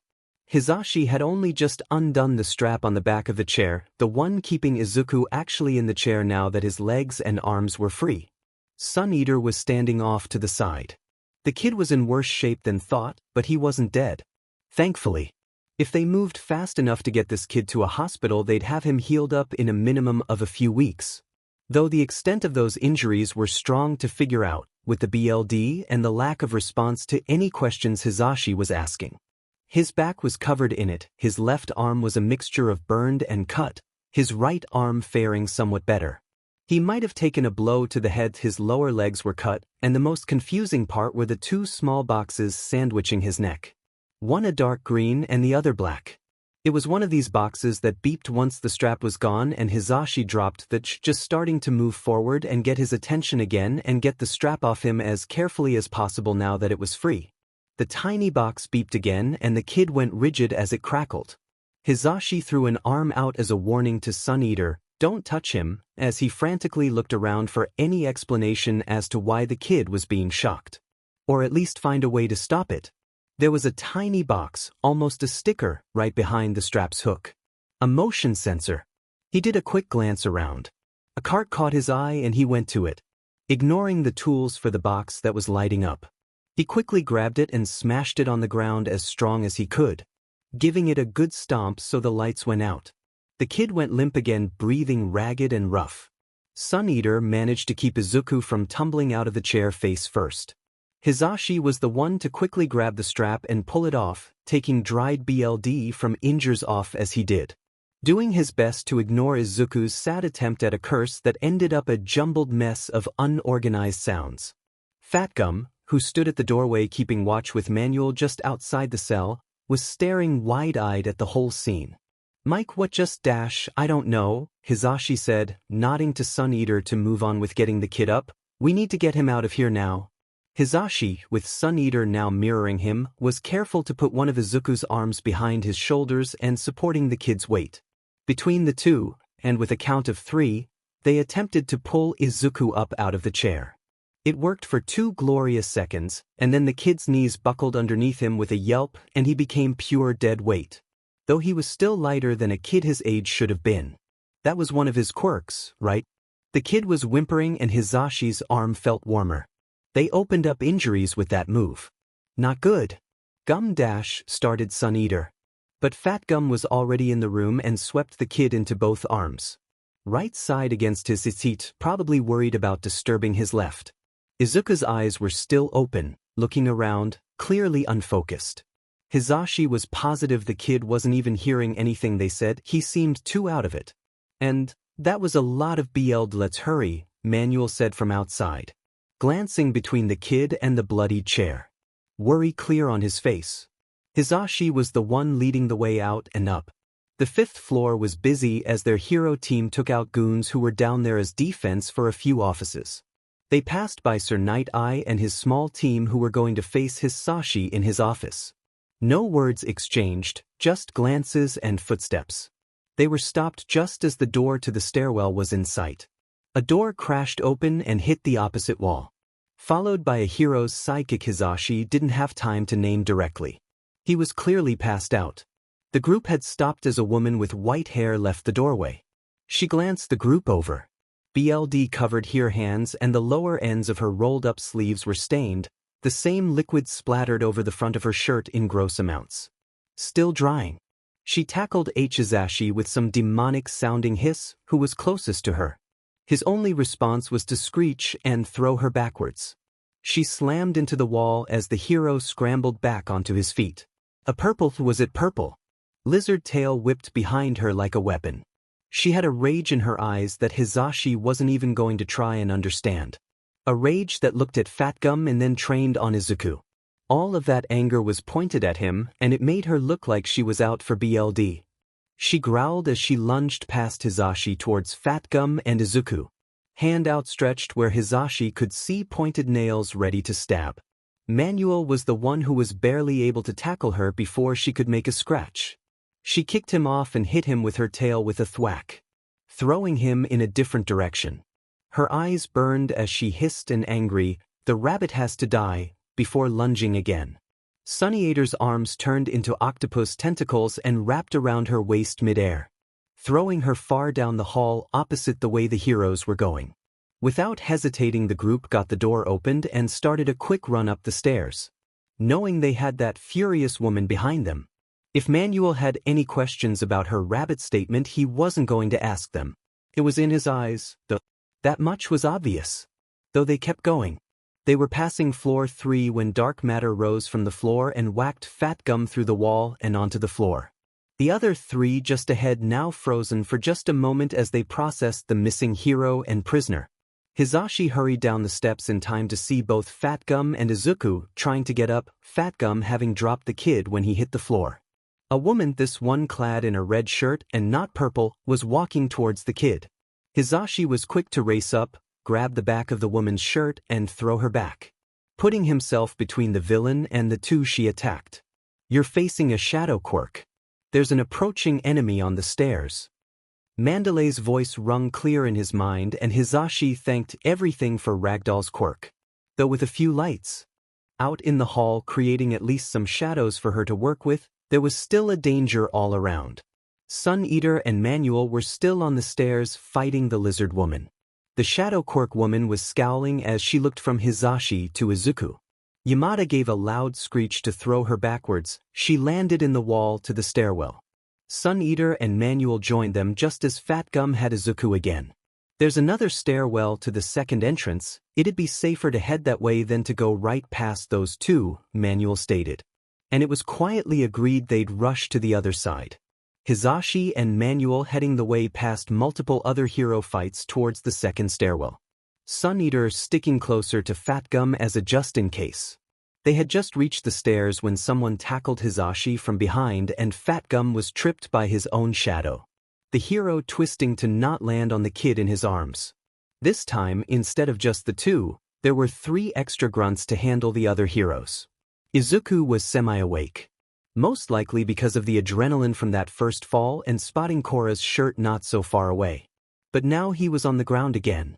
Left side screaming at him. There was fighting all around him as he tried to roll and get up. Do something. He didn't notice anyone had walked up until his hair was grabbed and he was looking up at the blurred red and silver of Korra's uniform. Stark dark colored against the bright lights of was it the hallway? It might have been. He did his best to at least try and grab the hand that was holding him up, which didn't really work. Hisashi had that familiar ache, he had very little energy to try using it. Korra was holding something, a knife, up to his neck. Saying something that was impossible to hear over the noise in his head and the fighting all around him. As she spoke he tried to lift his arm, his right. Weakly holding it up like a gun and pointed at her. Korra had laughed. Her laugh was an annoyingly high pitch and said something before she was gone and Izuku was pushed backwards. Without a brace it was normal for the recoil to throw him. That's how it was before he learned to control output. He landed on the ground and rolled onto his side. Everything screaming. Then he was picked up again, the same warm arms and the blurry yellow jacket. He didn't really fight it then.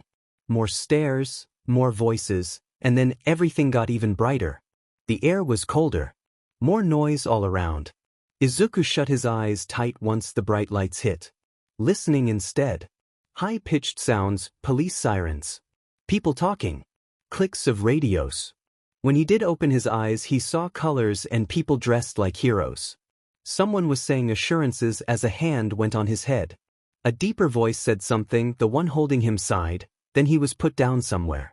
Izuku could make out the yellow jacket and that guy with the yellow hair, standing next to blue and a figure in white. He saw red on their outfits that he was sure wasn't there before. Talking to other people he couldn't recognize. He could see people in medical masks looking at him. Talking. He could see those heroes talking to one of the masked people and glanced back at him as he felt straps, restraints. Izuku's hand opened and closed as he tried to grab a sleeve, a hand, anything. His mind made the connection to the tech team. He didn't trust these people. They looked like the tech team. If he was going to die it wasn't going to be around those assholes. Then someone had his hand. Izuku could see blonde and green and assurances. That person was talking to people in the masks. Then there were slamming doors and the world moved. That guy still talking, Izuku staring at him as people were moving around. Something went over his mouth and instead of fighting it he watched as the world went dark. Most of the 4th floor was cleared within the better part of an hour. The more braggy of the remaining members claimed that the remaining uncaught members evacuated to the other bases. Only to be swiftly cut down a peg when the hero they fought admitted all the bases were under attack. All in all it was dealt with rather quickly. Aizawa wasn't focused on that though.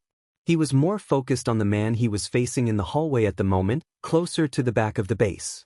Caught trying to escape to the back stairwell. Standing half-turned in the middle of the hallway, holding a briefcase in one hand and simply staring Aizawa down. Aizawa hadn't seen Hisashi in person before, not even in image really, but it wasn't strong to see the resemblance to Izuku and make the connection. The mess of dark hair that was much tamer than Izuku's was. Sharply dressed in a dark gray suit, complete with light green shirt and a jacket over the vest. The drying red on the ends of his sleeves weren't a good sign for whoever had encountered him before this. Even from where he stood 3 yards away Aizawa could feel the intensity this man carried in every step, in the way he stood as he stared the hero down. The intimidation he possessed was incredible. Looking at the coward of a boss and of a father, Some part of Aizawa was questioning how exactly Izuku could be related to this. "You must be Hirayama," Hisashi said right as Tensei's shouting of a special move echoed, followed by a loud crash.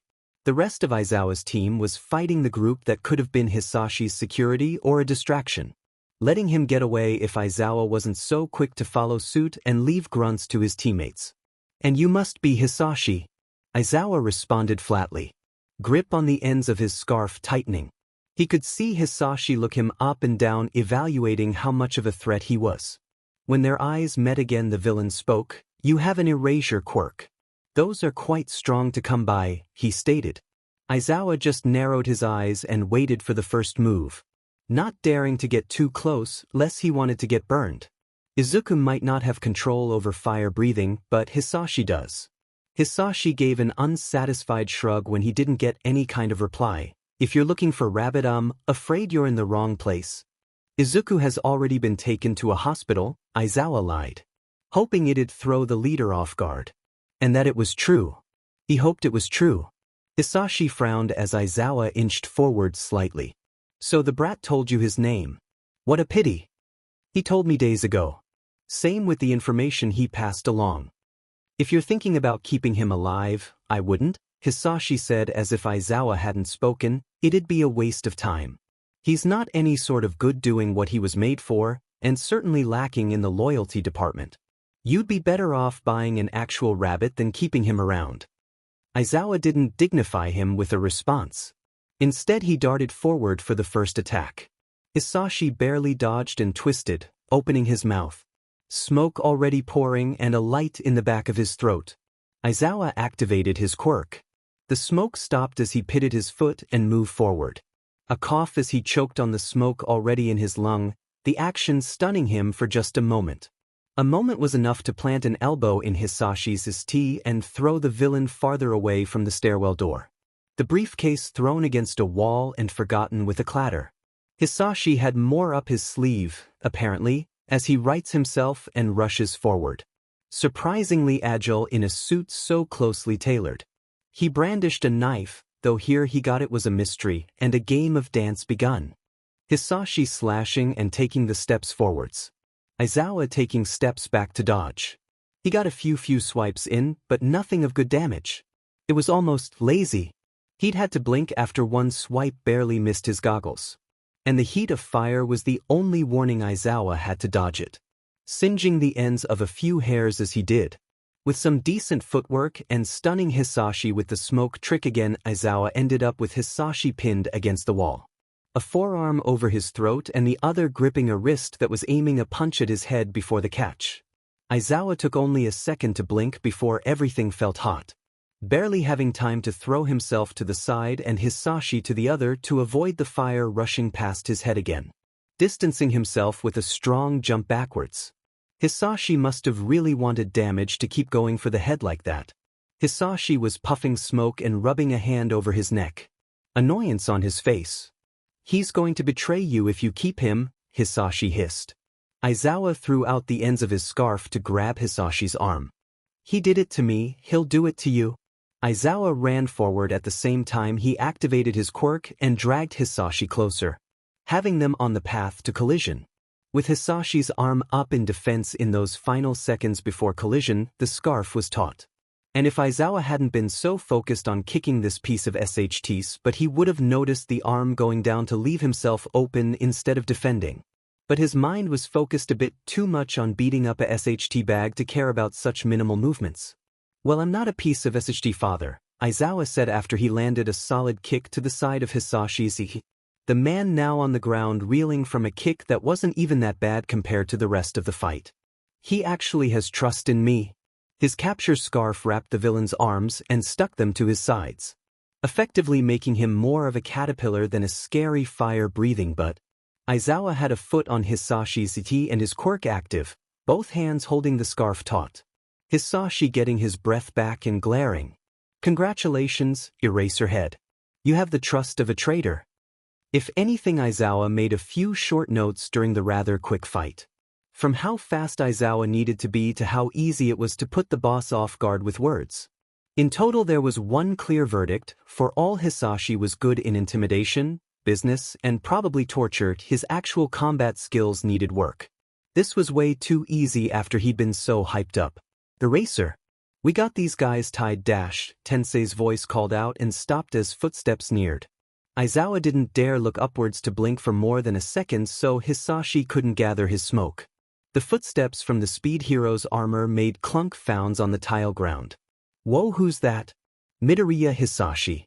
Aizawa hissed with more malice than he meant. Hisashi had his air back and could do nothing more than glare at the heroes with his arms pinned and fire unusable.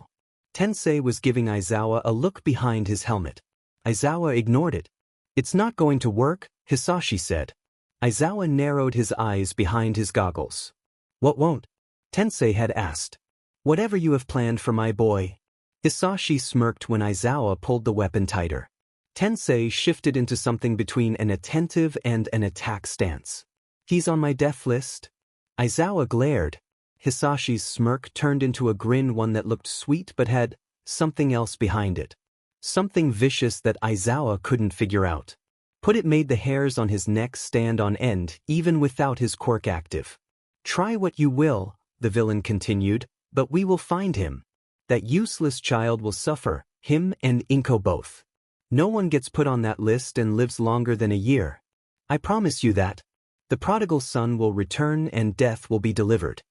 "That's enough," Tensei ordered. "Eraser, let's walk him out." As Aizawa and Tensei both pulled Hisashi to his feet, and as Tensei picked up the briefcase the villain was carrying earlier, Hisashi was smiling to himself. Satisfied to some degree. Even as the other heroes in Aizawa's team reunited. The villain boss presence had remaining members crawling from woodwork to see their boss freed.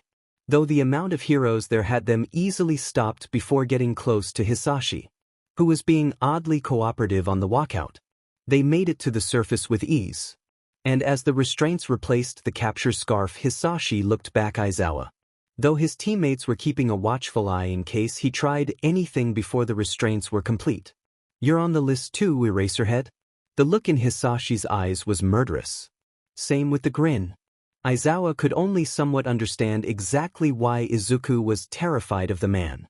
Aizawa frowned as the mouth restraint went on with a click and Hisashi was put in the back of a police truck and taken away. The threat was another thing. Tensei just put a hand on his shoulder and shrugged, saying something dismissive about empty words. Most, if not all, of the main dire base was cleared by now. A few stragglers being handled and a few giving up once word that Hisashi was in custody was circulated. Though the true arrest count couldn't really be determined yet.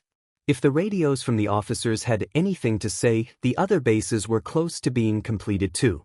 Heroes were bringing more members to the cruisers and trucks waiting. All that was left for Aizawa to do was find Yamada and his team. Aizawa could see Fat Gum through the crowd of villains, heroes, cops, and the recently freed people being taken out of the base and towards emergency services, more of which were arriving en masse to the blocked-off section of road.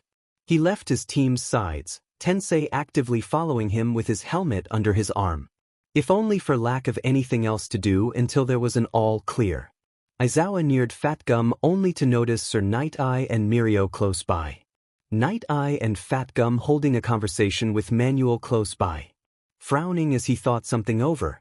Togata talking animatedly with Amajiki.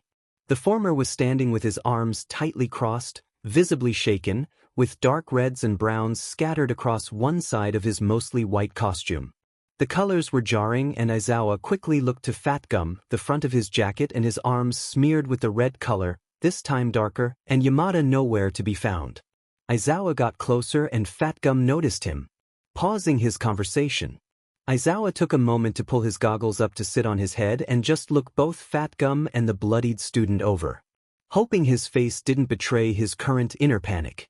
With a hesitance he didn't normally display, Aizawa asked, "Izuku, the kid was alive when we found him?" Fat Gum cut in, barely responsive. "Lost a lot of Fat Gum vaguely gestured to his jacket, carried him. Took us a little under 10 minutes to get him out and to the ambulance. They had me confirm if he would live or not. And I assure you he will," Night Eye interjected with an uncaring and flat voice. Though there was a distant look on his face akin to knowing a bad outcome was avoided. Relief and tension. Tensei looked around. Wasn't Mike on your team? Where he left with the child in an ambulance, Night Eye stated. He glanced at Togata and Amajiki before looking back at Tensei and Aizawa. The child was panicking about the EMTs and decided to go along to keep him calm. He kept talking. About tech, Amajiki said quietly. Aizawa nodded at him and sighed, crossing his arms. None of you are hurt, right? Tensei asked the students. Both agreed that they were in good shape considering. Manuel frowned at Aizawa. Do you know the kid? You called him by name, he asked. Aizawa shrugged and glanced down the road the ambulance would have gone. Yeah, Aizawa stated. Tensei raised his eyebrows. Aizawa ignored his friend. He's the one who leaked information to the mole yesterday. The raised eyebrows and glances in the ambulance's direction weren't as subtle as the others might have wanted. But the tension in the air grew. Fat Gum looked Aizawa over and, in attempt to make the mood lighter, smirked as said, You know, Eraser, brown isn't your color. Aizawa immediately frowned as Tensei started to laugh. Shut it. Izuku woke up warm. Which wasn't strange considering his quirk's effects on his body, but this was a different warm. He was laying on his back on something soft. A weight over him from the stomach down. Soft whirring and beeping sounds to his left. He slowly opened his eyes to be greeted with ceiling. It wasn't one solid curved mass of his room or the flat ceiling of the cells. They looked like tiles, flecked with gray and black to break up the solid color. If he kicked one it would probably make a hole he could climb through. Somewhat strong to see what with the lack of lights. There were an assortment of lights on the ceiling, reflecting on the far right side of his vision. They weren't coming from in here, that much was for sure. Though he didn't have the energy to check where exactly this light came from. Actually, he didn't have the energy to move at all, if he was honest. To add to that, he wasn't sure what was going on anyways. Deciding to focus on trying to figure out why he was laying down and not still in that chair waiting for death. Unless he was already dead. If he was dead, this was a shitty hell. Izuku tried to move and get up, sit up at the least. Instead his body screamed in protest. Aches everywhere, mainly his arms. Nope, that was definitely real pain. He was alive, wait, alive. How the F? Izuku hissed a curse and felt smoke plume and settle in front of his nose and mouth. That was when he noticed that there was something over his face. The beeping noise to his right got louder as something kin to panic set into his system. He should be in that chair, not wherever he was, with a strange thing over his F face. What happened between then and now? Where was he? Where was he? Then he was sitting up on his own, clawing with bandaged hands and managing to get that thing off his face. Seeing the smoke lift upwards as he coughed. Breathing heavy as he looked around with a hand near his throat. A hospital room. He was in a hospital room. To his right was a window where the lights came from, much too high to jump and make an escape from. That ceiling tile was still an idea. There was a pale green blanket on his lap. His arms, mostly his left, were covered in bandages. He could feel some on his neck too. And 4 was tucked under one of the bandages into his left arm. 3 tubes connected into the one needle leading to the stand holding the medications. The loud noises was the heart monitor. Very slowly Izuku managed to convince himself to calm down before he set off a smoke alarm. The smoke stopped and he looked around again even if it was dark. There was an electronic clock on the wall ahead, situated in the far right closer to the window. It read 3:36 in bright red numbers. It had to be early morning if it was still dark. The curtains to the window were partially drawn and hanging in a bundle closer to the clock. To his left the wall was glass. The sliding door open. All of it was hidden by a curtain which also hung over the doorway, leaving a foot between the floor and the end of the cloth. Only a crack opened by the door to make it easier to get inside. He couldn't hear anyone beyond it. The walls were off-white from what little he could see. There was a small TV in the top corner facing the bed, currently off. On the wall bottom level with the foot of his bed was a framed board. It had a contact list written in temporary marker on the glass, including names, contact numbers, and a care list he couldn't read very well in the poor light. On his lap was the breathing mask he all but tore off his face. He squinted at it as the beeping noise quieted somewhat. No longer extremely frantic. It wasn't as slow as before, but it wasn't racing. He glanced at the small dull orange lights sitting over the buttons on his bed. Finding one that looked like a light bulb and pressing it. A light flicked on from a fixture over the bed, making the room not bright, but easier to see in. He could more clearly see the machinery and the words on the board. That was when the curtain by the door quickly drew back and Izuku made eye contact with the person standing there. Someone, a kind-faced woman, stood in scrubs decorated with mini All Mights. Hair thrown into a messy bun, and looking at him with a mixture of relief and surprise as she slightly leaned on the door frame.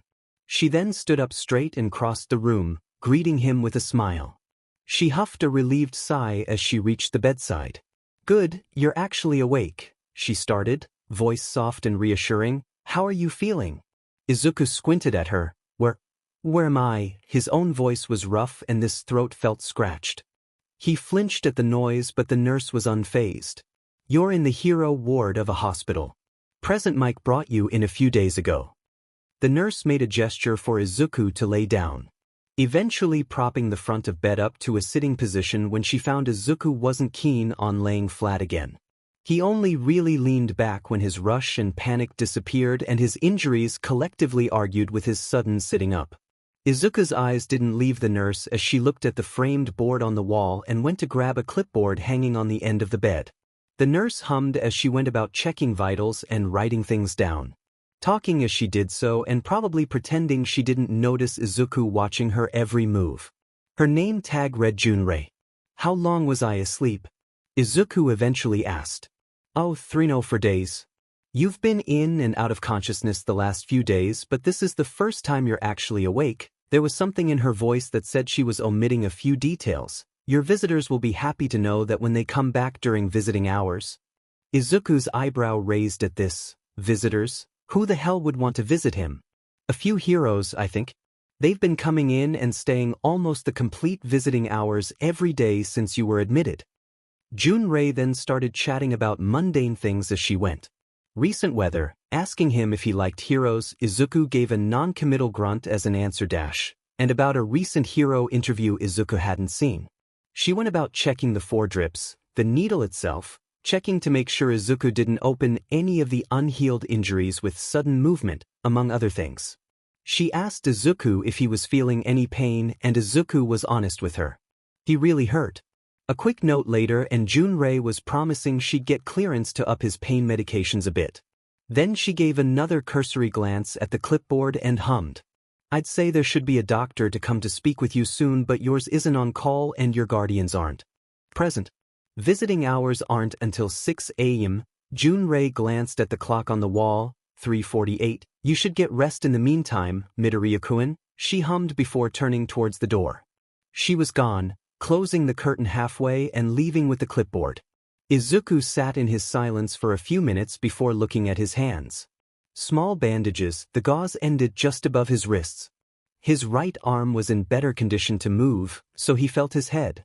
A bandage was wrapped around it too. And just by glancing down the hospital gown at his CT, he could see extensive bandages around his torso and left shoulder. Izuku decided he couldn't do anything stuck in the bed like this, and getting up was probably a stupid idea, too. So he let his shoulders relax and stared up at the ceiling, at the lights from the city outside on the roof over the window, listening to the very faint sounds of the hospital in the background and the rhythmic beeping of his heartbeat on the monitor. He blinked and the sun was up. Not all the way up, it was just about dawn. The clock read 5:45 a.m. He must have passed out. He didn't hurt as much as he should, pain medications kicking in. He was still propped up. He had to admit he felt better not being flat on his back. Not here anyways. While he was unsure what the F exactly went down between the times he was in the chair, accepting death, and suddenly waking up in a hospital, alive. It was honestly weird. The fallout was a messy place to be lost in. There were many sides to it, yes. And the worst place in that mix was the dead center. And that was where Aizawa was at the moment. It was a place he desperately wanted to not be. Tensei had everything explained to him. The mole, the rabbit, whatever Tsukachi was able to tell him, it was said. It was tedious almost, and somewhat strange to see a longtime friend of his look so angry with him afterwards. And the lecture Aizawa got was just as scathing as his eyes. but not worse than watching the hero storm out and hearing the door slam behind him.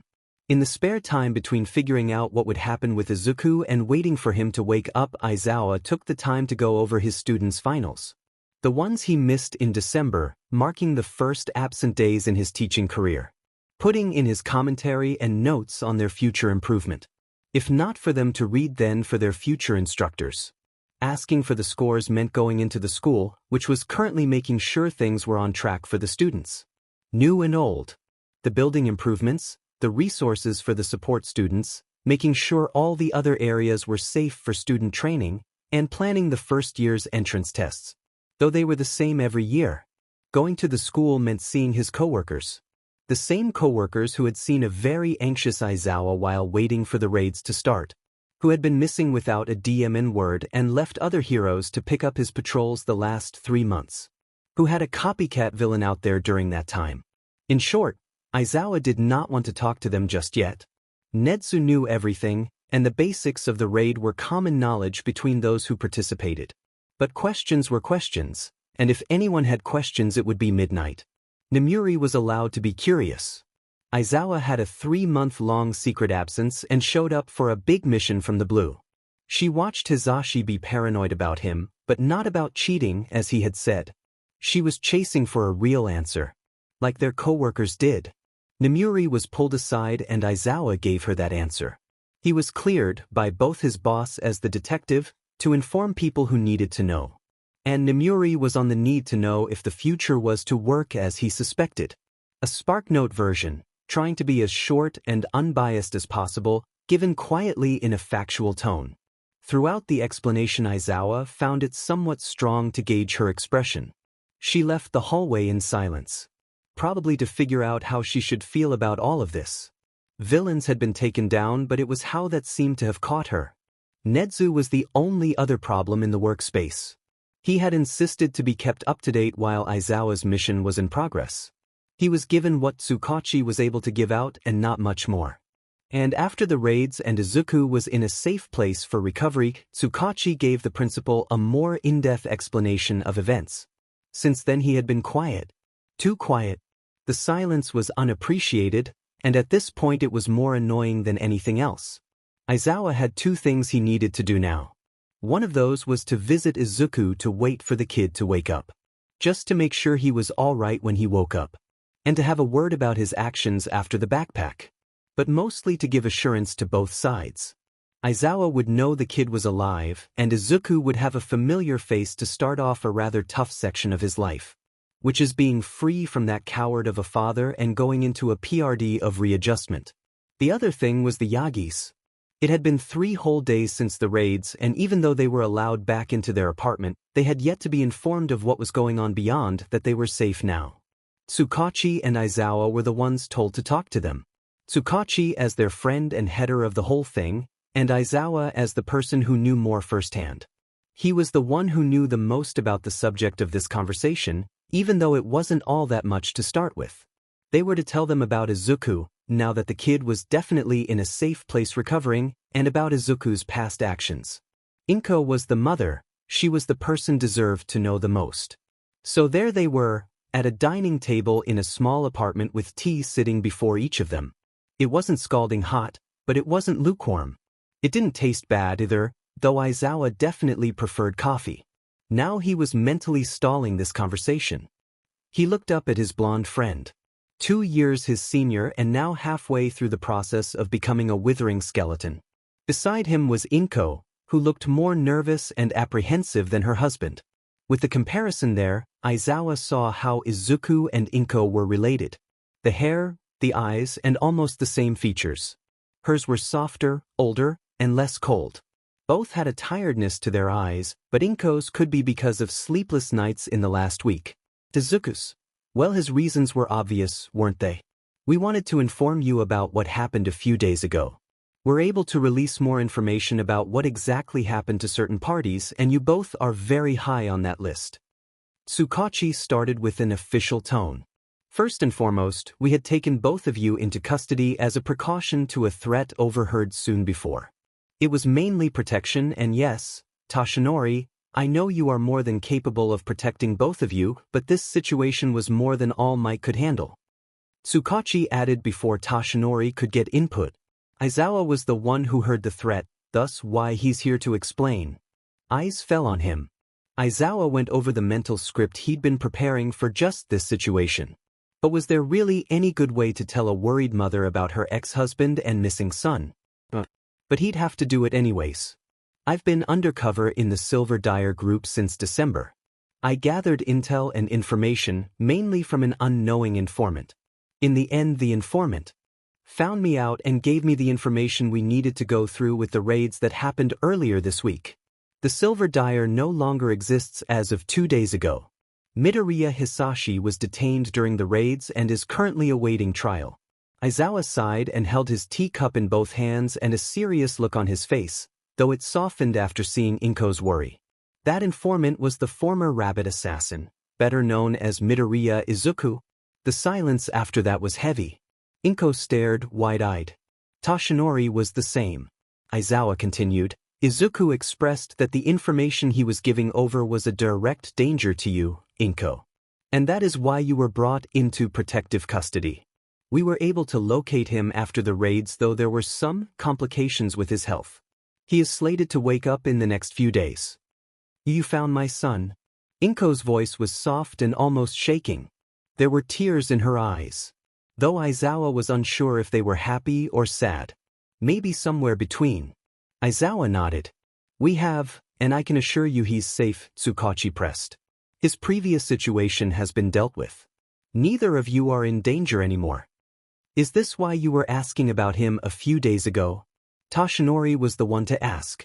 When I asked about him, he had only just released his name. We had done extensive searches on it that led us to you both. We only wanted information on him and why he has no trace of any official records after 6. This was only a few hours before he actually handed the larger information to Aizawa. We do have a few conflicting statements that we would like to clear up. Right? Inko palmed water away from her eyes and took a deep breath, holding her teacup in both hands. After a moment she said, in a more stable voice, right? Well, first there's no actual record of custody ever belonging to Hisashi after the divorce. There are digital documents, but for legality reasons, paper copies are completed first and then put into the system. Adding to this, the process is not a simple one to go through. So these papers are forgeries and therefore invalid. From past schooling, I understand you have knowledge of legal systems and court of law in Japan. So why did you say Hisashi had custody? Inko's eyebrows furrowed. Guilt sat in them, along with her mixture of joy, hopefulness, and sadness. It was the easiest way to keep people from asking questions. I didn't know he faked papers though. Questions about? Tsukachi pressed. Izuku's sudden disappearance?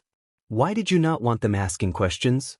From what I know, Hisashi has been part of that group since before we were even married. I found out by accident after Izuku had been born and he turned violent. Once I knew I had Mitsuki help with a divorce and a restraining order. All I wanted was a safe and normal life for my son. Inko let go of her tea and rolled up the sleeve of her cardigan, showing the ancient burn that wrapped around the inside of her forearm and crawled upwards, hidden by the rest of her sleeve. It wasn't major, but it wasn't a simple injury either. When Hisashi took Izuku, he made countless threats. To my life, to the lives of those I knew, and to Izuku's. She rolled the sleeve down and brushed her fingers together. To keep those I care about alive, he said I shouldn't report any of this to authorities. To lie. And as much as I disliked it, I followed that. I've seen Silver Dyer members around here since Izuku was taken. Hisashi isn't one for empty threats. Aizawa was quiet. So Hisashi threatened both sides. A child held his mother's life and the mother held her child's. Assuming Izuku wasn't told about this, Hisashi stuck both of them in corners to play a balancing game. Who F up and killed them both first? BSRD really was shitty. Hisashi's threats don't hold anymore. He has zero power where he is, Aizawa assured. What about Izuku? Toshinori asked after glancing at Inko. What about him? What are you going to do with him? I mean no offense when I say that he's a child, but he's also an assassin. The rabbit. His criminal record isn't the cleanest. What's going to happen to him? There was a restraint in the hero's eyes. Inko put a hand on his arm with a sort of understanding in her face. Tsukachi and Aizawa glanced at each other. The detective took his chance to pipe in. There is plenty of evidence to support Izuku during this. He is classified as dangerous, this is correct. But he is still a child. And I've been coordinating with Principal Nedzu on a plan of action that doesn't involve jail time. Given a few days' time, I can give you more details on what will be happening should Izuku accept it. Aizawa raised an eyebrow at the officer. Coordinating with Nedzu. About what? Aizawa's watch beeped. Time for him to go. He stood up. I'm afraid I have to leave. Thank you for the tea. Inko smiled and thanked him for his hand in all this, walked him to the door, and then he was gone. It was already noon, and if he was going to patrol tonight, he needed to log what was essentially nap time at the house. Now the matter of him actually taking that nap was up in the air. Aizawa walked into the hospital like he had every morning for the last few days. 10 minutes after 6 a.m. Walking the hallways to the discreet and unofficial hero ward had become a vague form of memory. It was more of a less intense ICU. Heroes not in critical but not entirely cleared sat to recover in a sort of medical limbo. Izuku was moved here since he became stable, but any problems still had nurses running. Those problems being the few times Izuku had woken up. Not fully conscious and completely unaware of his surroundings, prompting him to panic. Speaking in soft, but quick words about Inko or Hisashi being angry. Which usually led to Aizawa trying to calm him down while stopping the kid's quirk or a nurse administering a temporary sedative. It was at the point the smoke detectors were disabled in his room so the smoke wouldn't set off sprinklers in the entire ward. Like he had almost 3 times before. Routine was the nurses moving around or patients being discharged. The occasional hero that Aizawa knew would greet him before he kept walking on. Routine was the nurse Junrei overlooking a clipboard set on a counter. The only thing off about Routine was the smile she gave him, brighter. Eraserhead, Junrei said while twisting her wrist to look at her watch. Good to see you're on time. Aizawa nodded and moved to walk past her to Izuku's room. Planning to find the plastic seat and wait for an hour before having to leave again. Oh, right, I'd announce your presence before going in. Midoriya-kun has been on edge since he woke up. Aizawa paused and half turned on his heel to look at the nurse. Eyebrows raised. Woke up. Around 3:30 this morning. He went back to sleep and woke up about half an hour ago. Aizawa didn't stay to hear what she said after that because he was already making the turn to head towards the room. He stopped only when he stood in the doorway to see the kid's bed propped up and him staring out the window to the buildings beyond. Relief flooded Aizawa's system. Izuku's eyes were on him not even a second after Aizawa appeared in the doorway. Surprised at first, but it was obvious he was somewhat relieved. Wordlessly, Aizawa crosses the room and sits in a plastic chair between the window and the bed. The same chair he'd taken claim of since visitation was allowed. The hero sighed and rolled his shoulders briefly. Arms crossed over his knee and leaning back. Silence sat between the two. It wasn't tense but it wasn't light. Aizawa counted 5 minutes before Izuku broke that silence with a quiet, "Where's my mom?" Aizawa looked at the kid again. Bandaged to hell and back and probably on a SHT ton of medications to treat whatever the F those bastards did to him. A tired look in his eyes that by now wasn't unfamiliar. This time coupled with worry. Hands fidgeting in his lap, with his right moving more than his left. She's safe. Like promised. Izuku took a moment to process. When he did, relief was visible on his face as his shoulders relaxed somewhat. The door caught his eyes again. Beyond the half-curtained door were the mundane sounds of everyday life. Among the noise, a woman's high heels clicked on the linoleum in the distant end of the hallway.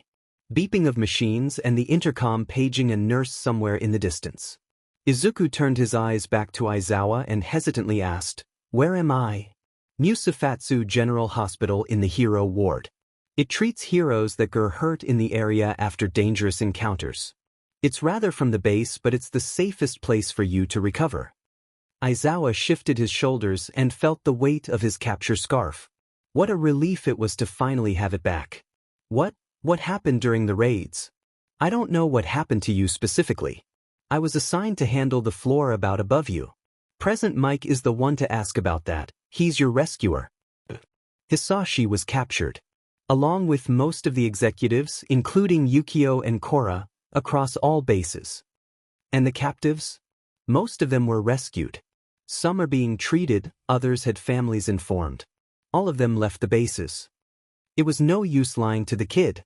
Most of the captives in the holding block, as Izuku had called it, were in various states of malnourishment, dehydration, or injury.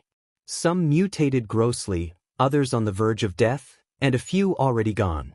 Judging by the knowing look that passed over the kid's face, Aizawa didn't need to say any of that out loud.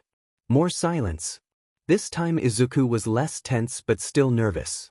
He was expecting something but Aizawa didn't know what it was.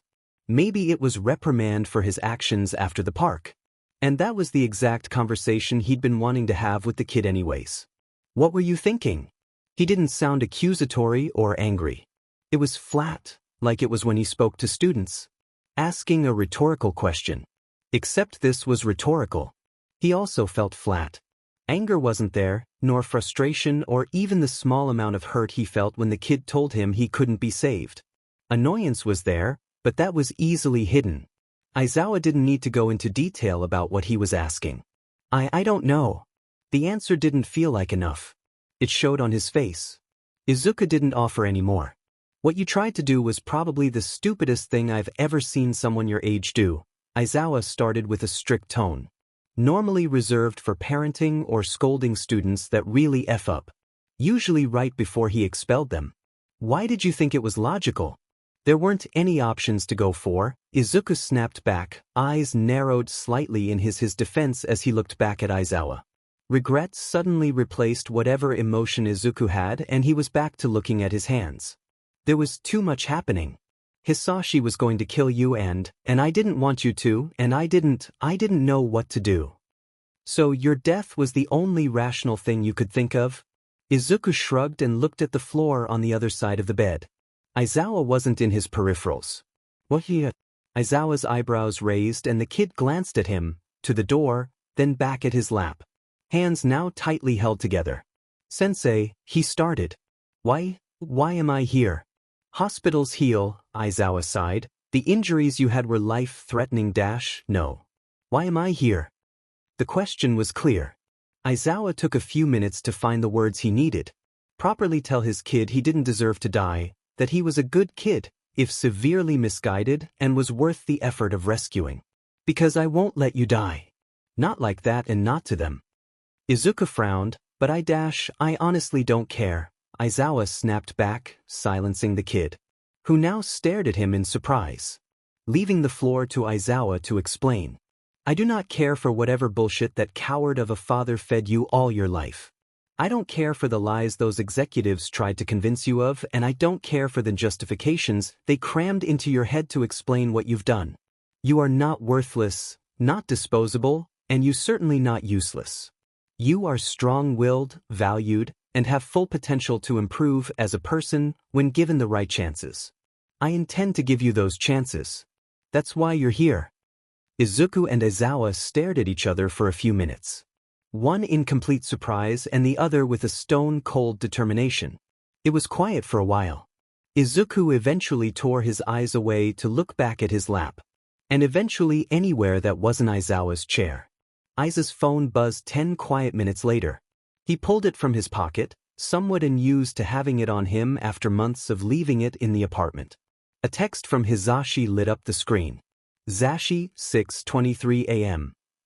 Asterisk.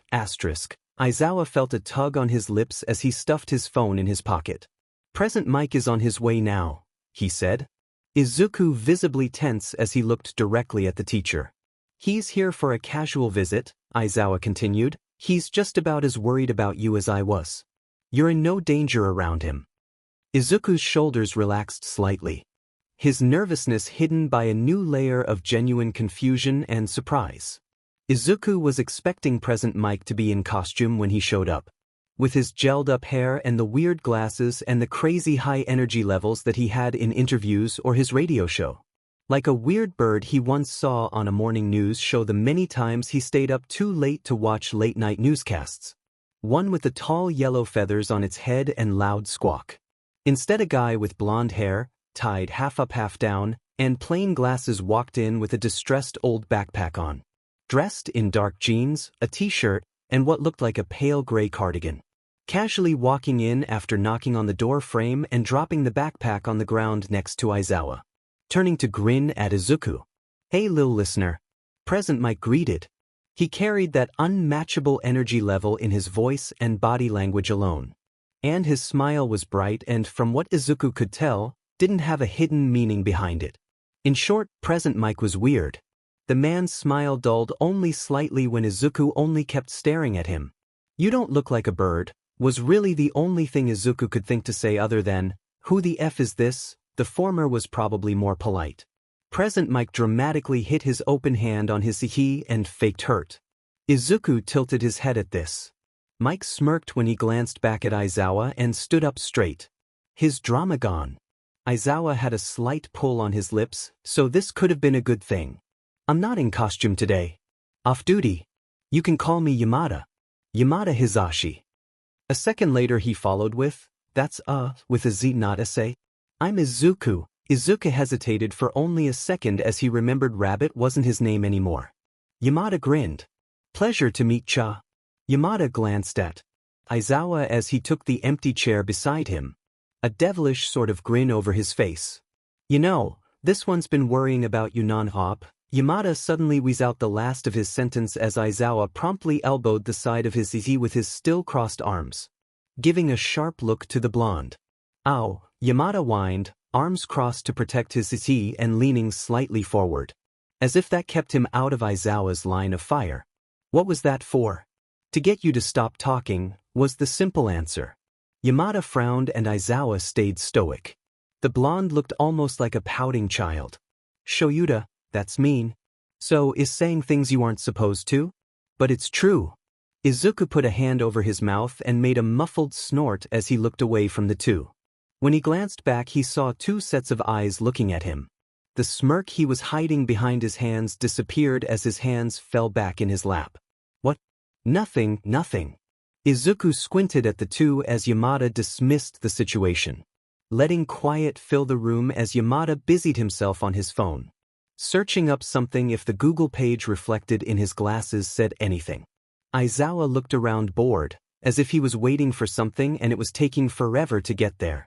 Izuku ended up looking at the two more closely and noticed the ring on Aizawa's wedding finger. So he did have a family, it was nice to know that wasn't a lie. Then he noticed the matching ring on Yamada's hand. Eyebrows raised and eyes looking between the rings, Izuku looked up at the two's faces, who were either ignoring his staring or not noticing it. Most likely the former.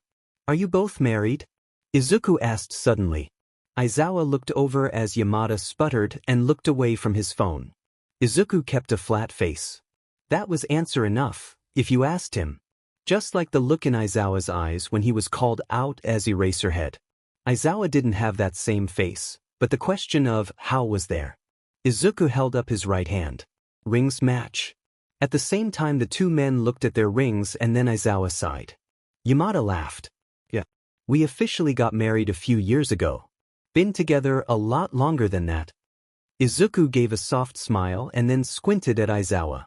"Wait, but you kicked his butt in Hosu?" Yamada sputtered again and Aizawa smirked. "Yeah, I did." "He didn't. I let him win," Yamada argued. "Sure you did, Mike?" The two went back and forth. Aizawa with an air of amusement and Yamada with both amusement and annoyance. Izuku listened to them bicker, entertained by the whole thing. "Fine. Whatever," Yamada mumbled when he'd had enough. He sat back in his chair, arms crossed and pouting. The whole stance disappeared when his phone buzzed against the plastic of the chair and he picked it up. Aizawa leaned over his shoulder to read what looked like a text, a trace of a frown on his face. Before Izuku could ask any questions there was a knock on the door frame. Izuku's eyes flew to the noise and found the nurse again. She smiled warmly at Izuku and then at the heroes. "Just checking in," she said while walking inside. "Checking the monitors and the 4 drip again." So I didn't ask before, Midoriya-san, but how's your arm feeling? Junrei asked, glancing at the bandaged arm. Izuku didn't glance at it and only kept his eyes trained on her. It still hurts. Can you move it? Junrei's attention was now on his arm and not the monitors and people. Izuku curled his fingers and rolled his wrist slightly before relaxing it to rest in his lap. There was still a pain underneath, but it wasn't as violent as it was in the chair. Alright. There was underlying nerve damage from the burns, a lot of the damage was old. Do you know what could have caused it? Izuku glanced around to look at anything but another person. The first time he actively took his eyes away from the nurse. He gave a dismissive shrug that said, yes, but I won't talk about it. Junrei gave a hum that accepted the answer but was still suspicious disbelief. Either way, she turned to Aizawa and Yamada, who sat watching expectantly. Now that he's awake, we're able to do more healing with Quirks without the major risks like if he was asleep. It's fully controlled and monitored, but you'll have to sign off on it. Some parents prefer natural healing with regular medications and treatments over quirk-based healing. It's not suggested for Midoriya's specific condition, but we'll agree with quirk healing, Aizawa said as Yamada's face turned red. Izuku watched Yamada for a moment before looking back at Junrei. She smiled at him, then turned back to the heroes. This will also extend to healing his back and other arm, though some of the injuries will scar. Specifically his left arm and the Junrei paused, unsure of how to phrase the next part of her sentence. The injuries along his spine. Aizawa nodded his understanding and glanced at Izuku again. Izuku then understood exactly what Junrei was speaking about. He hid his frown with indifference. There will most likely be minor issues after discharge, but with proper therapy they should improve over time. Junrei spent another minute promising more information on the healing process once the doctor was available. There was a sudden influx of patients and it was taking the attention of the doctors nearby. Then she swiftly left to check other patients. Did she call us his parents? Yamada asked after moments of dragged silence. Is that really what you focused on? Aizawa sighed as he leaned back in his seat, having leaned forward as Junrei was explaining things. Well, no. Izuku took to turning his left hand over with his right and looking over the bandages, giving him at least something to do. Nothing happened for a little bit. Bored, probably out of his mind, Yamada managed to convince Izuku to turn the small TV on. It landed on a channel popular for rerunning hero interviews, specials on heroes, and old talk shows. Izuku watched it strictly for the interviews, not the talk show bits that were at least somewhat normal. Not at all. Izuku found himself paying more attention to the TV than his hands. Same with Yamada, while Aizawa had his eyes closed, either napping or listening. Yamada, with permission, even moved his chair to the other side of Izuku's bed for a better spot, sitting quietly with his elbows on the armrests and fingers bridged across. Chair pushed back so he wouldn't be in the way of any nurses that might have needed to come through. The silence wasn't bad though. It was nice. Of course, the news broke it.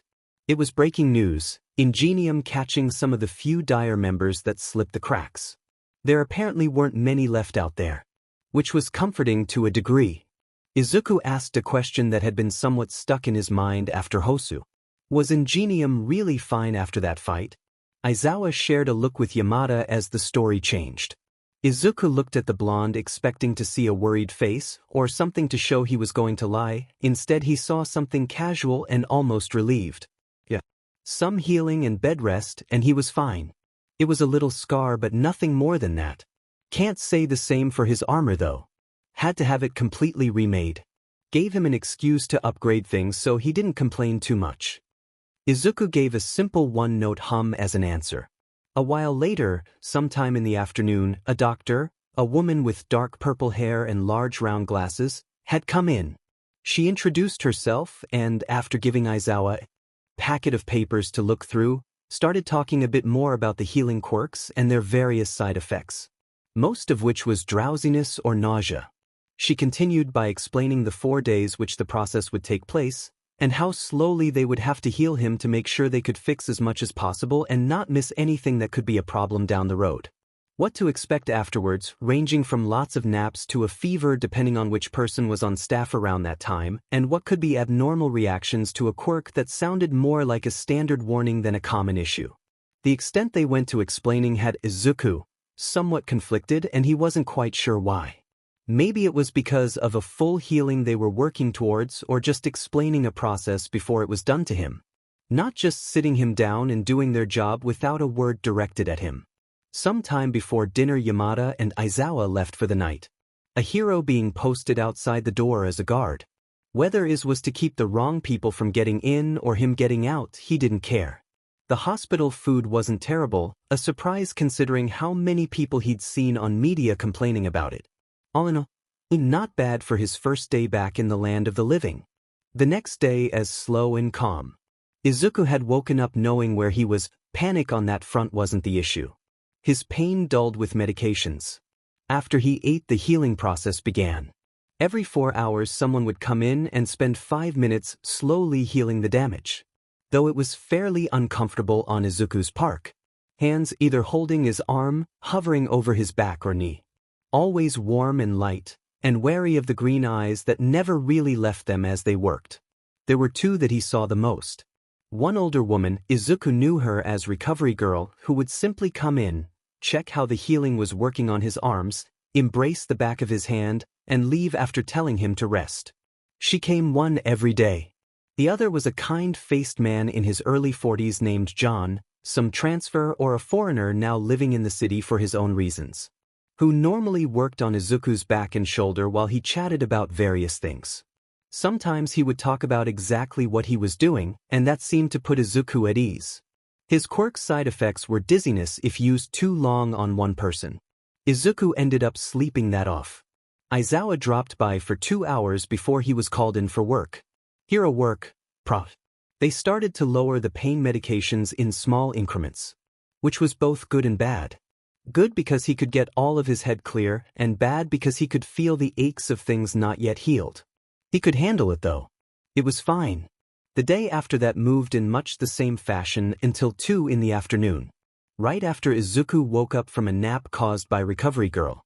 He was still rubbing sleep from his eyes as they walked in. Yamada hiding something under indifference and an energetic smile. Aizawa, somehow, was easier to read through the neutral expression. This wasn't entirely a casual visit. You look tired, sensei, Izuku said around a yawn. He hated this groggy feeling, but his arms were getting better. A lose-win. Aizawa shrugged. So do you? Aizawa sat down as Izuku didn't answer. How are you feeling, kid? Yamada asked as he took the chair he left the other day. Izuku rolled his shoulders and then lifted his arms slightly, opening and closed his hands a few times. It's been a few sessions, but my arms are feeling better.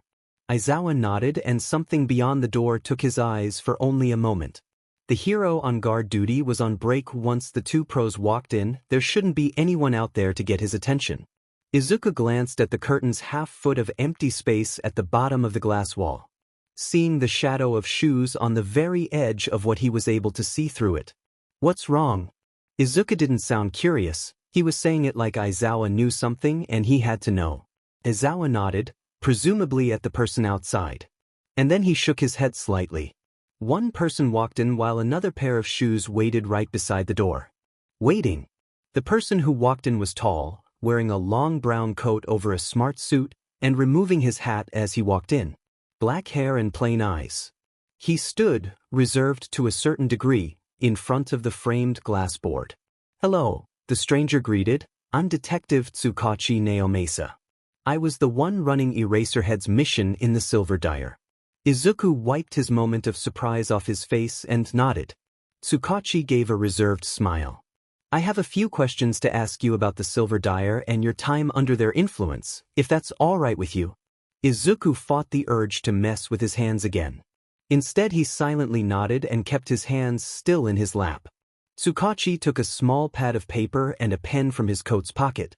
Izuku did his best to not stare the detective down but not let his eyes off him. Much like he's done with everyone else who's come to help him, with very few exceptions. You were the rabbit assassin, correct? Tsukachi started. Izuku did his best to show the question did not faze him. As far as he knew it worked. Yes. And how long have you worked as Rabbit? Izuku furrowed his eyebrows. I'm not sure. Tsukachi took only a second to write something down. When was your first interaction with Silver Dyer? When I was 6. And what happened? Hisashi broke into the apartment with a few other people and, I guess, kidnapped me. I think they hurt my mom. I don't remember a whole lot. Have you ever willingly followed Midoriya Hisashi's orders? Izuku raised an eyebrow and asked, Are you asking if I wanted to follow them or had to? Wanted? No. All right.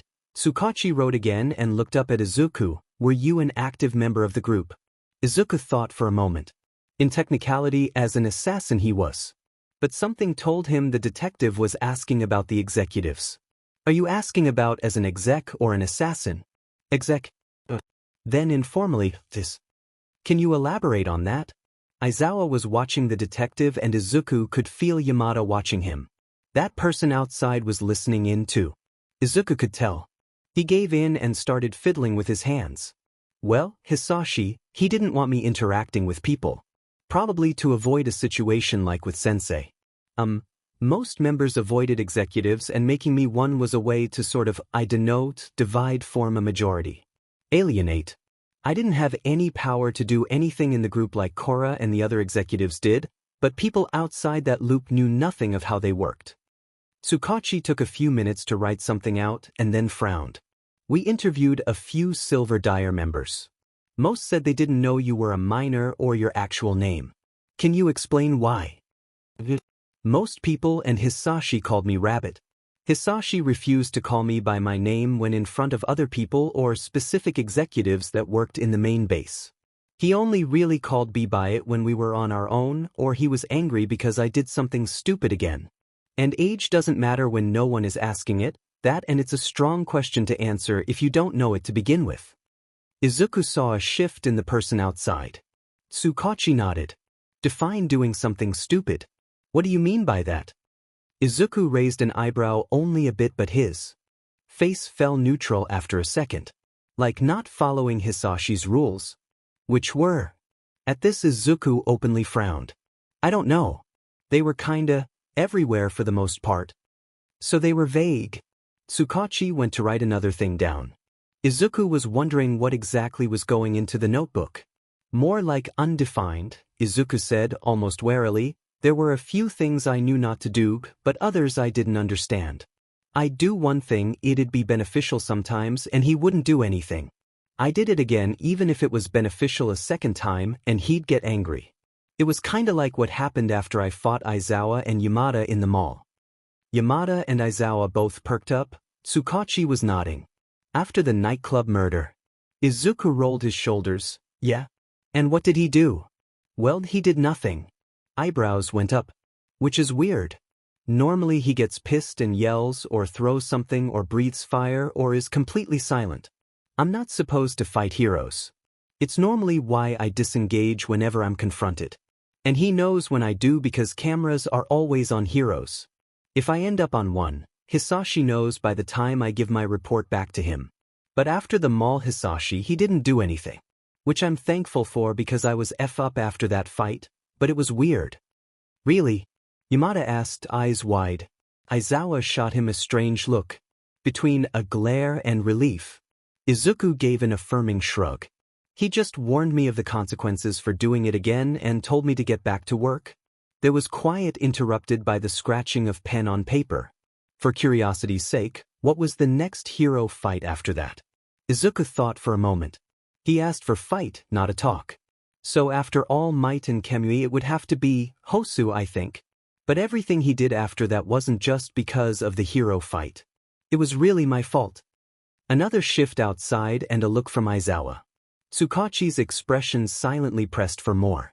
Izuku shifted slightly and obliged. The target set up protection in his apartment. It's part of my job to pick up on these things. I didn't see it coming until it was too late. And the uncertainty of the outcome of the original task until it was reported and that huge fight with Ingenium and Present Mike and Manuel. It was a real mess. Why was he the target? Oh, he was an informant for a hero group in Hosu. Ratted out a black market weapons ring Hisashi had been checking into. Some of his contacts were killed when heroes went to dismantle it. They were his main connectors for this really underground Yakuza group that popped up on his radar a few months ago. Had something Hisashi wanted. Yakuza, you mentioned that in the recordings. Do you know more? Izuku raised his eyebrows and immediately looked at Aizawa. Recording. The watch, was the teacher's answer. Izuku nodded his understanding and looked back at the detective. I don't know much. They were pretty small and only experimental. Something about Quirks, Hisashi was fascinated with them. I'm sure you could have guessed that much. Izuku gave a small nervous laugh as his eyes went down to his hands. I don't know names and I barely recall faces. What exactly do you recall? I don't know masks. I only saw pictures during a report to Hisashi. Nothing else. What about Phase 1? What about it? Izuku asked as he scrunched his nose. How much do you know? I only knew what they told me. Overthrow people, reap havoc, kill. My job was supposed to be to take out some politician. But they could have been keeping my actual orders under wraps until the time came. Wouldn't be the first time they've done something like that for a big operation. It lessens the chance high-profile information gets out just in case anyone plants moles. I'm not really allowed to know everything they do either. You know all this how? I stood in for meetings something. In the back in case negotiators tried something underhanded. Like a security guard. It's how I learned Hisashi was going to take out Aizawa before Phase 1 launched. Yamada looked uncomfortable hearing that. Then you stole information and leaked it right after? Correct. Tsukachui closed his notepad and sighed. Stuffing it in his pocket along with the pen. He pulled a small plastic bag, sealed with red tape and labeled as evidence. Inside was another, smaller bag, holding two small box shapes. The prongs on the side were supposed to be silver. They were brown instead. These were found in your neck and similar ones were found in several others who were locked in the lower floors. Do you know that they are, exactly? The green one is a shock box. The black one is new. A shock box, Tsukachui confirmed. Izuku nodded. Standard. What did the other one do? At this Izuku leaned back in the propped-up head of the bed. Yukio, right before I was locked up she said something about me being the first to try it after they got it from a new connection. Probably that Yakuza group. It's a suppressant of some kind. It worked pretty fast. At what? Tsukachui put the bag back in his pocket. It stopped my quirks. Eyebrows went up and faces contorted in confusion. Izuku glanced at the curtain by the window as a bird flew past it. It was honestly terrifying. It started wearing off not long before I was found. Tsukachui stood there, processing the new information for a minute. That's more than I anticipated, but it's good information. Thank you for your time, Midoriya-sen. With that, Tsukachui gave a short bow and took his leave. Izuku relaxed his shoulders slightly once he left. Aizawa didn't really know what to make of the new information.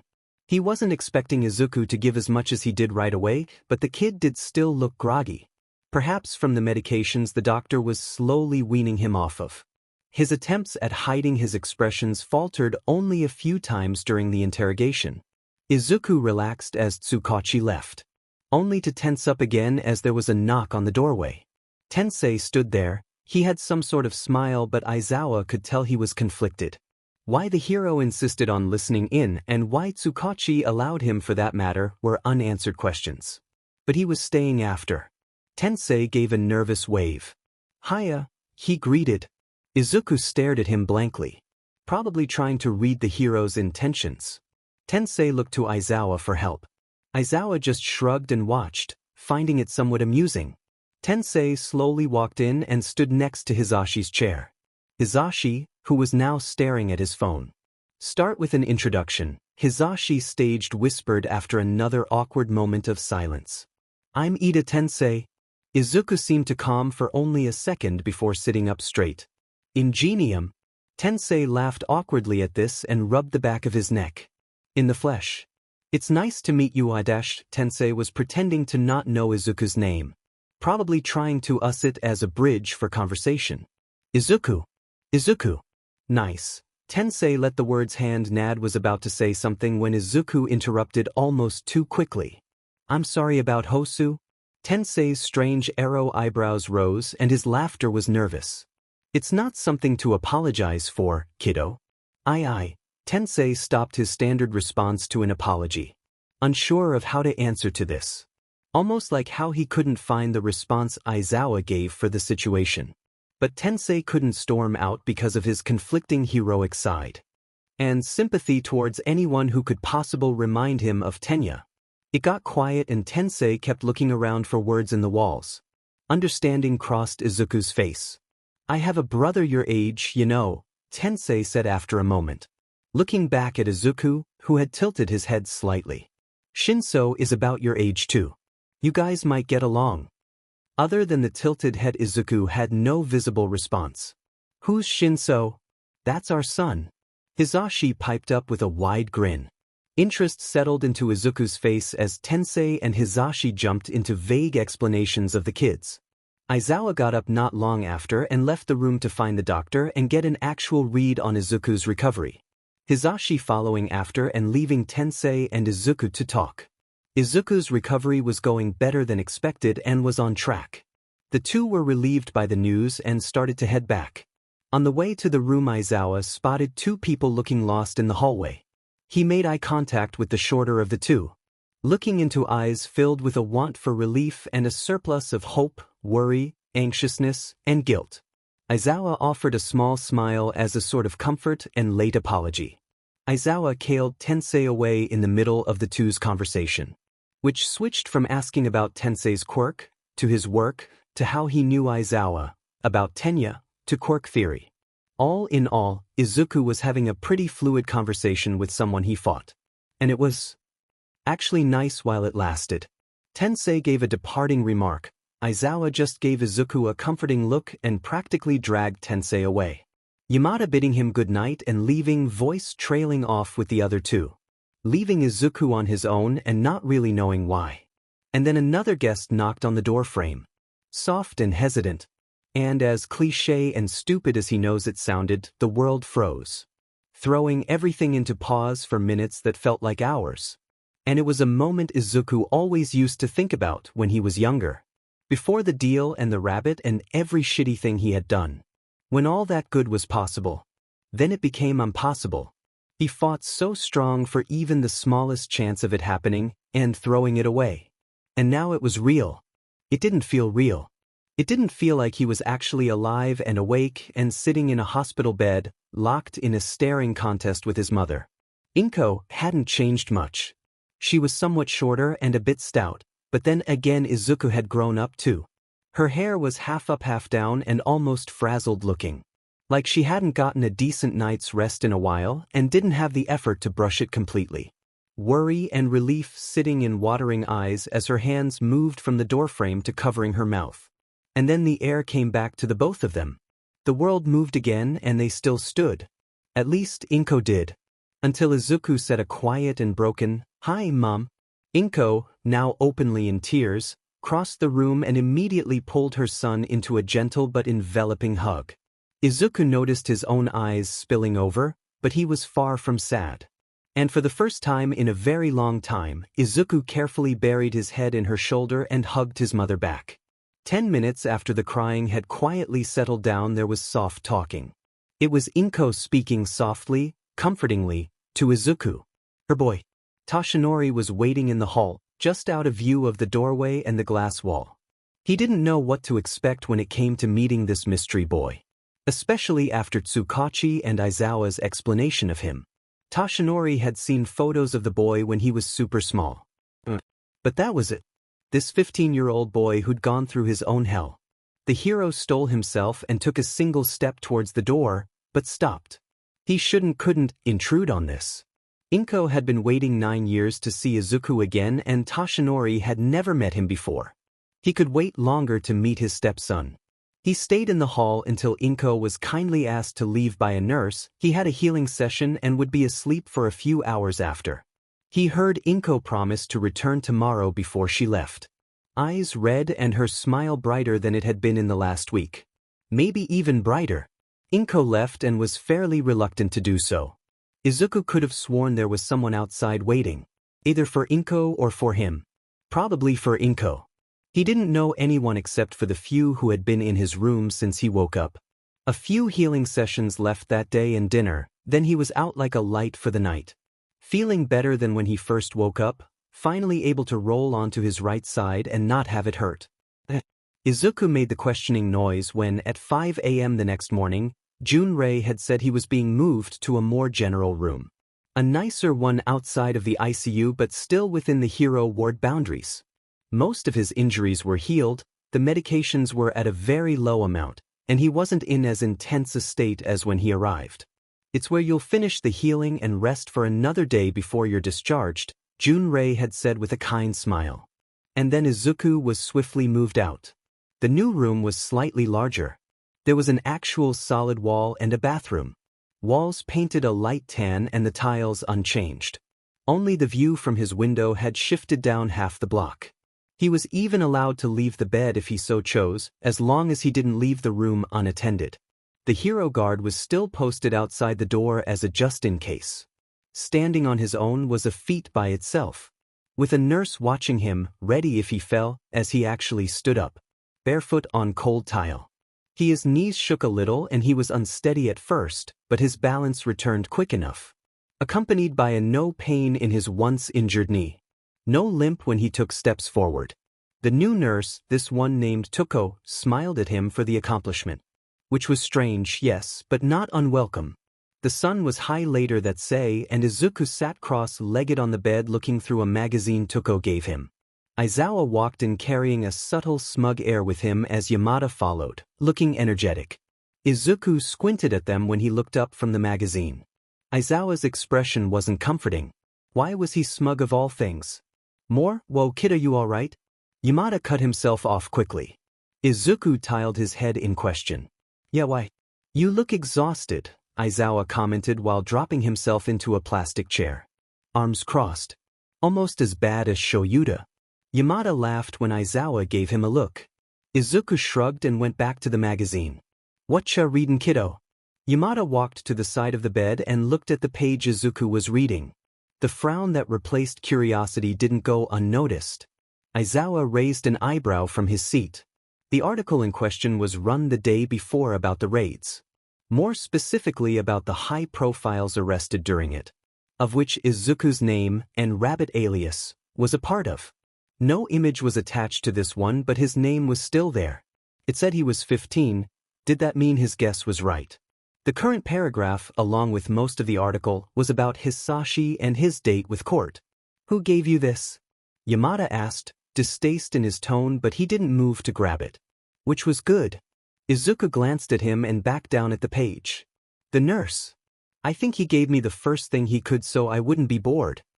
Yamada sighed and moved a seat to sit in a similar place as the ICU. Sitting down, his energy somewhat lowered. Izuku stared at the page and the printed court date. 2 days. He had 2 days until he was sentenced. He was going to come out guilty. Maybe with a few life sentences at best. He didn't have any hero moles or bribed cops to get him out of this mess. Hisashi was when's my court date?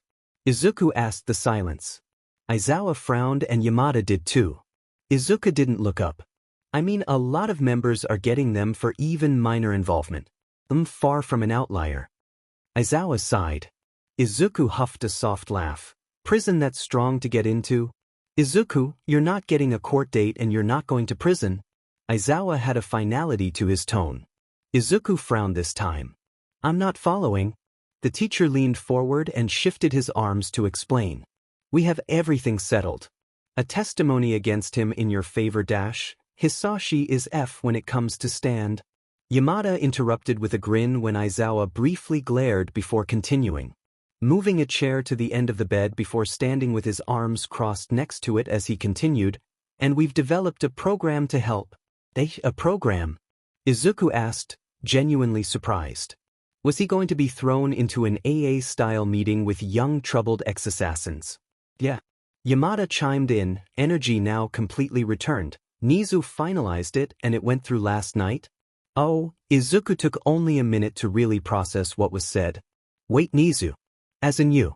A principal Nizu. That's right, chirped a new voice as a small white thing jumped onto the chair Aizawa had moved. Izuku jumped as was fully prepared to throw the magazine at it. I'm Nizu. Nice you meet you Midoriya-san. It greeted with what looked like a grin. How the F did Izuku not see him come in? Izuku stared at the bear-dog-mouse thing. For a moment, the hero took about a quarter of a page in one of his notebooks. Information on him was fairly limited. When Izuku didn't answer right away, Nizu kept talking in an upbeat tone. I'm the principal of you. And Eraserhead's employer. Tsukachi-san and Aizawa both informed me of your situation and I feel inclined to help. Nizu moved so his hands were behind his back, standing taller. You and your mother aren't out of danger completely, correct? I know. I think some of Hisashi's contacts could be angry the dyer is gone. Nizu nodded.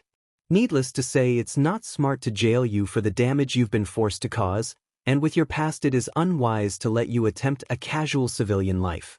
So I've come up with a middle ground with the approval of the school board, the teachers, and the police department. A is starting the first villain rehabilitation program. Rehabilitation, Izuku echoed softly, almost trying to confirm if he heard that word right. Nizu nodded. Yes. With you public image slandered with the release of your rabbit alias and name, it threatens any move you make going forward. Additionally, you need the safety to develop. UA is a safer place to continue in education and reform your learned abilities to match closer to a hero's agenda. It's a win-win. Izuku simply stared and then glanced at Aizawa. Aizawa, still smug but not as much as before, nodded at him. Izuku glanced at Yamada and got an encouraging smile as a response. Izuku rolled his shoulders, now mostly pain-free, and bridged his fingers. That's why. The single word brought a new air into the room. Nizu seemed to get a question across his face. But he didn't frown. Aizawa did, however, almost like he expected this. What do you mean, kid? Izuku shrugged at Aizawa and glanced around. I mean, heroes are good people. And everyone's who's gotten into you. Usually deserves it. They worked for it. Getting in isn't easy. I'm not a good person. I don't want to take the spot of someone who would have worked strong to be there. This time Nizu's smile disappeared. Silence hung for a moment beside tension. While you may not think you're a good person, you're not exactly bad either, Midoriya-san. Izuku looked at the principal incredulously. There's chances to grow, you're still young. You're a hero in some ways, and in some of your past actions it shows. We want to support it. Izuku shifted and moved to hold his loosely balled-up left hand in his right.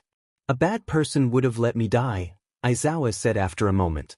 Izuku looked at him immediately. Or let that kid die in the sludge villain incident. Or, they wouldn't have spent so long protecting someone and risk all of it for complete strangers. You've ended lives in the past, we can't forget that. But, you have time to outweigh it by saving more lives than you've taken. Izuku stared and glanced around the room at the people inside. Now twisting part of the blanket in fists. Most his hands had been unbandaged. His right arm now completely free and left still covered. What was visible of it covered in small scars that crisscrossed his fingers. Yamada had a mixture of a frown that turned into a gentle smile, with a glance and nod from Aizawa. It turned into a wide and encouraging grin. Nizu was indifferent in expression after his speech. Aizawa's support was undeniable, but the soft smile made it even more. Izuku looked down at his hands again, took a deep breath, and looked up at the three teachers staring back. Okay.